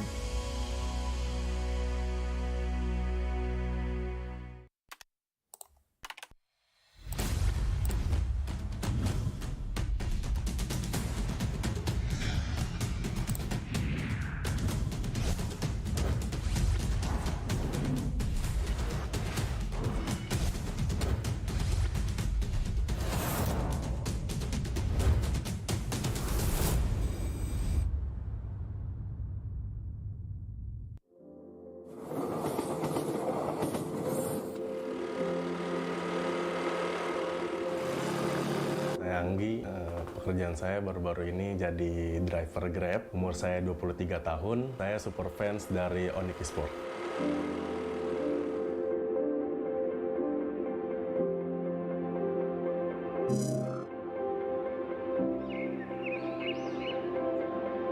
Namaku Hafiz Kairunanda, aku berkuliah di Perbanas Institut Jakarta, mengambil jurusan D3 Keuangan dan Perbankan, dan aku juga salah satu super fans dari tim RRQ.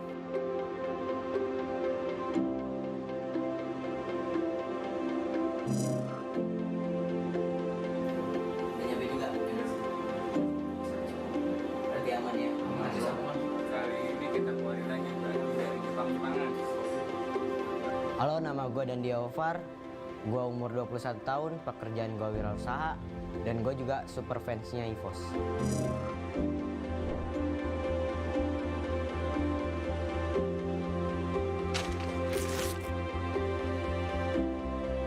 Sebelumnya tuh kerja di toko daging, saya job desk-nya jadi admin juga, nge-sales juga gitu ya.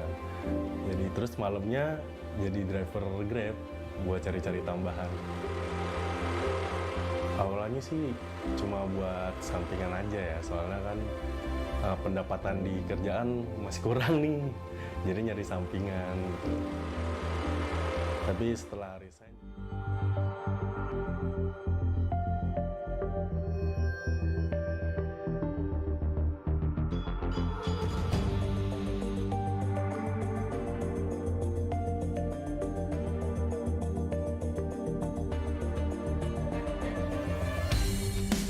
kan berdiri dan terus berlari, terus ke arah puncak tertinggi.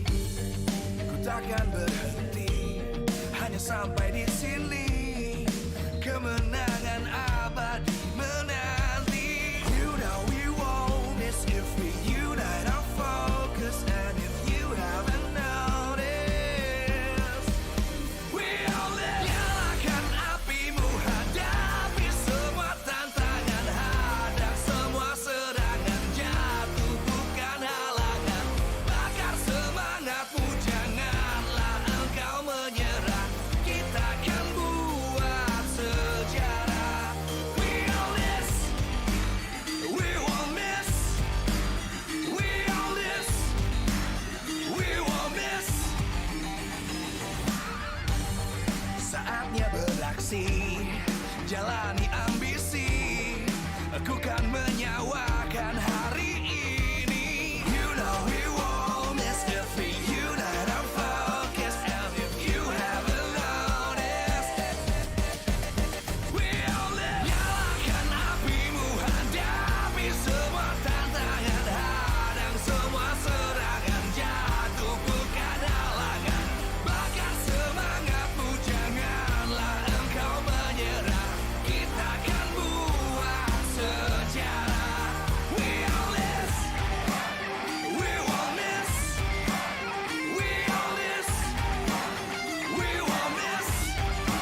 berdiri dan terus berlari, terus ke arah puncak tertinggi.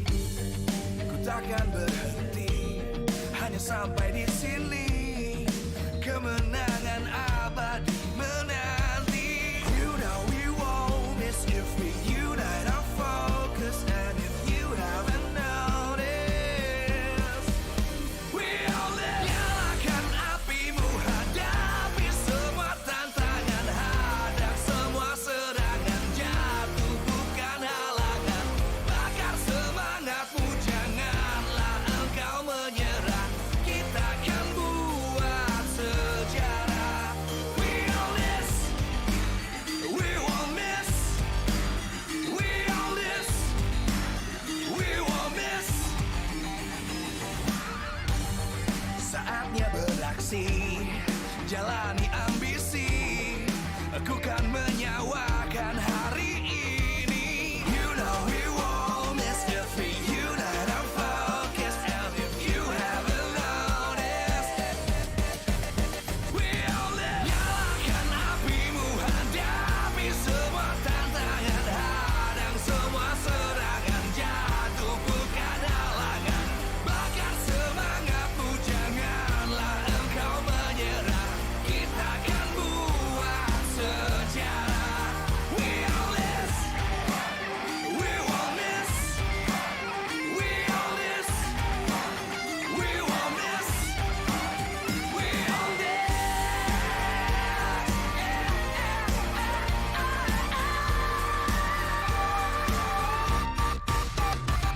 Nyalakan apimu, hadapi semua tantangan, hadang semua serangan, jatuh bukan halangan.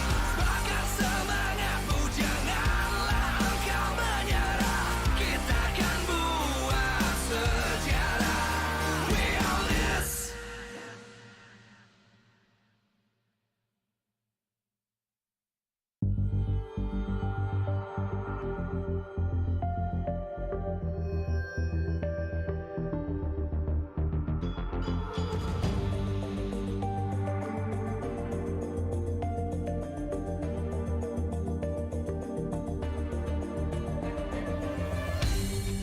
Aku kan berdiri dan terus berlari, terus ke arah puncak tertinggi. Ku takkan berhenti, hanya sampai di sini. Kemenangan abadi menanti. You know we won't miss if we unite our focus. And if you haven't noticed, we all live. Nyalakan apimu, hadapi semua tantangan, hadang semua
akan berdiri.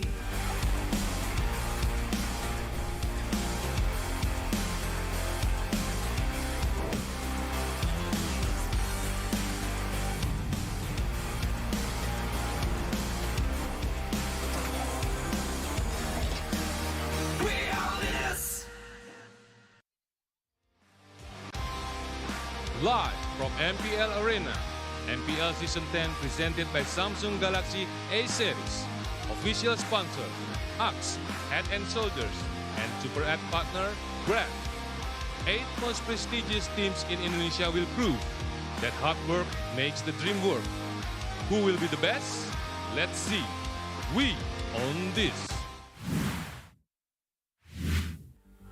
The battle between EVOS Legends and as well as Alter Ego will begin soon, ladies and gentlemen. Welcome back to MPL ID Season 10, Week 6, Day 1. Still with us, English casters Goni, Mirko, and as well as Arashi, who will accompany you for our last match. Man, oh man, after a full series in our first match, I hope to see a very competitive match At this point, in our next. It's just crazy, right? Regular season has been phenomenal because of all the wipeouts happening, of all the crazy team fights, and guess what? You guys can wipe out your dandruff right now with the new Head and Shoulders. Ooh. He has it. Gani, yes. Tell us what you're holding on your hands right now. Guys, remember to wash your hair with Head and Shoulders. Wet and itchy dandruff, man, immediately gone, wiped out of your head, out of your hair as well. Limited edition. Go get yours at your nearest mini market. Take a look. Is that Tigreal? Tigreal. Oh my God. Tigreal is in this product, Rashi. Ooh, it's going to implode on your head, bro. Ooh, implosion, taking all the dirty stuff off of your hair and then dashing out with it. But with that in your brains already, we're gonna put something else in your brains. The official team lineups for Alter Ego using their main 5 and Psychots. Oh my God. Another rookie joins in the fray, replacing Pendragon.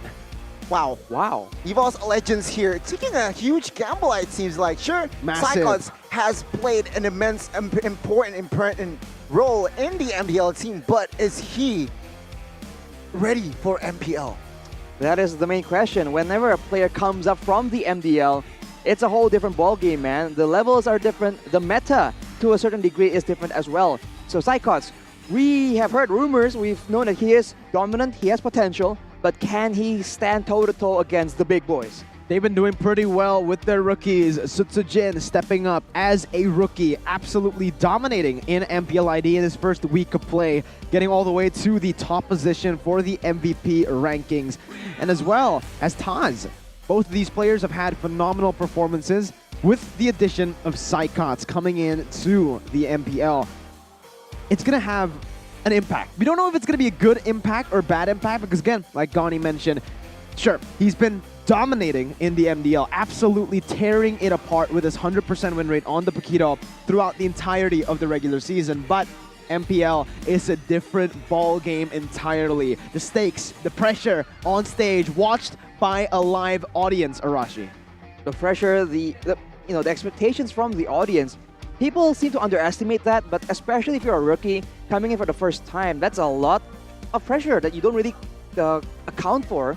So we'll just have to see, man. It's a lot of pressure on especially the rookies, the monster rookies coming in from the side of EVOS Legends. Let's take a look at Psychots leading the pack here. Tunnel cam by Head and Shoulders, and let's talk about one player in particular here. We're talking about EVOS Legends. This season has been this guy here, Taz, as a mid laner. Sure, he has played a couple of Fannies and the jungler, but he shines most in the mid lane position. Take a look at this replay here from Taz on the Valentina. Once again, his engages, his positioning has been so on point, so precise as well. And of course, precision, talking about timing as well. Take a look at that timing on that real world manipulation here. On the defense as well. On the offense, he shines, but on the defense, he is just a monster as well. And let's talk a little bit about the stats here. Signature hero has been Valentina. 5 times repick, sure, a little on the downside regarding the win rate, but his assist is at 9.2.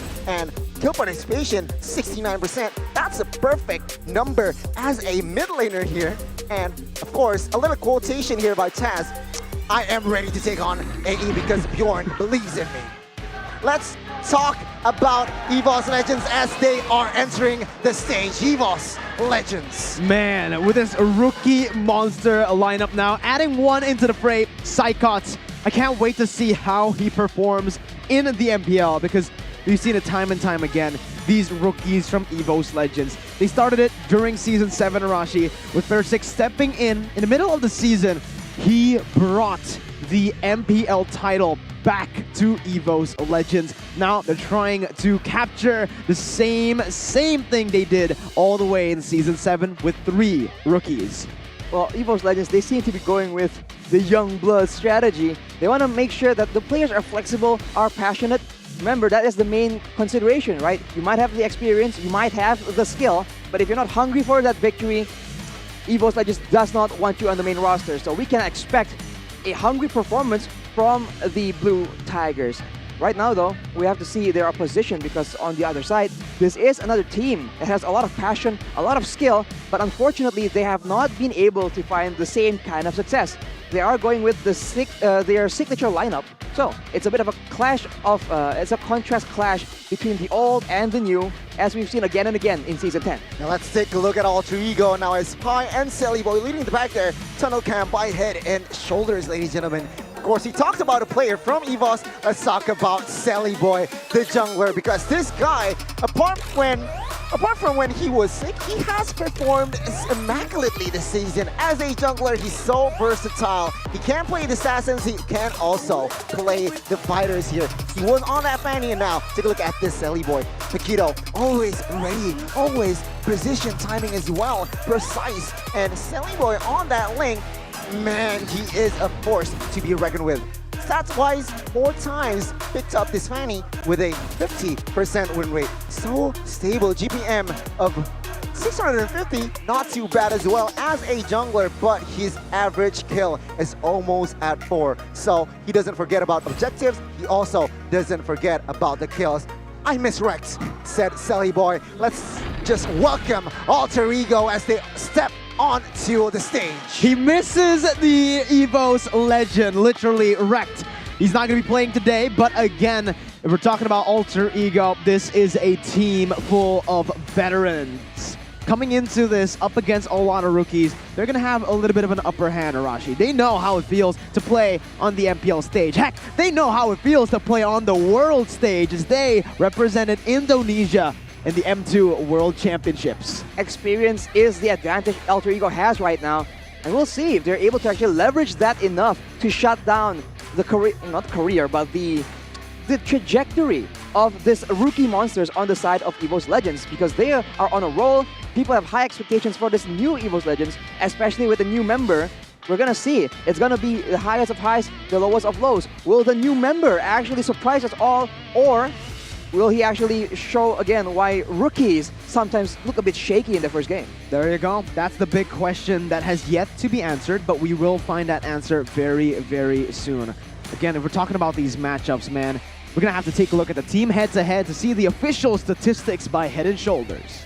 You can see Alter Ego Esports, higher kills, higher assists, but also a higher deaths. That is the high-risk, high-reward playstyle they enjoy using. They have the first objective rate that's higher than EVOS, but EVOS has the higher first lord rate. So EVOS seems to have preference on which objective they really want to prioritize. If it's not conducive to their game plan, if it's not the one they need in particular, they have no issue letting it go, provided that they do get it when it matters the most. Yeah, that's the thing, right? I mean, Alter Ego, sure, they can somehow find their jam here, but I do agree with the keys to victory here by Axe. Be solid from the mid to late game. So from the mid to late game, but anticipate Psychot's Paquito. We mentioned it earlier, it has a 100% win rate in the MDL. I think Miko and I were talking about this, and it's dangerous, so they need to respect it. We've seen Paquitos just take over the game by snowballing from that XP lane. Let's talk about snowball. Is Sally Boy gets to get a lot of resources, a lot of farm, a lot of kills. He can start roaming around, start taking people out, and that will be a signature win condition for the team, which is Alter Ego. I think if we're talking about Alter Ego, it's very interesting to see, right, Arashi? Because I think the main problem they've had with this roster and this season so far is inconsistency. Whereas for EVOS Legends, right now with this roster, we find them in the same position, inconsistent. Right, but keys to victory by Axe for EVOS here. We saw this yesterday, targeting and shutting down Pai's movement. That seems to be a strategy that works really well against Alter Ego.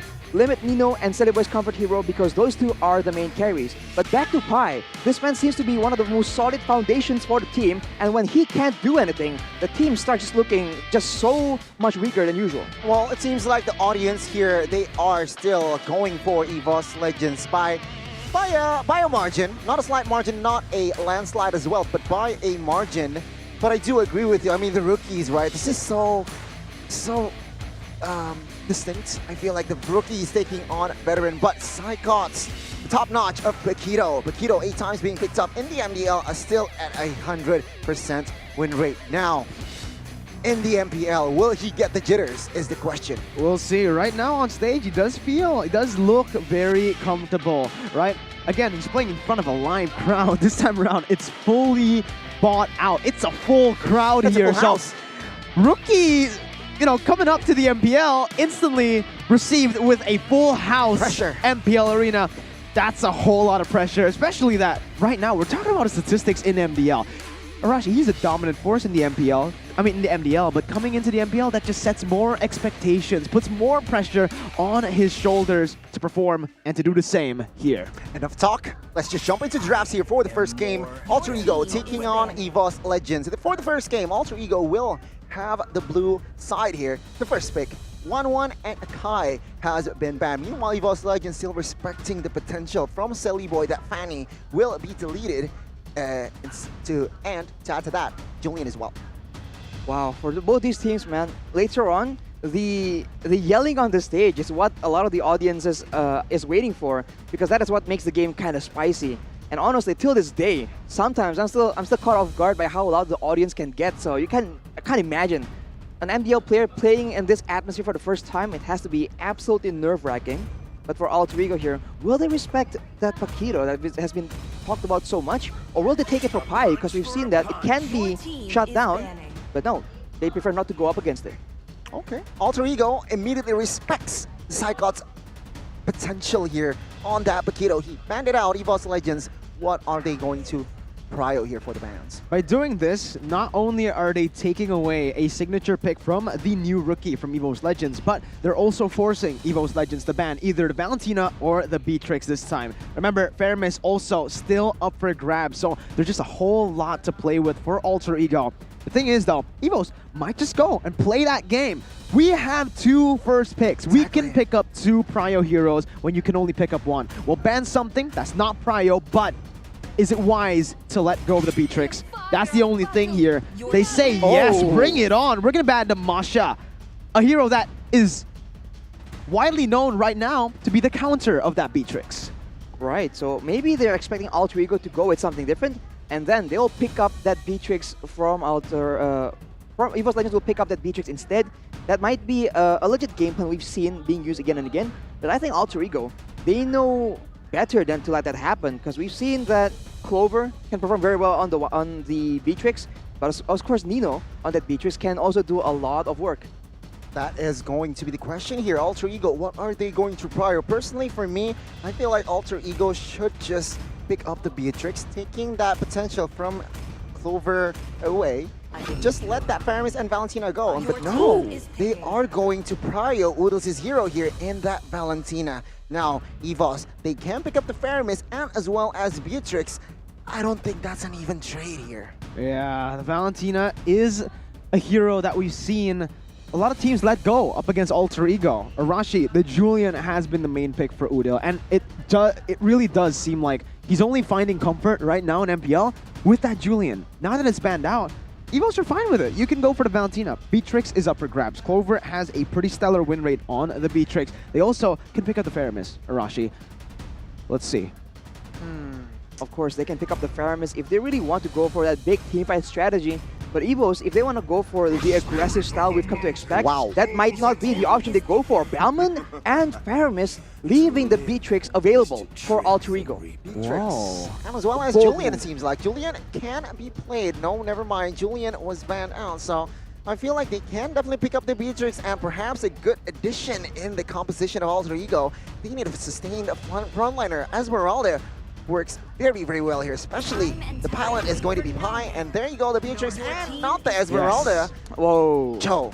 I like this. I like this better than the Esmeralda. Pi, huge hero pool, but Leo Murphy, so far, from what we've seen, sure, he probably has a large hero pool. He can play probably all the tanks, but the thing is, on the top level, we've only seen him find comfort, find success on that Cho most of the time. The Beatrix, no-brainer. If it's left open in the second pick, or the first pick from EVOS, you gotta pick it up for yourself. They have optimized, they have tried to go for a lot of these utility setups, EVOS Legends before. Now, they're leaning heavily into it again with the Bauman. And to finish it up, honestly, looking at this matchup, we've seen Claude find a lot of success up against the Beatrix. They can also go for something like a Diggy here, but remember, that ultimate is very expensive. Time Journey can be taken away by the IMU. That is the concern here for EVOS Legends.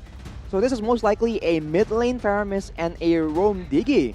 Not a lot of flex potential here except for the Bauman. And we've talked again and again about how important it is to be able to just juke out, right? Feint out in the drafting phase your opponents in order to force weird bans from them. So for EVOS, this is not really the case, but for Alter Ego, it's not much different. So it seems like they're fighting fire with fire. And EVOS, knowing that Alter Ego is a very engaged, I don't know, quick fight-heavy team, they go for that Diggy to make sure that Leo Murphy will not be able to make those huge value plays in the late game, and they ban out the Ammon for good measure. That's an interesting ban coming in from EVOS, knowing that, again, in terms of the MPL, we haven't seen Sully Boy play that hero yet. But me and Gani, we were actually out there after the game, the first match, speaking to Aldo, and he said it himself.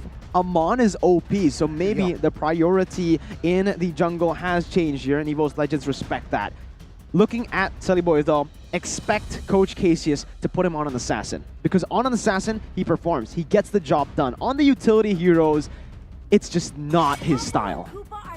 Sully Boy, this is where he shines, right? He's an aggressive player. He wants to get rolling. On the lane, we have seen that he can do insane things, unreal.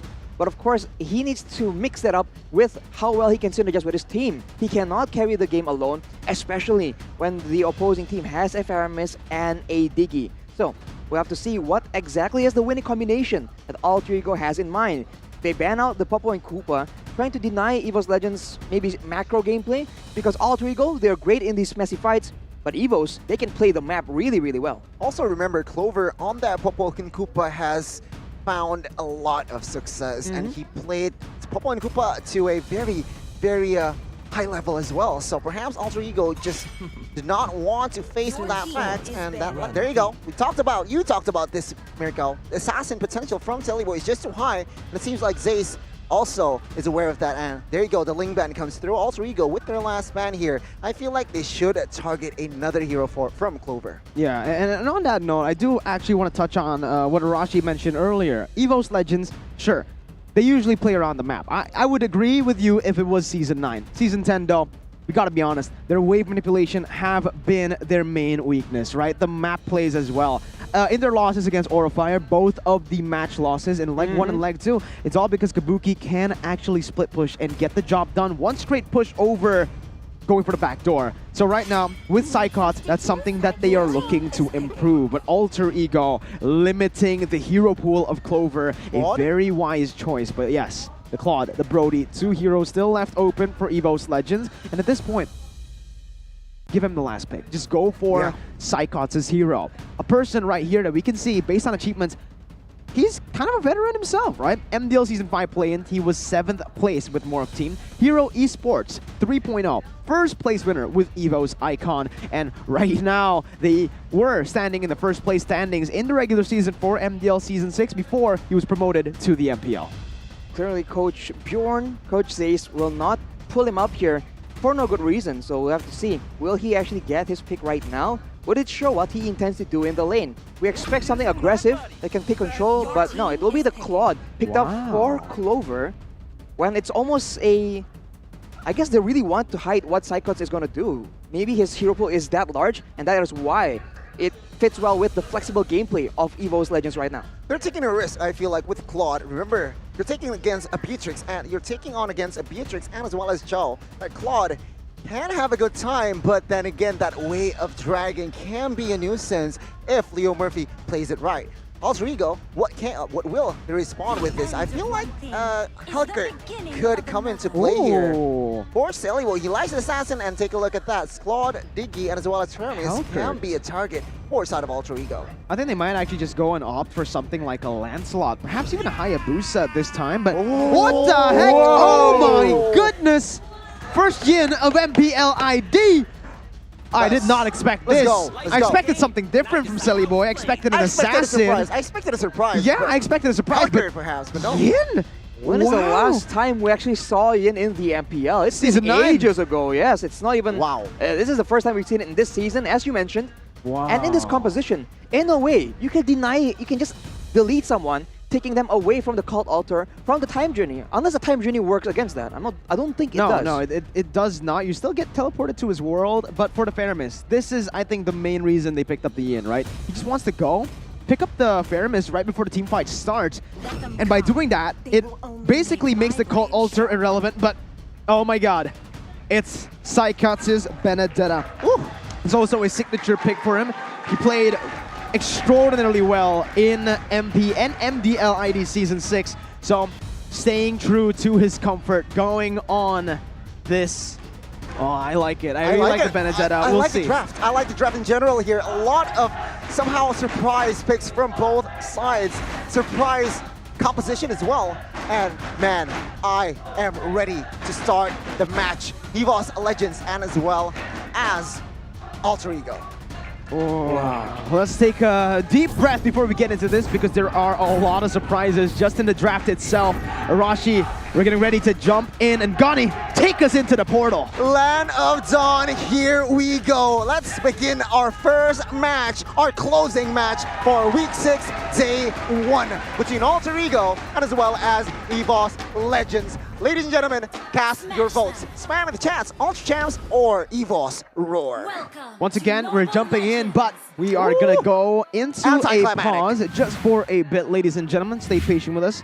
There is currently an issue that we need to solve before we enter game number 1. But this just gives us a little bit more time to speak about the drafts, to think about it as well. Because the Yin, all right?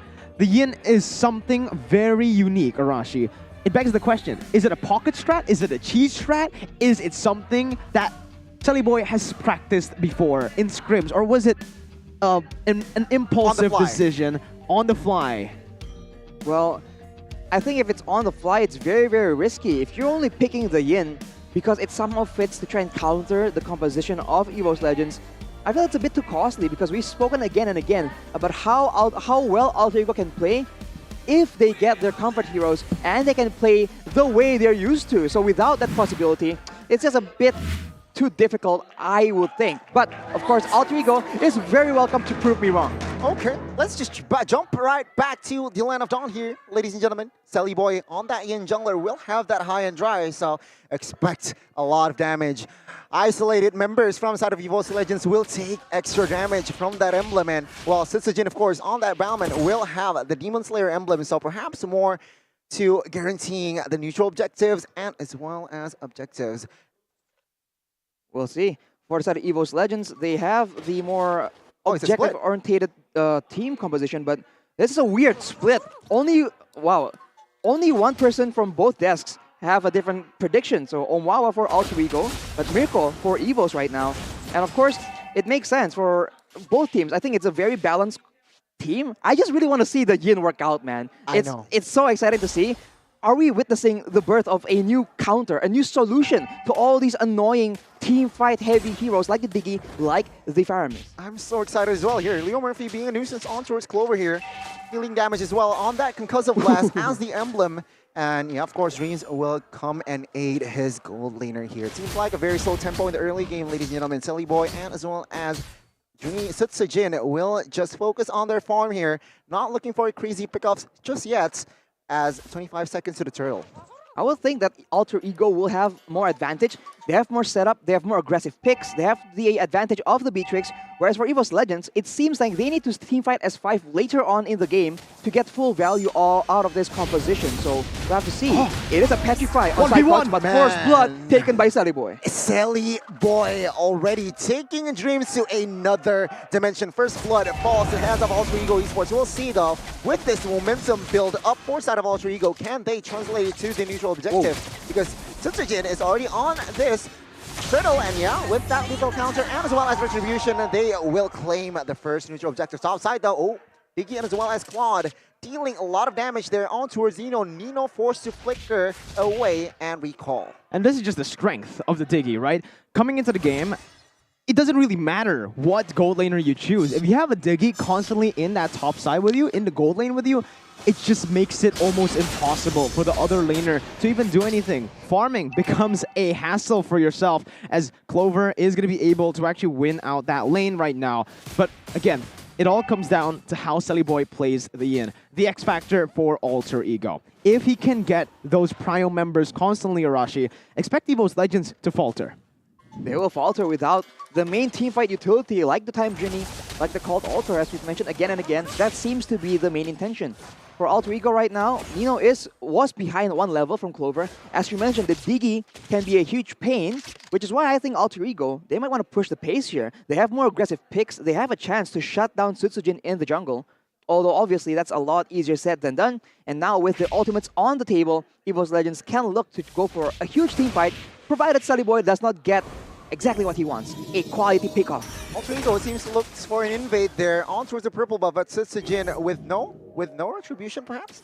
With Retribution claims that purple buff. Yeah, and again, right, if we're taking a look at the emblems, Sutsujin should have a little bit of an advantage coming in, rotating across the map with better clear with the Demon Slayer, but now that Sally Boy has that Heptaseas, he's going to be looking for those plays, for those pickoffs a little bit more aggressively now. Psychots is trying to cut the wave, and you know what? Sally Boy might actually go for this one right here.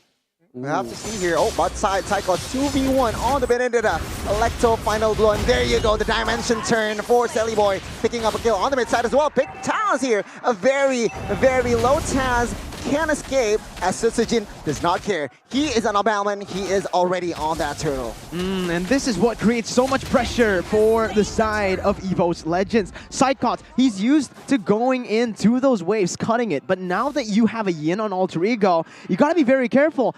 Your cuts can be stopped instantly with the kill pressure that he has. And look at the items. Nino, even though he's being bullied, he's only 20 gold below of Claude. And this becomes a massive problem for EVOS Legends. They're trying their best to shut him down from the get-go. But if Nino gets going, again, he should go for the Hunter Strike next. Once he gets that massive power spike. Clover now with the steel leg press as well, trying to make sure he doesn't get chunked too hard from these runner shots. But for Nino, we've seen Benedettas go even, or even get behind in the early game. It only takes one fight for them to just absolutely pop off. That is why it's so difficult and so dangerous to leave it up in the air for, for both teams to have. Right now, Alter Ego going for more aggression on the top side, but Leo Murphy already taken very, very low.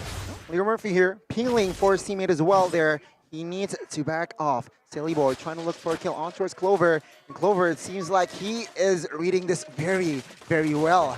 Yin wasting time there, it seems like top side. Uh-oh, never mind. Clover, and will he go for that trap here in top side? Man, this is a lot of time, taking a lot of time, blazing his way towards the back side here. Nino is the recipient. There you go, Silly Boy.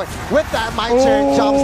He misses as well. Clover trying to buy time there. He is low on mana, but Sutsujin Dreams and as well as Taz is ready to cover his teammate, and Clover survives the pressure. That was a very, very bad play from Alter Ego. Massive as well for EVOS Legends. Clover popping a sprint right there. He didn't use it aggressively. He knows something was up. When he backed off to the BMI and he was caught in the ultimate, he then tapped the sprint. And that's just massive. Again, they're relieving pressure on the other side of the map. Psychots has been cutting the waves. He's been also putting and relieving pressure in that mid lane. This again just helps out the other members of EVOS Legends to control the turtle that's coming up, the final turtle of the game.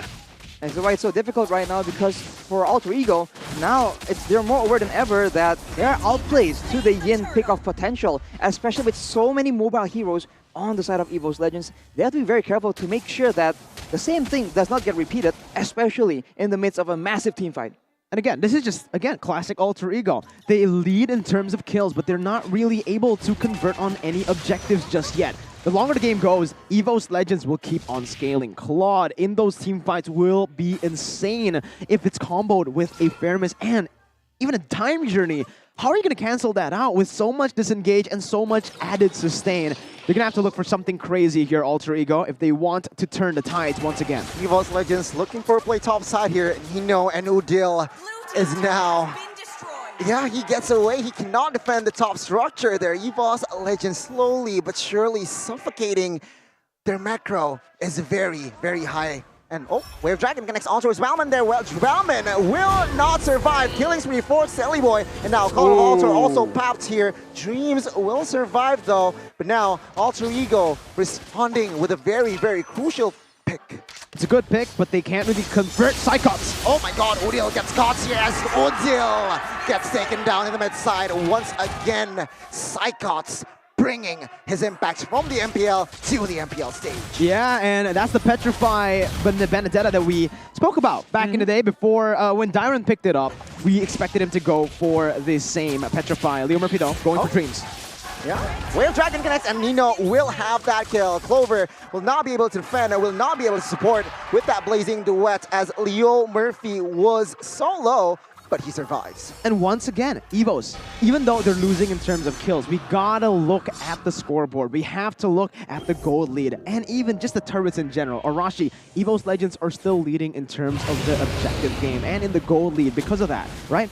Alter Ego, they have the kills, they have the gold, but they need to start converting. This is going to get very dangerous for them as they go towards the bottom side. Oh, Flicker connect, and there you go. Cyclops will not be able to survive as Nino picks up Malefic Roar. Now Lord though, High is trying to give information as well. Rotation-wise, they are in time. Clover, Star Moon, huge one. On towards 3 members. Sellyboy will claim Dreams life as Taz will not be able to survive, but there you go, the Call Alter, and Lord will fall to the hands of EVOS Legends, but Alter Ego, they want war here as Sellyboy goes down. Taz though, on the backside goes down as well. Leo Murphy opening up the map, targeting Clover, he goes down as well, as Sutsujin, the last man standing in the front lines, will survive. They lose the objective, but they win the team fight. Alter Ego, who wins out in this trade, Arashi?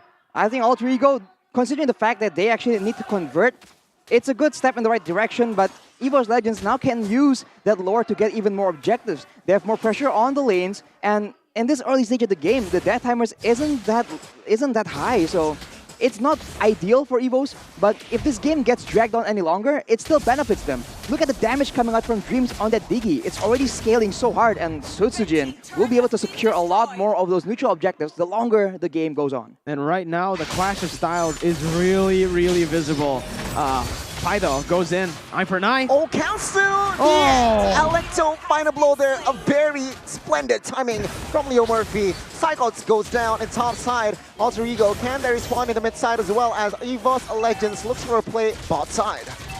Another objective here for EVOS Legends. It's finally traded in though, so Alter Ego, like you mentioned, are taking the steps in the right direction. They're also picking Psychons up a bit too many times. Psychons needs to be careful. What? Clover? Oh my god, Clover gets caught here. Sellyboy will claim unstoppable. Take a look at the river here as EVOS collapse. Sutsujin looking for a collapse as well. Leo Murphy will not pop that Wave Dragon as Nino claims another objective now. Alter Ego, they are on the momentum as Nino claims unstoppable. 1 member falls. Now he's like Alter Ego, they want business. Leo Murphy catching Sutsujin in action, and as well as Dream gets taken on the backside. Alter Ego, they are merciless here, entering minute number 11. My goodness, they are ruthless. Absolutely dismantling EVOS Legends' discipline style. But again, what the heck was that Clover? He jumped in with a BMI. He had that on cooldown up against a Yin.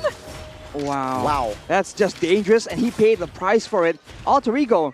By the way, Nino shut down, going even in the lane, punished by a Diggy. It took only 2 fights, more or less, for him to go 5, and all this is how broken that Beatrix is. In that fight, he was the one that just flickered forward and just played hyper-aggressive, and it paid off, man. We take a look at the items here, Malefic Roar and Blade of Despair.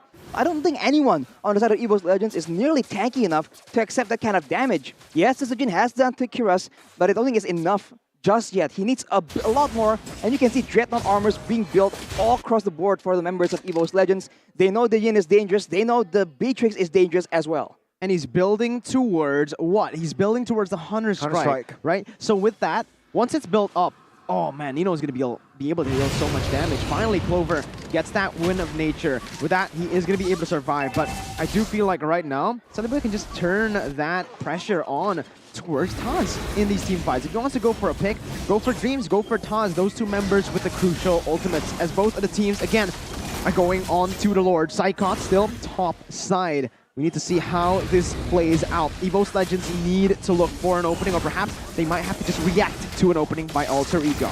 EVOS Legends, they are committing on towards the sword. Pi though, with that Falling Stormer connecting on towards two, who will win the retro battle? Let's take a look at the backside. Win catches one as the Lord will be picked up in the hands of EVOS, but there you go. Pi dealing damage on towards the backside as Clover solo kills Selly Boy in the dimension. And now Alter Ego, they are starting to feel the jitters. EVOS Legends slowly but surely claiming their second Lord and picking up a kill on towards Selly Boy. That's huge. Again, see, the mistake coming in from Selly Boy. He is on the Yin. He didn't notice the Wind of Nature by Clover. And because of that, I do believe that was the key item to outplay Selly Boy in his realm. Selly Boy was able to get taken down. And now Leo Murphy looks for a trade.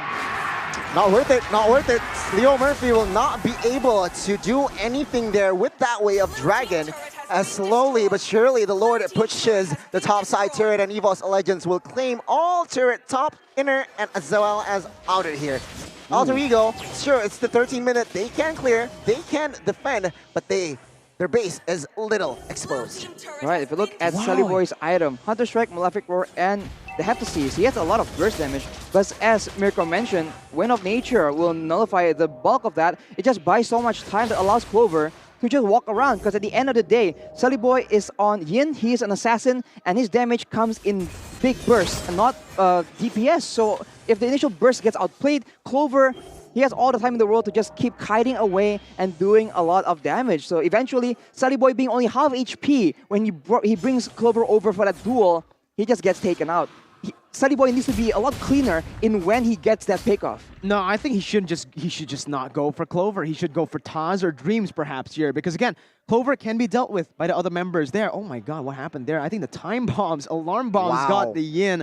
But back at it to the item sheets right now. Take a look at the Beatrix. We all predicted the Hunter Strike, but he's opted to go for the Heptasis first. So what this means for Alter Ego is they're not even going to try to account for the Cult Altar. They just want to take them down, burst the enemies down before the Cult Altar is placed. With the Heptasis, that does enable them to do it. And right now, look at how the Beatrix is playing. More of an assassin currently, as he is in that bottom side looking for a kill on to Psychots. They just trade a turret. Bottom side tier 2 for mid lane. Look at Selly Boy. Concealed play. He catches one though. That is Dreams. That might be a resource taken away now. Pi in the real dimension here trying to find some kill. Selly Boy will claim that kill on towards Diggy though. But yeah, no objectives on the board just yet here. Alter Ego, they want to fight as EVOS Legends realizing, there you go, connecting on towards Sujin. He gets taken down by Pi. Color of Alter popped, but Clover will not be able to find a kill. Oh, he needs to be careful here. Selly Boy has no ultimate. But yeah, 2-0 here for side of Alter Ego Esports. It's so frustrating if you're EVOS Legends currently, right? Because again, the Valentina has free reign to take whatever she wants. She can take the time journey to counter the Cult Altar and the engage coming in from Clover, but they can also just take the Fairness ult, take the Cult Altar away so that they can actually go for a 5v5. And as of right now, Alter Ego finally are able to convert. Psychots gets caught. Oh, Psychots a little too offside there. Monster kill being picked up. And Psychots, his debut, looking shaky. 0-4-2 on that Benedetta. Alter Ego Esports, with this Lord here, Arashi, what can they do? They can absolutely siege right here. EVOS Legends, they are forced to try and hard engage towards Alter Ego Esports and try and force them into fights with the Cult Altar. But with more utility, with more crowd control, Alter Ego is able to pick and choose which fight they want to go for. If it doesn't favor them, they steal a Cult Altar, back away, or they can go for the time journey and just kite back and then wait for Leo Murphy to make that game-winning engagement. So right now, they have all the cards in their hands, and they have all the range to play with because Nino is on that Benedetta yet again. It's just massive right now. If you take a look at Alter Ego, with the Beatrix, they're going to be able to siege really well. And even if they go for a dive, they can steal the Cult Altar. EVOS Legends needs to play their cards right. Taz and Dreams needs to be... Oh my god! Nino sniping Clover away, and now with the Lord healthy, top side, 2 turrets will fall, and now Nino. they want war top side. Base is quite exposed. Selly Boy will focus on the base here. It seems like every member from side of EVOS Legends is desperately fighting. One by one, they fail as game 1 falls to the hands of Alter Ego Esports. 1-0 lead for Alter Ego with the new MDL player promoted into the MPL. It did not fare well for EVOS Legends. Alter Ego with a statement here in game 1. You can take the objectives, you can take whatever you want. We'll take the team fights, and we will take the game. Wow, man, Alter Ego. This is the hyper-aggressive playstyle we come to expect, and with them holding all the cards and EVOS unable to actually force any real engagement, which is so difficult, man. The Benedetta, though, we keep talking about it. I think it's still standing at 100%. Wow. Psychon's forced to a hero that he isn't comfortable with. Perhaps that is the main key to success here for side of Alter Ego Esports. And in game 1, it seems like Alter Ego Esports, even though they were behind objective-wise, it seems like they can bounce back. Find their gem, and EVOS Legends, suddenly it's Alter Ego's game. They had little to zero chance to somehow turn it around. And remember, when we're talking about Alter Ego, they are a momentum-based team. With a victory here, they can push themselves even further. EVOS Legends need to be very careful on the drawing board. They need to think twice, maybe even thrice right now, because if they give over those crazy heroes once again, the Valentina just adds so much dynamic into Alter Ego's composition. And boom bang bada being Arashi. We'll see how they perform in game 2. I mean, they have a Valentina, they have a Beatrix as well. I'm not sure if that's the right call to make, especially when the heroes are just so important. And I must say, it's a great... That Yin pick, the Yin pick was just so good. It was so unexpected, and it worked great in this game. If they want to go for big team fights, it's fine. We just make sure that they cannot actually go for a 5v5. We'll get a pick-off somehow, and if EVOS want to stick together and play with each other, then we can just move them into a different dimension. And Sunny Boy on the Assassin, as we've mentioned, performs so much better. This is his comfort zone. They opted for a team fight setup here from side of EVOS, but it seems like Selly Boy on that Yin, of course, aided by his teammates. It's a little bit too much there. Sure, they were ahead in some departments, but it wasn't convincing. Ladies and gentlemen, let's take a look at the item builds here. 18-2, 7-minute game. That is painful. Looking at the items right here, there's not much to say. Nino, despite having a very shaky early game, he is the guy with the most gold right here. And we saw Clover just completely disrespecting the damage potential. He got deleted. There was one tap and he's gone. You cannot just stand in front of a Beatrix and hope to escape unscathed. Clover learned that the hard way. Honestly, that was just really unfortunate. And for everyone else, it just seems like, as a whole, their team fight was just a bit too lackluster. They're relying a lot on Clover doing a lot of damage, and for the Cult Altar to actually be able to be used to buy time. But when the other team has Beatrix in the late game, has Esmeralda in the late game, and they have a Valentina that can copy the Cult Altar, you just put in a difficult spot where Alter Ego, they can just wait until they get that perfect fight before they even commit. And for EVOS, how are they supposed to force Alter Ego into fights? There's no real answer, and the rich guy, by Livin by Mandiri, is going to be Nino. He is the carry as well. No surprise there. Wow. Nino definitely deserves this MVP, I believe, as well. The sniper shot in the end there to seal Clover's fate. That's why he went for the head disease, right? The burst coming in, and it definitely did show. Clover, he had to steal leg plates, and he still got one shot like that. Doesn't matter. It really just does not matter. Yeah. Taking a look at it again. Yeah, no, he didn't have to steal leg plates. He actually finished his brute force. So it's even more physical defense, but doesn't matter when you're up against a Beatrix with not just that disease. He also finished the Melpic Roar and a Hunter Strike. Ouch. Ouchie, owie. That's the right word to describe the damage there. Yeah, it's hard. Oh, man. Sutsujin, 0% KP. Hard to stay relevant in the game, but the MVP, without a doubt, of course, it will fall to the hands of Leo Murphy here, presented to you by Samsung Galaxy A series with 10 assists. This guy, his timing, right? He has to wait for the time journey to pop to blow an effective Wave Dragon here, Rashi. I think it's a doubly effective weapon here for Alter Ego, because if they are too worried about Leo Murphy, we saw what happens. Sally Boy comes in, boom, you lose one guy. And if you are too worried about Sally Boy, Leo Murphy gets that pick out of nowhere. So we're going to take a look at some highlights here by the Samsung Galaxy A series. And honestly, it was such a great performance. Sally Boy was able to actually make that Yin pick work so well. And of course, the combo, man, the dual action between Leo Murphy's Cho and Nino's Beatrix. This is not a surprise, and yet every time we are still amazed by it. It's just so good, so effective. And EVOS, if they can't end the fight just like that, then and there, then you can see the DPS difference is just so high.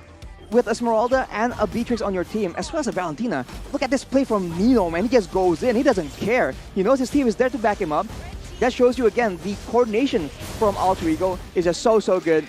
And at every single moment, when EVOS thinks like the fight is over, that is where Leo Murphy makes his play. And it's just so unexpected again and again. And you would think that EVOS would be ready for it because it's a signature Alter Ego thing, but just shows to you again how good Leo Murphy is on that show, why it got picked so early in that drafting phase. And with that fight, they can just end the game, but that's what they do. Classic Leo Murphy here displayed in Game 1. Will he be able to somehow find his gem as well in Game 2? Because their job is not over here. A very splendid showing, very strong showing here. What do you think of Mirko? Well, I think a lot of things can be fixed in the drafts first, right? Again, taking a look at it, Beatrix, I actually like the Beatrix pick. What I want to talk about, what I want to touch about when we're talking about the Beatrix is it's a very risky hero, right?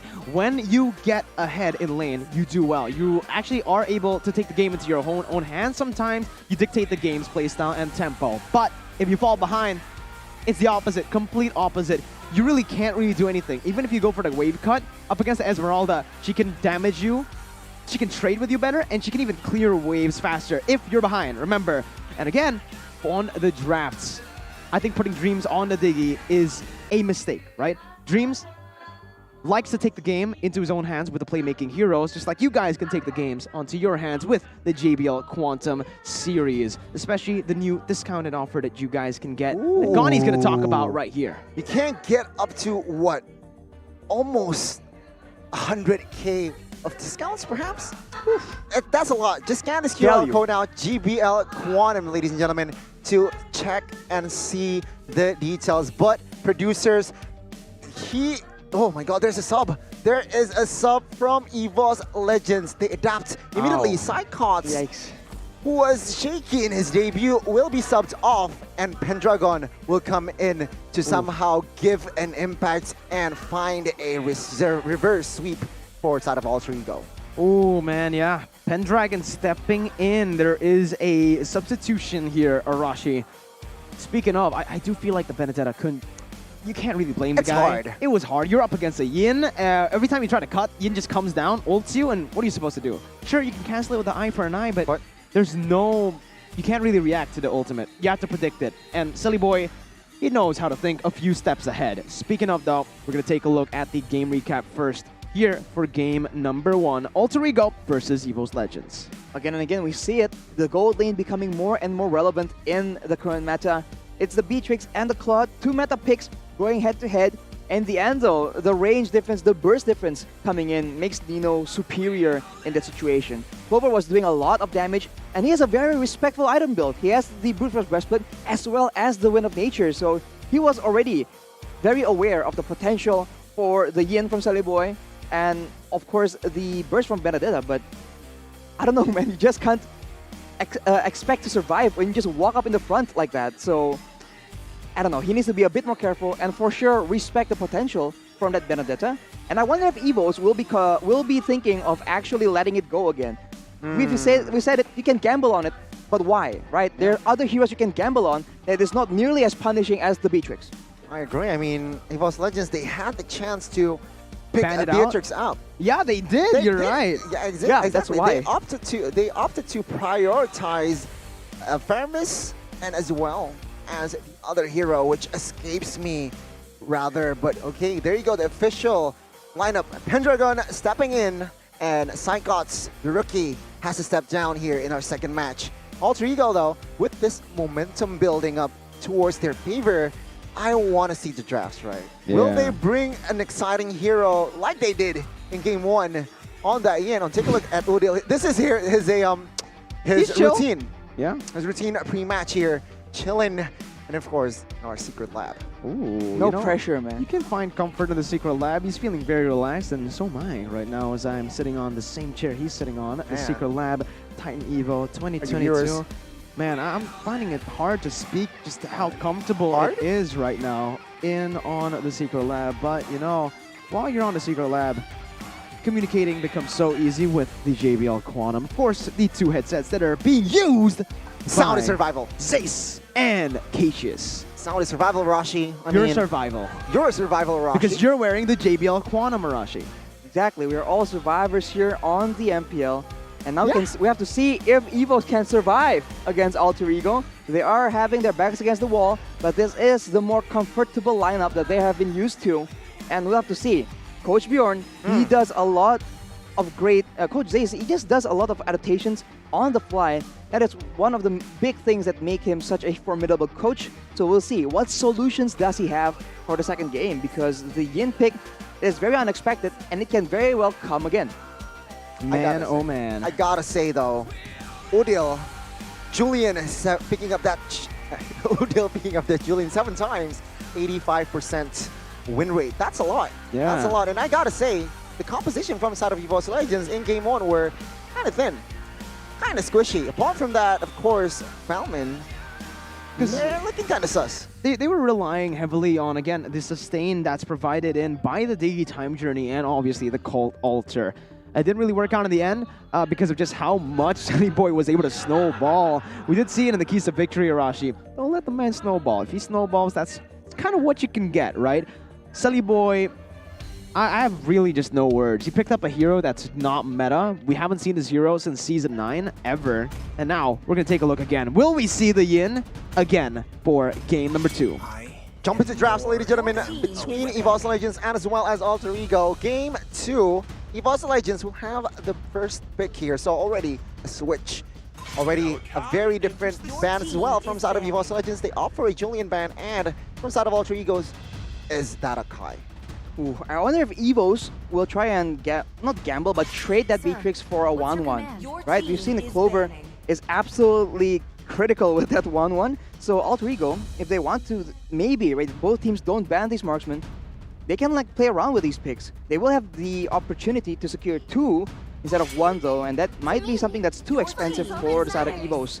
Alter Ego will respect the 1-1, and EVOS, will they try and force Alter Ego to ban the Beatrix as well? I like the change already though for EVOS Legends. They went for the blue side this time with the first pick. They do have a little bit more room to play with when it comes to those prio picks, right, Arashi? Like the Beatrix we mentioned, the Valentina as well. And I think EVOS Legends might just do the same thing Alter Ego did. Now, leave open the Valentina, leave Fermis open as well. Let Alter Ego ban it, or let Alter Ego trade it, right? Let's see. Again, like EVOS Legends, last time they banned a Julian, they banned a Fanny, which is interesting, right? Because we've seen Taz on the Fanny. They have been able to win a couple of games on it, but there you go. They changed something here. They've opted to go for the Valentina ban instead of that Masha. So they do not want to somehow gamble. They do not want to go to the same route as they did in Game 1. Arashi, Alter Ego last ban here. They have an opportunity to open a lot of heroes here. But again, are they going to take the risk? The Beatrix, man, that is a question. Will banning 2 marksmen just be too expensive for Alter Ego right here? They have a lot more things to be concerned about. Again, EVOS, they're a team that's doing really well. They're up there in the standings. So Alter Ego, they for sure need to respect some of the other comfort heroes as well. They will ban out the Faramis knowing that the Valentina will not be available. Because EVOS, that's how they like to roll. But now, Will EVOS pick up the Beatrix, right? That is Oh, not the case. They actually pick up the Paquito. Yeah, Wow. the hero that was banned in the first game, and this time it's Pendragon on it, right? It's not Psychots. So that's so unfortunate. It is unfortunate for Psychots especially, but we'll see. Alter Ego now. At this point, right, we did see Beatrix get a whole lot of success with the Cho. Want to just pick it up, right? It's prio, not for everyone, but it's prio for Leo Murphy. Definitely put him on the Cho. Just put him on the Cho, all right? He is lethal. He gets the MVP every single time he's on the Cho. I don't expect them to go for anything else. The Cho was the main reason as to how they were able to enable Nino. I think to add sauce here, Alter Ego can pick up a Bellman. Just like, you know, Bellman and as well as, never mind, Beatrix and Lilia here. Okay. They're going to prioritize these two heroes. What do you think, Rashi? Well, they go for a strong mid lane for Udil as well, knowing that the Julian and the Valentina are no longer on the table. So Alter Ego want to make sure that he is on a hero that he is comfortable with. And then, if EVOS want to try and deny the third pick being the Cho, they can pick it up for themselves, but I don't know, Taz can use it. We've seen him use it in the mid lane. It did counter the Beatrix when they're up against Geekfam, I believe. They just one-shot the Beatrix at every fight using the Way of the Dragon combo with a full damage Cho.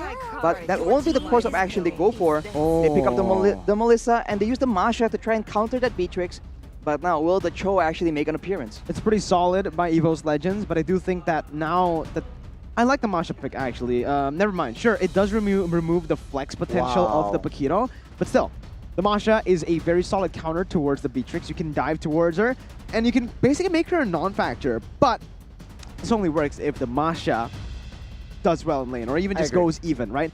If she goes even in lane, she's going to be pretty good. And the fact that they picked up Melissa to synergize with this Masha is pretty solid as well. Melissa is going to be able to win the lane up against the Beatrix early on. Once Beatrix gets level 4, once she hits the power spike, it can turn. But Alter Ego, another solid pick coming in from them. They pick up an Esmeralda to face up against the Masha in the XP lane. Right now, Alter Ego, their composition looks so solid. They have a great amount of wave clear in the early game. They have good late game potential as well because Beatrix and Esmeralda, they're just that good. Later on, to try and burst through the Masha, they can rely on Udil doing a lot of damage with that Lilia, with the spammable nature of her spells. So far, it's looking really good. Not a lot of flex picks, but now a head-to-head between Nino and Clover. It's the Claude against the Beatrix, and we've seen that Nino came out on top in the previous game. Seems like here, what can they do here in the second phase? Seems Alter Ego trying to limit the hero pool from side of Dreams. But I do want to add this. Let's not forget, Pi on Esmeralda. Very effective, very efficient. He just knows the in and outs. And EVOS Legends, can they find the formula here to take on Pi's Esmeralda? We did see the Esmeralda in the first game do pretty well, right? Pretty insane, actually. But in the second game, against a Masha, against a Melissa, she might actually be, I don't know. Vulnerable? I think Alter Ego needs to actually ban out the Lunox, right? Because Lunox becomes a very good answer towards that Esmeralda. Up against lane as well. Against the Lilia, it's not that bad, right? Lilia does have the upper edge, obviously, but wow, Amon gonna be banned out again by EVOS Legends. It doesn't seem like we will see an Amon game at all. Right. EVOS, they seem to be trying to make sure that Sally Boy doesn't get a comfort pick, but he's just pulled out the Yin out of nowhere. What other cards does he have hidden from us? That is the main question that must be plaguing the minds of EVOS Legends right now. For Alter Ego, as you mentioned, getting the Lunox out of the way will also secure some security for the backline, because if the Lunox has even a slight window of opportunity, that burst damage will come through. And I think Alter Ego do not want to deal with that. I agree. I mean, Alter Ego here with this last ban. I feel like they should ban out the Biggie here just for insurance here. But then again, they do not have any CC, and there you go. The Lunox ban comes through as we predicted here. EVOS Legends, though, one last ban here. Perhaps towards Selly Boy. Jungle. Ling. Ling again? Actually, now that they picked up a Melissa, they might actually just leave the Ling open, right? Right. It's very hard for the Ling. I think the only thing that can really get in, the damage it can get in, is, I don't know, Tempest of Blades is alright, actually. Like, because the Defiant Blade, you don't need to be melee range. You just need to be close range, and the go away isn't that far away from that range. So, with the Ling, you can still deal damage. I don't know though. You picked up a Paquito, you picked up a Masha. That's already Cho. 2 heroes that I think Cho becomes a very solid ban here, but they go for the Ruby instead.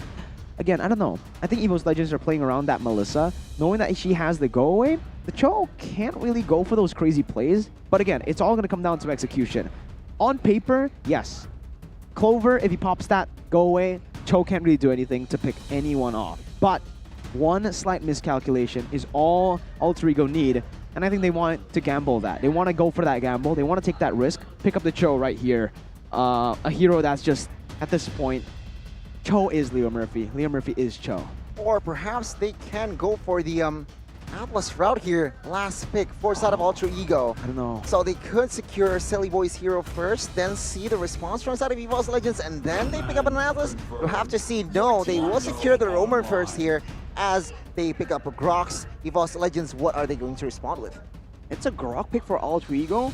More security when you're searching for info, and with the backup coming in, it's not bad. And with the right wall, it can really make distance between EVOS Legends. You know, it can divide the team into 2 places. So there is potential here. And right now, they have a huge advantage in the wave clear department. Every single member, every single hero Alter Ego has picked can clear the waves really, really fast. So EVOS, they might want to be a bit careful here and assume that Alter Ego is going to be roaming a lot. It's not within Alter Ego's playstyle, but I do want to say this, right? There is a possibility for Alter Ego to flex this Esmeralda into the jungle, play the Grok in a roam, and pick up a Uranus in the XP. Now that the Dairoth is picked up as well, they can go for something like the Uranus. Esmeralda will not have a good time there, so flexing it will have a pretty good, impact on the team. The thing is, though, we've seen Sally Boy on the Esme. Hasn't really performed that well, so we'll see. But here, we do have a comment, Arashi from High. The key to victory against EVOS, team fights. So which they didn't do in the first game. They kind of did, though. They did. They kind of forced like team fights all around. Pick-offs first and then team fights. So, I mean, they were outnumbered perhaps, so not really clear 5v5. But then again, yeah, I guess team fight is the key here. Going up against EVOS Legends. Yves, though, against a wall charge, real world manipulation cancelled immediately, no? Oh, it's a Lancelot. Yeah, that Lancelot. is a spicy pick coming in from Alter Ego. I was about to mention the Uranus as well, but as you mentioned, it just feels a bit too far-fetched. Yeah. So I figured, honestly, a bit unlikely, but they go for the Lancelot here. And on the note of the team fights, it makes sense, right? A team that is switching in and out, a team that is new without a lot of experience playing together on the big stage, they will lose out in synergy. And team fights is where that synergy really gets exposed. So Alter Ego, a team that is very solid, always about that brotherhood and that synergy. I think it's the perfect counter to EVOS for them to just force these fights again and again. Oh, this is going to be very, very interesting to see. I don't know, the Lancelot up against Melissa. Technically, you do have a slight edge with the Phantom Execution. You can go through the go away, but yeah, we'll see. We'll have to wait and see, ladies and gentlemen, as we are about to enter the land of Dawn for our second game between EVOS Legends and Alter Ego. Let's go. Land of Dawn we go here. We'll see, can EVOS Legends force a game 3 or Alter Ego winning this a clean sweep? You know what? The Lancelot, yeah, I expected it. Demon Slayer emblem for the Lancelot. Again, we'll have, I don't know, in terms of clear, I think he's going to be all right. But again, Dreams is on the Masha. Ooh. So, it's a roaming. Masha roam. Masha is now purple buff from Sally Boy picked up. Dreams is able to get out here in the early stage. But with the Retribution burn, it will actually force Sally Boy to actually go for his normal path instead of going towards the Lethal Wanderer. Pi already taking a lot of damage. It is a counter matchup, but he'll be able to recall, managing the waves really well. But towards that mid-game, it's only going to get more and more difficult, especially if EVOS Legends manage to move their members around the map fast enough to capitalize on it. On the other side, though, you do see that Nino is kind of struggling against the Melissa. The range difference is quite significant, as the talent prediction by X shows that only me and Goni are on the side of Alter Ego. Yeah, it's just you two, and the rest are blue. We're duelated. Duelated? Not Duelated. isolated, but duelated. Oh my, I see. Over here getting jumped on, though. Okay, we can see here Leo Murphy with that power nature will not be able to connect to Clover just yet. Alter Ego Esports disengaging from a fight there. Wise moves, I think, from side of Alter Ego Esports. 25 seconds on the clock for the first turtle to jump. It seems like, yeah, both teams, they are just farming. They're just farming up, and for Alter Ego, I think the late game is quite solid, man. 3 heroes, I think, just scale really well into the late game. Versus for EVOS Legends, Melissa and Yves, I guess. The range difference, though, will be the main question here. Nino has more range on that gold lane, but with the Yves in the picture, he can zone Nino out from those later stages of the fight. Let's see, ladies and gentlemen, coming into the first turtle. Oh, bottom side bite. Oh, Suchajin here with that knockout strike will not land on towards Odil. Perhaps a slight mismechanic there, but the turtle will be up here. Perhaps EVOS Legends, they have a slight edge. Sailboy is also in that vicinity.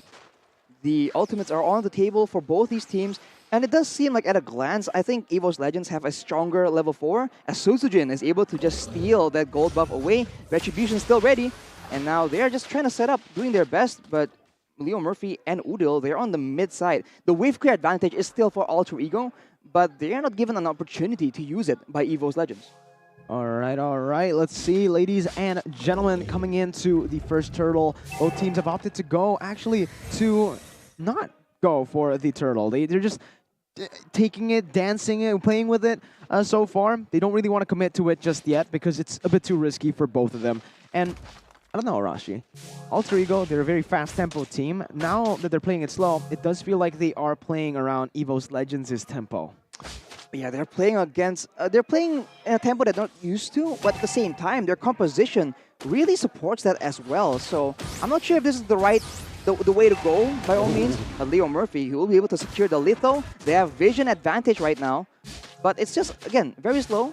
And for EVOS Legends, it's concerned since they do have lanes in the sides that should be winning a lot harder. See here, Sutsujin trying to deal damage on towards Odil. Black shoes were popped there, slightly forced. It seems like Alter Ego and as well as EVOS Legends has yet to clear a neutral objective. Perhaps the time is now. Sutsujin already poking around this turtle now. Pendragon and Leo Murphy also providing vision. Leo Murphy taking a lot of heat there. Power Nature is popped, but seems like most damage will fall to the hands of Leo Murphy. Sally Boy there comes in, puncture. Oh, Leo Murphy with that block charge stuns Sutsujin, and now Sutsujin lost onto that turtle. But Sally Boy with that fall. What? Don't outplay? What the heck? Alter Ego Esports, Sally Boy. He's crazy. The Miracle Boy coming in, securing the turtle with 1 level advantage with the help of Leo Murphy. Shush. And that was just good to see. That was satisfying as a Lancelot player. But Arashi, speak to me about that high and dry. We did see a lot of damage actually from Sutsujin onto Sally Boy. He almost took him down. The issue right now is that Alter Ego, they're not splitting apart too often. They are abusing the wave clear and making sure that they roam in groups of 2 or 3, and that allows them to be relatively safe from Sutsujin and nullify the effects of that emblem as well. For Sally Boy, the Demon Slayer has paid dividends already, securing that turtle, of course, on the back of a great stun from Leo Murphy. And what an outplay, though. That caught me completely off guard. I got a bit too loud there, my bad. That was class. That was class, and I mean, for the first 5 minutes, just 1 kill, ladies and gentlemen. It seems like both teams, they are going for that slow tempo, but bot side, 3 members is on Pendragon here. Can he clear? This is going to be the main agenda for side of Pendragon, but a little too much damage were taken. Pendragon. He got taken down bot side. Sutsujin trying to find a kill on towards Spy. Take a look at that high and dry damage on towards an Esmeralda. That's huge. Not enough though to take him down. Alter Ego again. Not only are they able to get a kill, but they're almost able to convert on an objective this early on. You don't really want to see Alter Ego leading this much. Remember, in game number 1, Arashi, Alter Ego were leading in kills, but EVOS Legends were able to still keep that gold lead. Now that Alter Ego are leading in every single department, EVOS might actually, you know, they're going to have a tough time, I think. Yeah, the wave clear advantage from Alter Ego is just so good. It's allowing them to get the first step, the first move from EVOS Legends, and it allows them to go for these crazy dives. And there's not a lot of answer coming in from EVOS Legends, because even in the buff secure, in the neutral objective department, they're still winning as well, as Dreams gets chunked and shooed away from the turtle. Paz tries to make a play, but I don't think he'll be able to do so alone. Sally Boy here, taking the second neutral objective, bot side. Sutsujin and Pendragon will claim inner turret. So, what do you think, Arashi? 1 turret and 1 turtle for Alter Ego Esports, but an inner turret down for EVOS Legends. I think it's a smart move by EVOS, knowing that, okay, we can contest right now, let's just go and abuse the weaker side. Pi is in a counter matchup in that lane, so they can actually bully him away. Even Pendragon alone can bully him, but with the addition of Susujin in the area, it's just a lot more dangerous. So EVOS get the value trade, and right now, it's just back to a stalemate where Alter Ego looking for opportunities to just keep scaling. And when we're talking about Alter Ego and EVOS Legends, I need to talk about the junglers even more here, right? Because Alter Ego, they've noticed the mistakes that they've been doing in the past now. Sully Boy, ooh, I thought he was going to go for that one, but he actually opts to get out. Oh, wow. This is interesting. I thought now that the War Axe wouldn't really be built up by the Assassins because they might actually prioritize Hunter Strike, just more burst in general, but it seems like Sully Boy is still opting for that old build with the War Axe coming in, not the Hunter Strike first item. I guess it provides a bit more mobility as well, so we'll have to see. But ooh, Wild Charge being used. Taz getting very low, but he escapes. He bombs the Prince as well here. Real world revelation is shotgun, though. not going to somehow, but take a look at Pi. He wants the back side, and Taz will not survive as the mid side falls as well. Dreams, though, will not come in on towards Nino just yet. He is 3 levels behind, so perhaps his effort is going to be futile. But take a look at Clover. He's isolated, and he has no chance to escape. Sully Boy here, both junglers going at it. Paquito and as well as Sully Boy will not commit to anything just yet. But man, Alter Ego Esports in a very comfortable lead. Yeah, and back to my point, right? Alter Ego noticed that Sully Boy just prefers playing the Assassins, so they put him on Assassins. Meanwhile, EVOS, we've only seen Sutsujin find success so far on one lane game on the Assassin, and mostly it's been him on utility junglers. So right now, maybe he's just not in his comfort zone on the Paquito with the high and dry. Let's take a look, though, as they are going to go for the turtle. They're going for the Pendragon, though, in the mid side here. He escapes, but yeah, Dreams trying to open up vision. Sutsujin is already in a position that he can burst Nino down here. Sutsujin, take a look at that. He is triggering his discipline, but take a look at the real world population. Oh, Sutsujin jumps in and he gets one. And take a look at that, Sully Boy and Pi. They are going to not commit to a fight just yet, as they are going to reset the Lord as the main man, Nino, falls. Wow, that was insane. Very good positioning by Sutsujin, looking for that flank and enabling the kill on towards Nino. Now that Nino's not here, EVOS Legends can actually do the same thing Alter Ego were doing. Now they can bait Alter Ego to taking the fight in the Lord. That Nino's taken down, Pendragon jumps in, and EVOS have more control. Let's see what Alter Ego can do. Uriel here needs to be careful, as well as Pi. Sully Boy waiting for the right timing. Real world manipulation pops. Uriel pops the black shoes as well. Pi, though, in the backside, dealing damage onto his Clover, zoning him, and Sutsujin gets taken down. Lord will fall to the hands of Alter Ego Esports as Alter Ego falls, just claiming any member from side of EVOS Legends, as only Taz is left. Wait. Can they actually go for the end? 15 seconds here. It's Yves. Yves does not have the real world manipulation. If they play this right, oh my god, they can actually go for it. 5 versus 1, and Taz will try to somehow bait. No. Oh, with that first skill, Taz will be able to clear, but the next wave is coming, and the members from side of EVOS Legends are up. Base turret will not fall just yet here, as Alter Ego Esports goes for the reset. Still very value though, right? Oh my god. Nino spawned in. EVOS definitely, they didn't account for the respawn timers still being that short. They stayed a bit too long for Nino to come through. And guess what, Arashi? He didn't even need the flicker to actually deal that much damage, to actually get into range for the Wesker. And next team fight, he'll have the flicker. Meanwhile, no, actually everyone's still, Taz doesn't have the sprint, I guess, if they force a fight. I have to see it's already built for Nino as well. Honestly, it's always the same story. They go even, they lose even, and then out of nowhere, at 10 minutes, they win a fight, and they get a triple kill, they get a Maniac, and just like that, Nino is back on the board. 4-1, he has a lot of damage, and with the Hephaestus, Clover needs to be careful once again. Deja Vu is the last thing he wants to see. Oh, very good wave manipulation here with the Guardian's Barrier as they prolong the Lord to actually get into the base. But here it is, the siege coming in from Alter Ego. Dreams making the front line. Base turret number 2 on the mid side will fall here, as base turret top side will not fall. Alter Ego Esports still sieging. Inner turret bot side will fall. Alter Ego Esports just dismantling the structures of EVOS Legends. They are behind now at 10,000. EVOS Legends manages only to pick up a kill here in 11 minutes of game time. Looking rough again. Alter Ego, when they're snowballing like this, 9,000 gold lead, It almost feels like they are unstoppable. Nino with the snipes over the Clover. As they're gonna go for the siege again down below. Okay, for now, Alter Ego will not be able to take down the base turret here. Bottom side, and it seems like 40 seconds to the next Lord. I'm sure that is going to be their main agenda here. EVOS, I gotta ask you, Rashi, what can they do to turn this around? They need to take Nino out of the equation. They have burst damage, but the members of Alter Ego, they're positioning so well. Sutsujin is trying to make something happen, trying to go for the 1v1s, but he gets punished instead. He will be very low. Can he get taken out? Sutsujin taking a lot of heat, and Pi as Selly Boy, the dynamic duo here, will claim the life of Sutsujin, who is rather isolated. What? Now, Clover popping down with a major rather Pendragon. Pendragon will force to use that flicker to escape. 5 seconds to the Lorders, Alter Ego Esports. They're just suffocating EVOS Legends. The timing could not have been better and for Alter Ego and could not have been worse for EVOS Legends. They lose their jungler right as the Lord spawns, and this time it's an enhanced Lord. With this composition, they have so much dive. They also have very good siege potential with the Beatrix. All Nino needs to do is flicker on the base Arashi with the enhanced Lord, and it'll be a done deal. 11,000 gold lead will mean that even if EVOS Legends try to force a team fight, Alter Ego are most likely going to win it as well.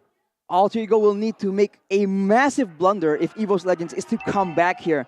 They have they have more early game oriented team compositions, and yet they're not winning. So right now they're on the back foot, and there's no real easy conclusion here. They can use the real manipulation to try and zone Nino away from these fights, and then maybe if Alter Ego overextends, they can try and get something, but that is such wishful thinking. I really don't think it's realistic at all. No, the base is very exposed here as Clover trying to somehow delay. And Nino. look at the bot side. Oh, Black chooses the spot as Nino will focus on the base. Alter Ego Esports clean as sweeping EVOS Legends. Ladies and gentlemen, this is MPL ID Season 10. Again, it's unexpected. Everyone thought EVOS Legends were the favorites coming into this matchup after Alter Ego were taken down 2-0 by both Geek Fam and Rebellion. But man, they dominated. They destroyed EVOS Legends. And right now, Stalik really looking good for EVOS as Alter Ego. They are the most unexpected team. They are the most unpredictable team. I agree. Every time you think, oh, Alter Ego, they might be on another win streak, they start losing. Then you think, oh, maybe they're on a lose streak now. Maybe they're not going to perform. Maybe their mental's down. Then they just destroy the 4th place team. Plot twist. Out of nowhere, they destroyed them. It was not close in Game 2, and no one predicted them to be this dominant. We all said it. It should be 2-1. Even if Alter Ego wins, it should be a 2-1. No, Alter Ego says no. You can't predict us. I mean, if you like betting, teams like Alter Ego is the team that makes things exciting, man. You hate them. They just defy all odds, and you never know. You can call it inconsistent, but when they're on a roll, when they're doing well, they seem so clean, so good. It's only a question if they can continue with that same consistency towards the end of the season. They have so much potential, man. It was such a smart game plan as well. It seems like everything is just sharper. The draft, the macro, the micro plays, everything is there. All the keys you need to be an excellent team, Alter Ego has shown today they have it. And again, this just goes to show the point that we made before the draft even started. Both Alter Ego and EVOS Legends, they've been inconsistent throughout the season so far. We'll see if they finally, Alter Ego, if they have finally found their form. Put Selly Boy on Assassins! Man, the man's a beast! The man's the miracle boy that we all remember from Season 6, 7, and 8. Just give him the Assassins, man! I agree. I mean, this guy is So unstoppable. Unstoppable, it seems like. Game 1, he was on a yin. Game 2, that Assassin play was just immaculate. That outplay near the turtle was just so class. Wow. It's just so clean. Usually we would expect Alter Ego to get overzealous, to get punished. Nothing of the sort happened today. No. They played calm, cool, collected. For the most part, they don't even mind the games being low in kills. It doesn't matter. They get the victory. They get it almost guaranteed. Getting Beatrix twice, Alter Ego Rise in week number 6. That Beatrix pick is just so strong.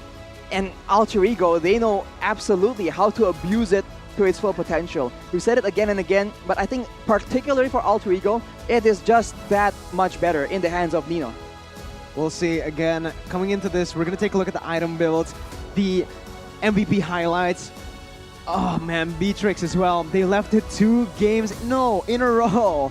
Nino, no, you just don't want him to play the Beatrix. Oh my god. He's so good at the Beatrix, and now perhaps we might get to a chance to speak to him. Yeah, in a bit we will throw to our host, Clara Mongstar, to have an interview with one of the players. Yes, terima kasih para caster yang sudah bertugas dengan penutupan match di hari yang pertama minggu ke-6, 2-0. Good game, well played tentunya, tapi ada yang di atas langit nih kayaknya, ya mana ya? Oh ada di sini, halo Pai. Congratulations, 2-0. Kalian bagi-bagi telur, ini ada acara apa? Ada acara apa nih?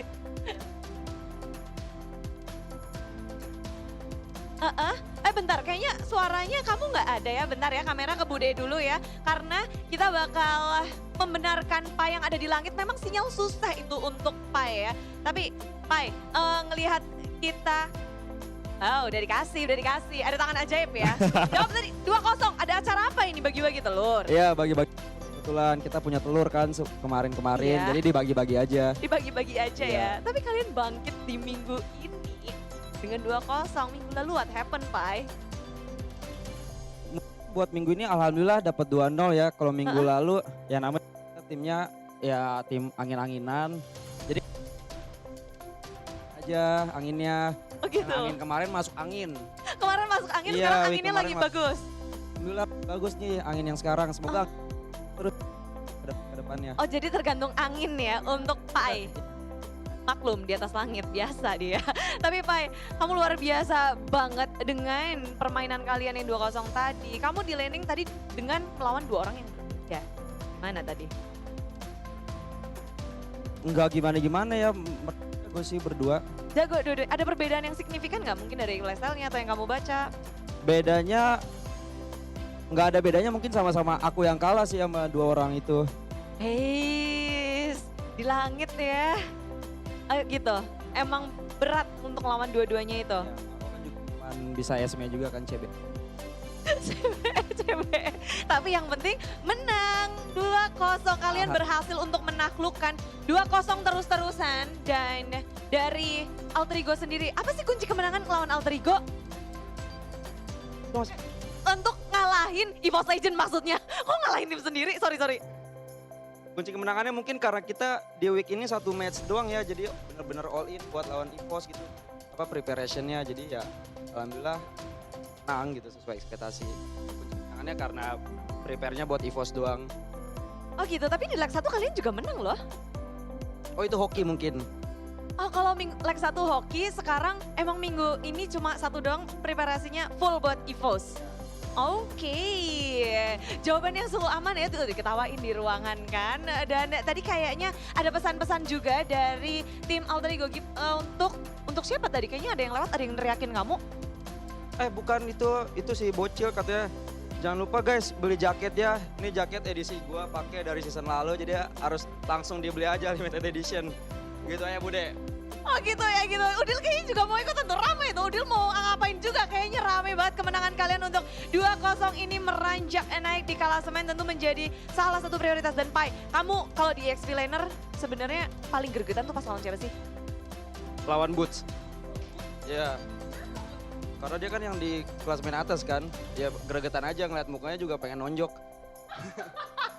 Ramai banget. Dan untuk Pai sendiri harapannya untuk mungkin minggu-minggu akhir untuk Alter Ego ada nggak sih? Ya pasti harapannya yang tadi ya, yang ku bilang semoga anginnya bener-bener anginnya kenceng aja gitu. Kita lagi bagus-bagus aja sih. Yo guys, ya ada di ruangan. Di sini Pai. Gitu aja. Untuk RCM sih ya pasti mereka pasti dukung terus si Bude, walaupun ada apa kayak head-head atau apa, cuman ya pasti dia pengen kita yang terbaik sih pastinya. Terima kasih Pai untuk bincang-bincangnya. Semoga tetap stay strong di EXP Laner. Dan Bunda Clara Mongsar akan langsung lemparin kepada caster yang udah bertugas untuk membreakdown gimana permainan Pai tadi. Dan juga kedua tim yang beradu. Silahkan caster.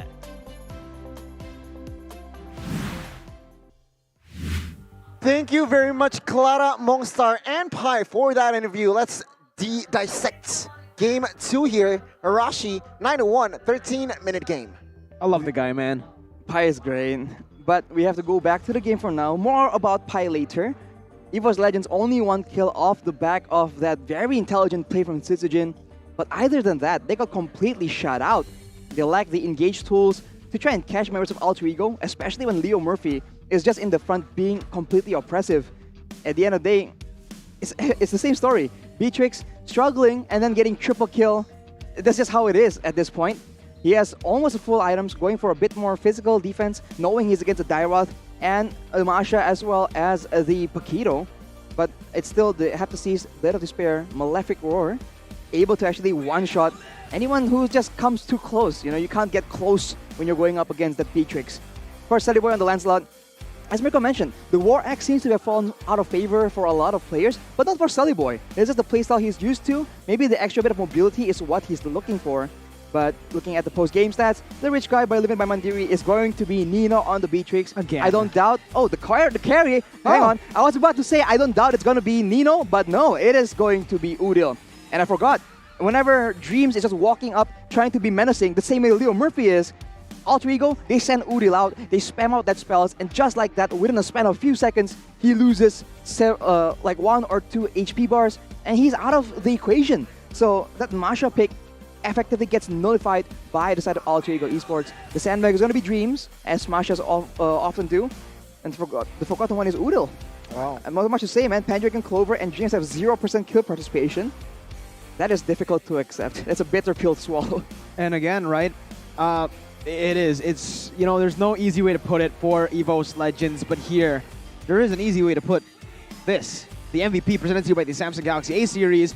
Nino with the Beatrix, dude. Oh my god. It's just so good to see, right? Again, he was dead in that Lord fight, and he came back just guns blazing into the team fight. He went straight in. He was the frontliner, Arashi. Exactly. I think we're going to get a chance to see it here. The MVP highlights by the Samsung Galaxy A series. All started with the wave clear advantage from Alter Ego. Look at EVOS, they're always one step behind. And with the superior mobility, the superior playmaking and burst, they just abuse EVOS completely, and they even let go of several objectives here. But as you mentioned, Nino gets taken out here, but he comes back with a vengeance, wants to make sure that EVOS pay the price for taking him out. He comes in initially with the Renner, he gets Sitsujin out of there just like that, and just comes in, takes everybody out. Double barrel shotgun, just critical, doing all that damage. And even when Sitsujin tries his best to try and make plays happen, he just gets absolutely punished. This is how Alter Ego likes to play. And with that macro advantage, with the damage Beatrix can do to the turrets, it's just so strong, man. It's unfair. And it was one shot that actually got Pendragon and Dreams, I believe, there. One shot. Oh, man. Nino. It's a good spread, bro. And remember, EVOS Legends had the chance to pick up Beatrix twice. Both games. They were first pick. They opted for Paquito, but it's hard. You know, I feel like Beatrix should be just top tier, top prio here, ladies and gentlemen. So there you go. 2 matches done. Let's hear, though, for the highlights by TikTok, with Nino performing as well as he did. I do want to actually like hear what he has to say, because usually when we hear Alter Ego, Nino's the loudest man, and we'll get to see it right here in the highlights by TikTok. Gua arah bocil, gua aman. Kena stun, Claude. Bunuh Claude-nya. Nice! Salah lari dia, no. Beres Q2 mo. Matai mo! Matai! Gua bisa back. Udah ulti Digi-nya. Mau disikat gak? Boleh, Digi udah sprint. Nice! Gua ada ulti. Gak ada sprint Digi. Gua dapet Balmon. Gua dapet Balmon. Gua dong. Gua dapet Balmon! Bunuh. Nice! Gua ada ulti. Fokus. Bennett dari belakang. Udah fokus Lord. Awas di stun. Benetnya, kena Benetnya. Nice, santai. Pick up Nino. Di gua. Diki mati. Nice. Pisahin tower. Nice. Itunya Cil, ya boleh mau. Ulti. Ambil turtle-nya. Nice. Cabut. If you udah ulti, cabut Cil. Mati, nice Cil. Lihat dia orang atas ya. Nice. Gas. Pasnya udah. Gua di root. Mati baku. Nice. Lordnya lihat. Nice Cil. Ajar. Masih mati. Mid. Udah Cil aman. Paku sprint. Nice banget. Nice banget guys. Ulti ya, EV ya. Go TW ke paku. Hati-hati gua. Aman, nice. Ayo, no. Udah ke gua. Gas no, Eno. Gua stun no, orang-orang Eno.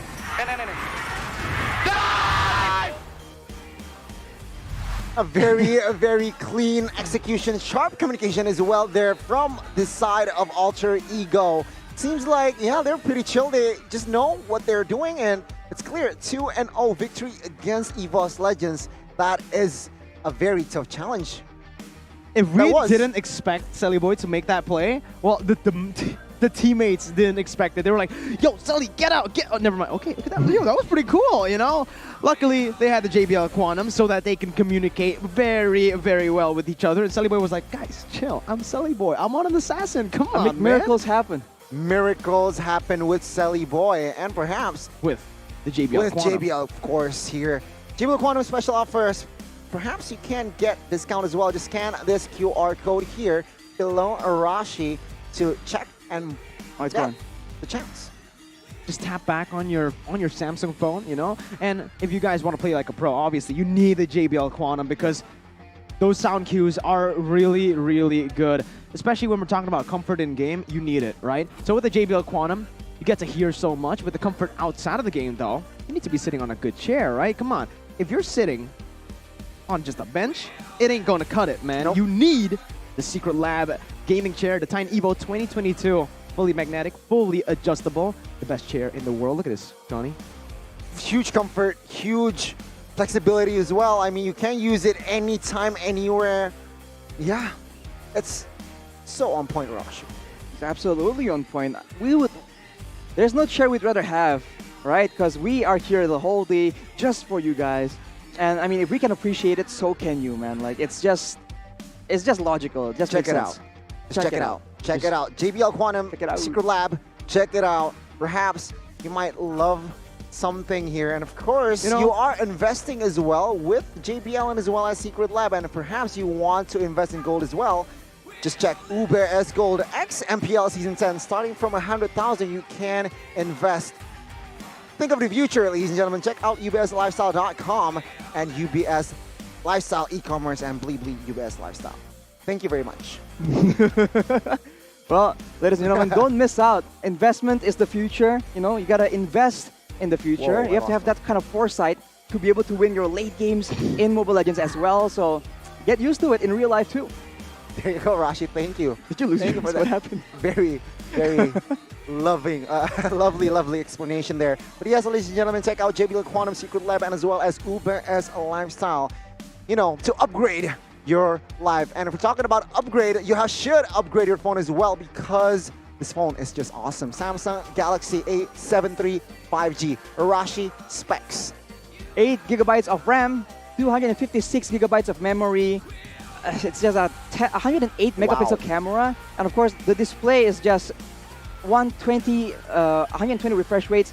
And it's 5G ready as well. So if you want a gaming phone, right, it's just top notch, man. I don't know what else. What else do you want? What else? What do you need to tell you? What do you need to make you get it. this phone? It has everything. With the cashback, with the MLBB skin gifts, the awesome gifts you guys can get as well. Just go and check it out. www.samsung.com/ID to get yours today. Because if you guys were paying attention to Mirko and Gani, I was playing, he was watching, all on the Samsung phone. Now though, if you already find success on the Samsung phone, you need to see how Nino and Alter Ego were able to find success in the game here to close it off 2-0, giving an egg over to EVOS Legends. Wow. Their pickoff game was just so good. In both games, they have the superior burst and the superior mobility. So EVOS can't catch them, but they can always catch EVOS and burst them before any counterplay can happen. And of course, aside from that, the signature heroes, Leo Murphy on Cho, Nino on Beatrix twice, Udil on the Lilia, Udil on the Valentina. That can't happen, boys. You cannot let those people get those heroes. Alter Ego is a comfort team. If they're on comfort heroes, they play comfortably. I mean, it's just how it is. So on that note, Rashi, let's jump into the standings, just witness to see. Has anything changed? Alter Ego. For sure. Are they climbing up the ladder here? We'll see here. Presented to you by Samsung Galaxy nothing's Series. changed. Nothing has changed here as ONIC Esports solidifying themselves in the first place. And Alter Ego Esports claiming a dub there, still in the 5th place. Apart from that, yeah, nothing. Wow. Nothing changes here. It's a battle between the 2nd till the 5th here. But this does mean that Alter Ego are a bit safer now from getting into that red zone. But still, EVOS Legends and RRQ, they gotta be shaking right now, right? Because if they lose a few more games, BTR, Rebellion, Zion perhaps might actually be able to shift these standings up and down. And remember, obviously as a top 4 right now, your main priority is to get that upper bracket position. EVOS and RRQ gonna have a tough time getting that upper bracket now. Right. I mean, if they don't shape up and find their core playstyle, they're gonna suffer here because we mentioned already, this is week number 6. The stakes are higher and higher as we approach the end of the season. So these teams, there's enough time for practice and trials and experimentation. This is time to actually, go all out because if you don't make it, it's over. Right? At least once you get into the playoffs, then we can start talking. But right now, come on, guys, it's time to shape up. The season, the standings here. I think this is the first time that after a day, no changes. No changes. It's a surprise because again, season 10 it's so competitive, and well, this week ain't over. It's just day 1. It's just day 1. Day 1, week 6. So. Day 2, Day 3, I'm sure there are going to be changes perhaps. I mean, RRQ, they are trying to somehow climb their way back up here. We'll have to see their efforts first. We'll see. Again, there's a lot of crazy matchups up ahead for you guys to watch, your entertainment, and obviously, there's a lot of stakes on the line for MPL ID Season 10, right? They're fighting obviously for that top spot for the trophy, but they're also fighting to represent Indonesia at M4, which will be held in Indonesia. But here you go. Take a look at the MVP standing. Still CW so strong up top. Well, got an MVP too just now. Exactly. Right. Top 5 here. 5 different teams, Arashi. Well, we have a newcomer here though. It's your boy, the Beatrix. N-I-N-O. Nino. N-I-N-O. Nino. Exactly. I mean, CW with 45 points here, leading the pack. Sutsujin, Skylar, same points here. 2nd and 3rd, but Kabuki not behind too far with Nino, 30 points, as well as Nino. 5 different teams here. What do you think? Well, it just shows again that it's getting repetitive because we've been saying this a lot, but it's the most competitive season. It shows, the statistics show, the MVP standing show, everything. Usually we see at least like 2 members of the same team in the MVP standings for top 5, but this season, nah, it's not even that far too. 45, 35, 30, right? So they're just a few kings behind of each other, and any one of these players can actually take that MVP regular season. Remember, usually, Gani, by week 6, we usually see like 60 points for one guy. So again, it just shows that it's harder to get those MVPs now. One thing here, Arashi, I love your hair today, and Mirko, something changed. What is it? I feel like something. I don't know. Tell me. Well, obviously, come on. There's just one answer. Head and Shoulders. Oh, we use it before we start the broadcast. I was trying to, the glasses, but okay, Head and Shoulders will do. Yeah, well, Head and Shoulders. Damn, nice. Arashi, I want to get Tigreal's hairstyle. Yeah, Tigreal's hairstyle is kind of clean with it, honestly. It's I think Gani is actually the closest to Tigreal's hairstyle. If you split your hair in half and, dye it brown and then use Head and Shoulders, you're going to be able to implode. Perhaps. Just split Should your I hair. cosplay Tigreal? That is the question. Do it. We'll have to see. Do it, man. I mean, ladies and gentlemen, match 1 and 2 done and dusted. Week 6, day 1. Day 2, of course, 3 matches ahead of you. Check the schedules. A lot of crazy matches as well. It's been me, Gani, Mirko, and as well as Arashi today accompanying you guys. Our job is almost done, but the week is not over. Let's just jump and see. Wait for tomorrow. Thank you so much. See ya.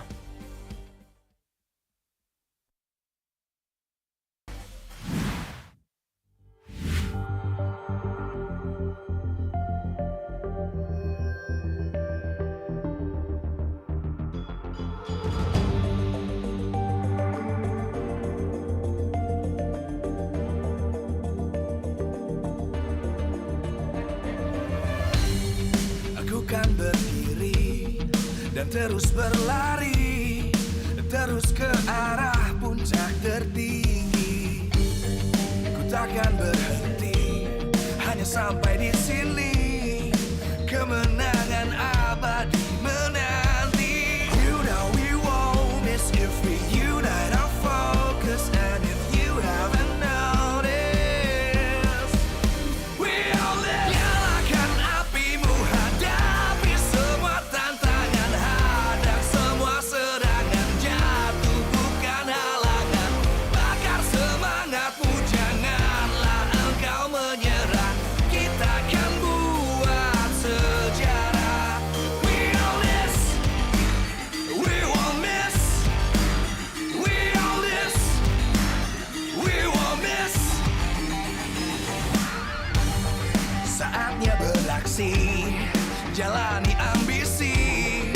Aku kan menyawakan hari ini. You know we won't miss if we unite our focus. And if you haven't noticed, we all live. Nyalakan apimu, hadapi semua tantangan, hadang semua serangan, jatuh bukan halangan. Bakar semangatmu, janganlah engkau menyerah. Kita akan buat sejarah. We all this, we won't miss. We all this, we won't miss. We all this.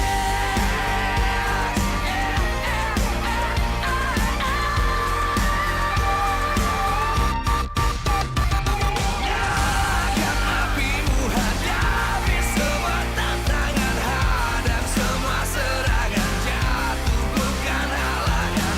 Bakar semangatmu, janganlah engkau menyerah. Kita akan buat sejarah.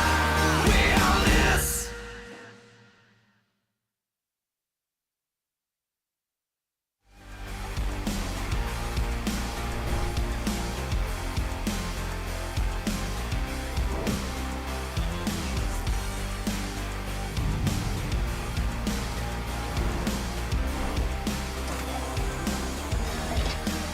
We all this.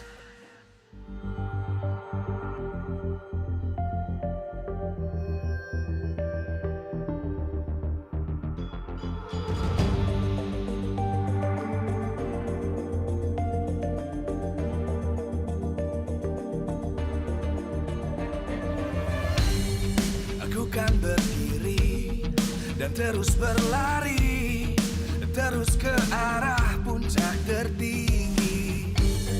Ku takkan berhenti, hanya sampai di sini.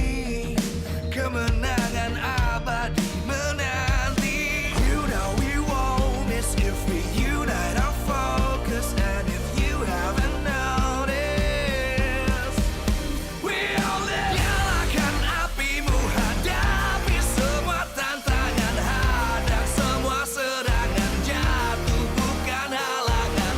Bakar semangatmu, janganlah engkau menyerah.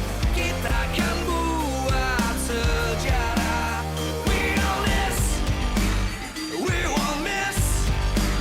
We all this, we won't miss. Saatnya beraksi, jalani ambisi.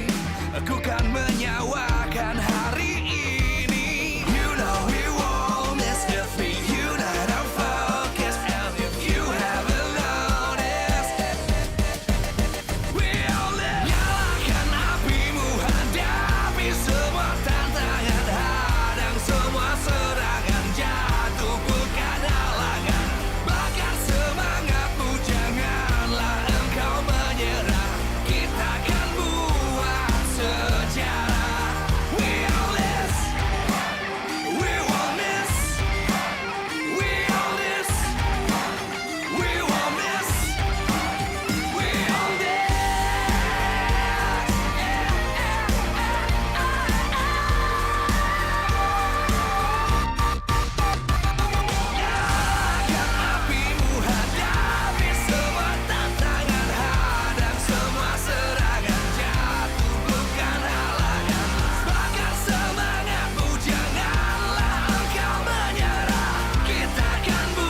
terus berlari, terus ke arah puncak tertinggi. Ku takkan berhenti, hanya sampai di sini. Kemenangan abadi menanti. You know we won't miss if we unite our focus. And if you haven't noticed, we all live. Nyalakan apimu, hadapi semua tantangan, hadang semua serangan, jatuh bukan halangan. Bakar semangatmu, janganlah engkau menyerah. Kita akan buat sejarah. We all this, we won't miss. We all this, we won't miss. Saatnya beraksi, jalani ambisi.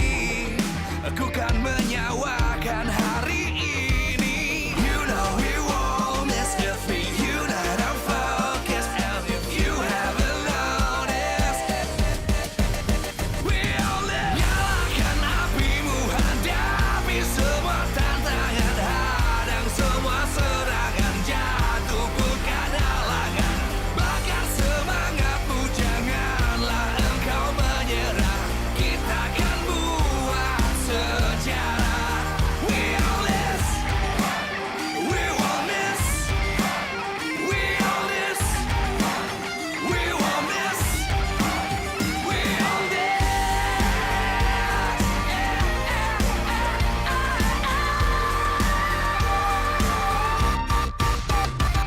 Nyalakan apimu, hadapi semua tantangan, hadang semua serangan, jatuh bukan halangan.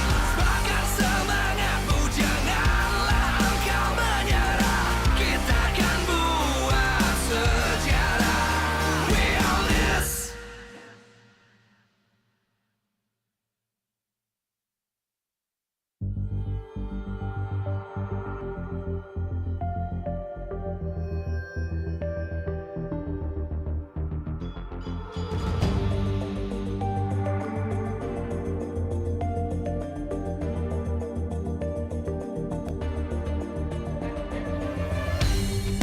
Aku kan berdiri dan terus berlari, terus ke arah puncak tertinggi. Ku takkan berhenti, hanya sampai di sini. Kemenangan abadi menanti. You know we won't miss if we unite our focus. And if you haven't noticed, we all live. Nyalakan apimu, hadapi semua tantangan, hadang semua serangan, jatuh bukan halangan. Bakar semangatmu, janganlah engkau menyerah. Kita akan buat sejarah.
dan terus berlari, terus ke arah puncak tertinggi. Ku takkan berhenti, hanya sampai di sini.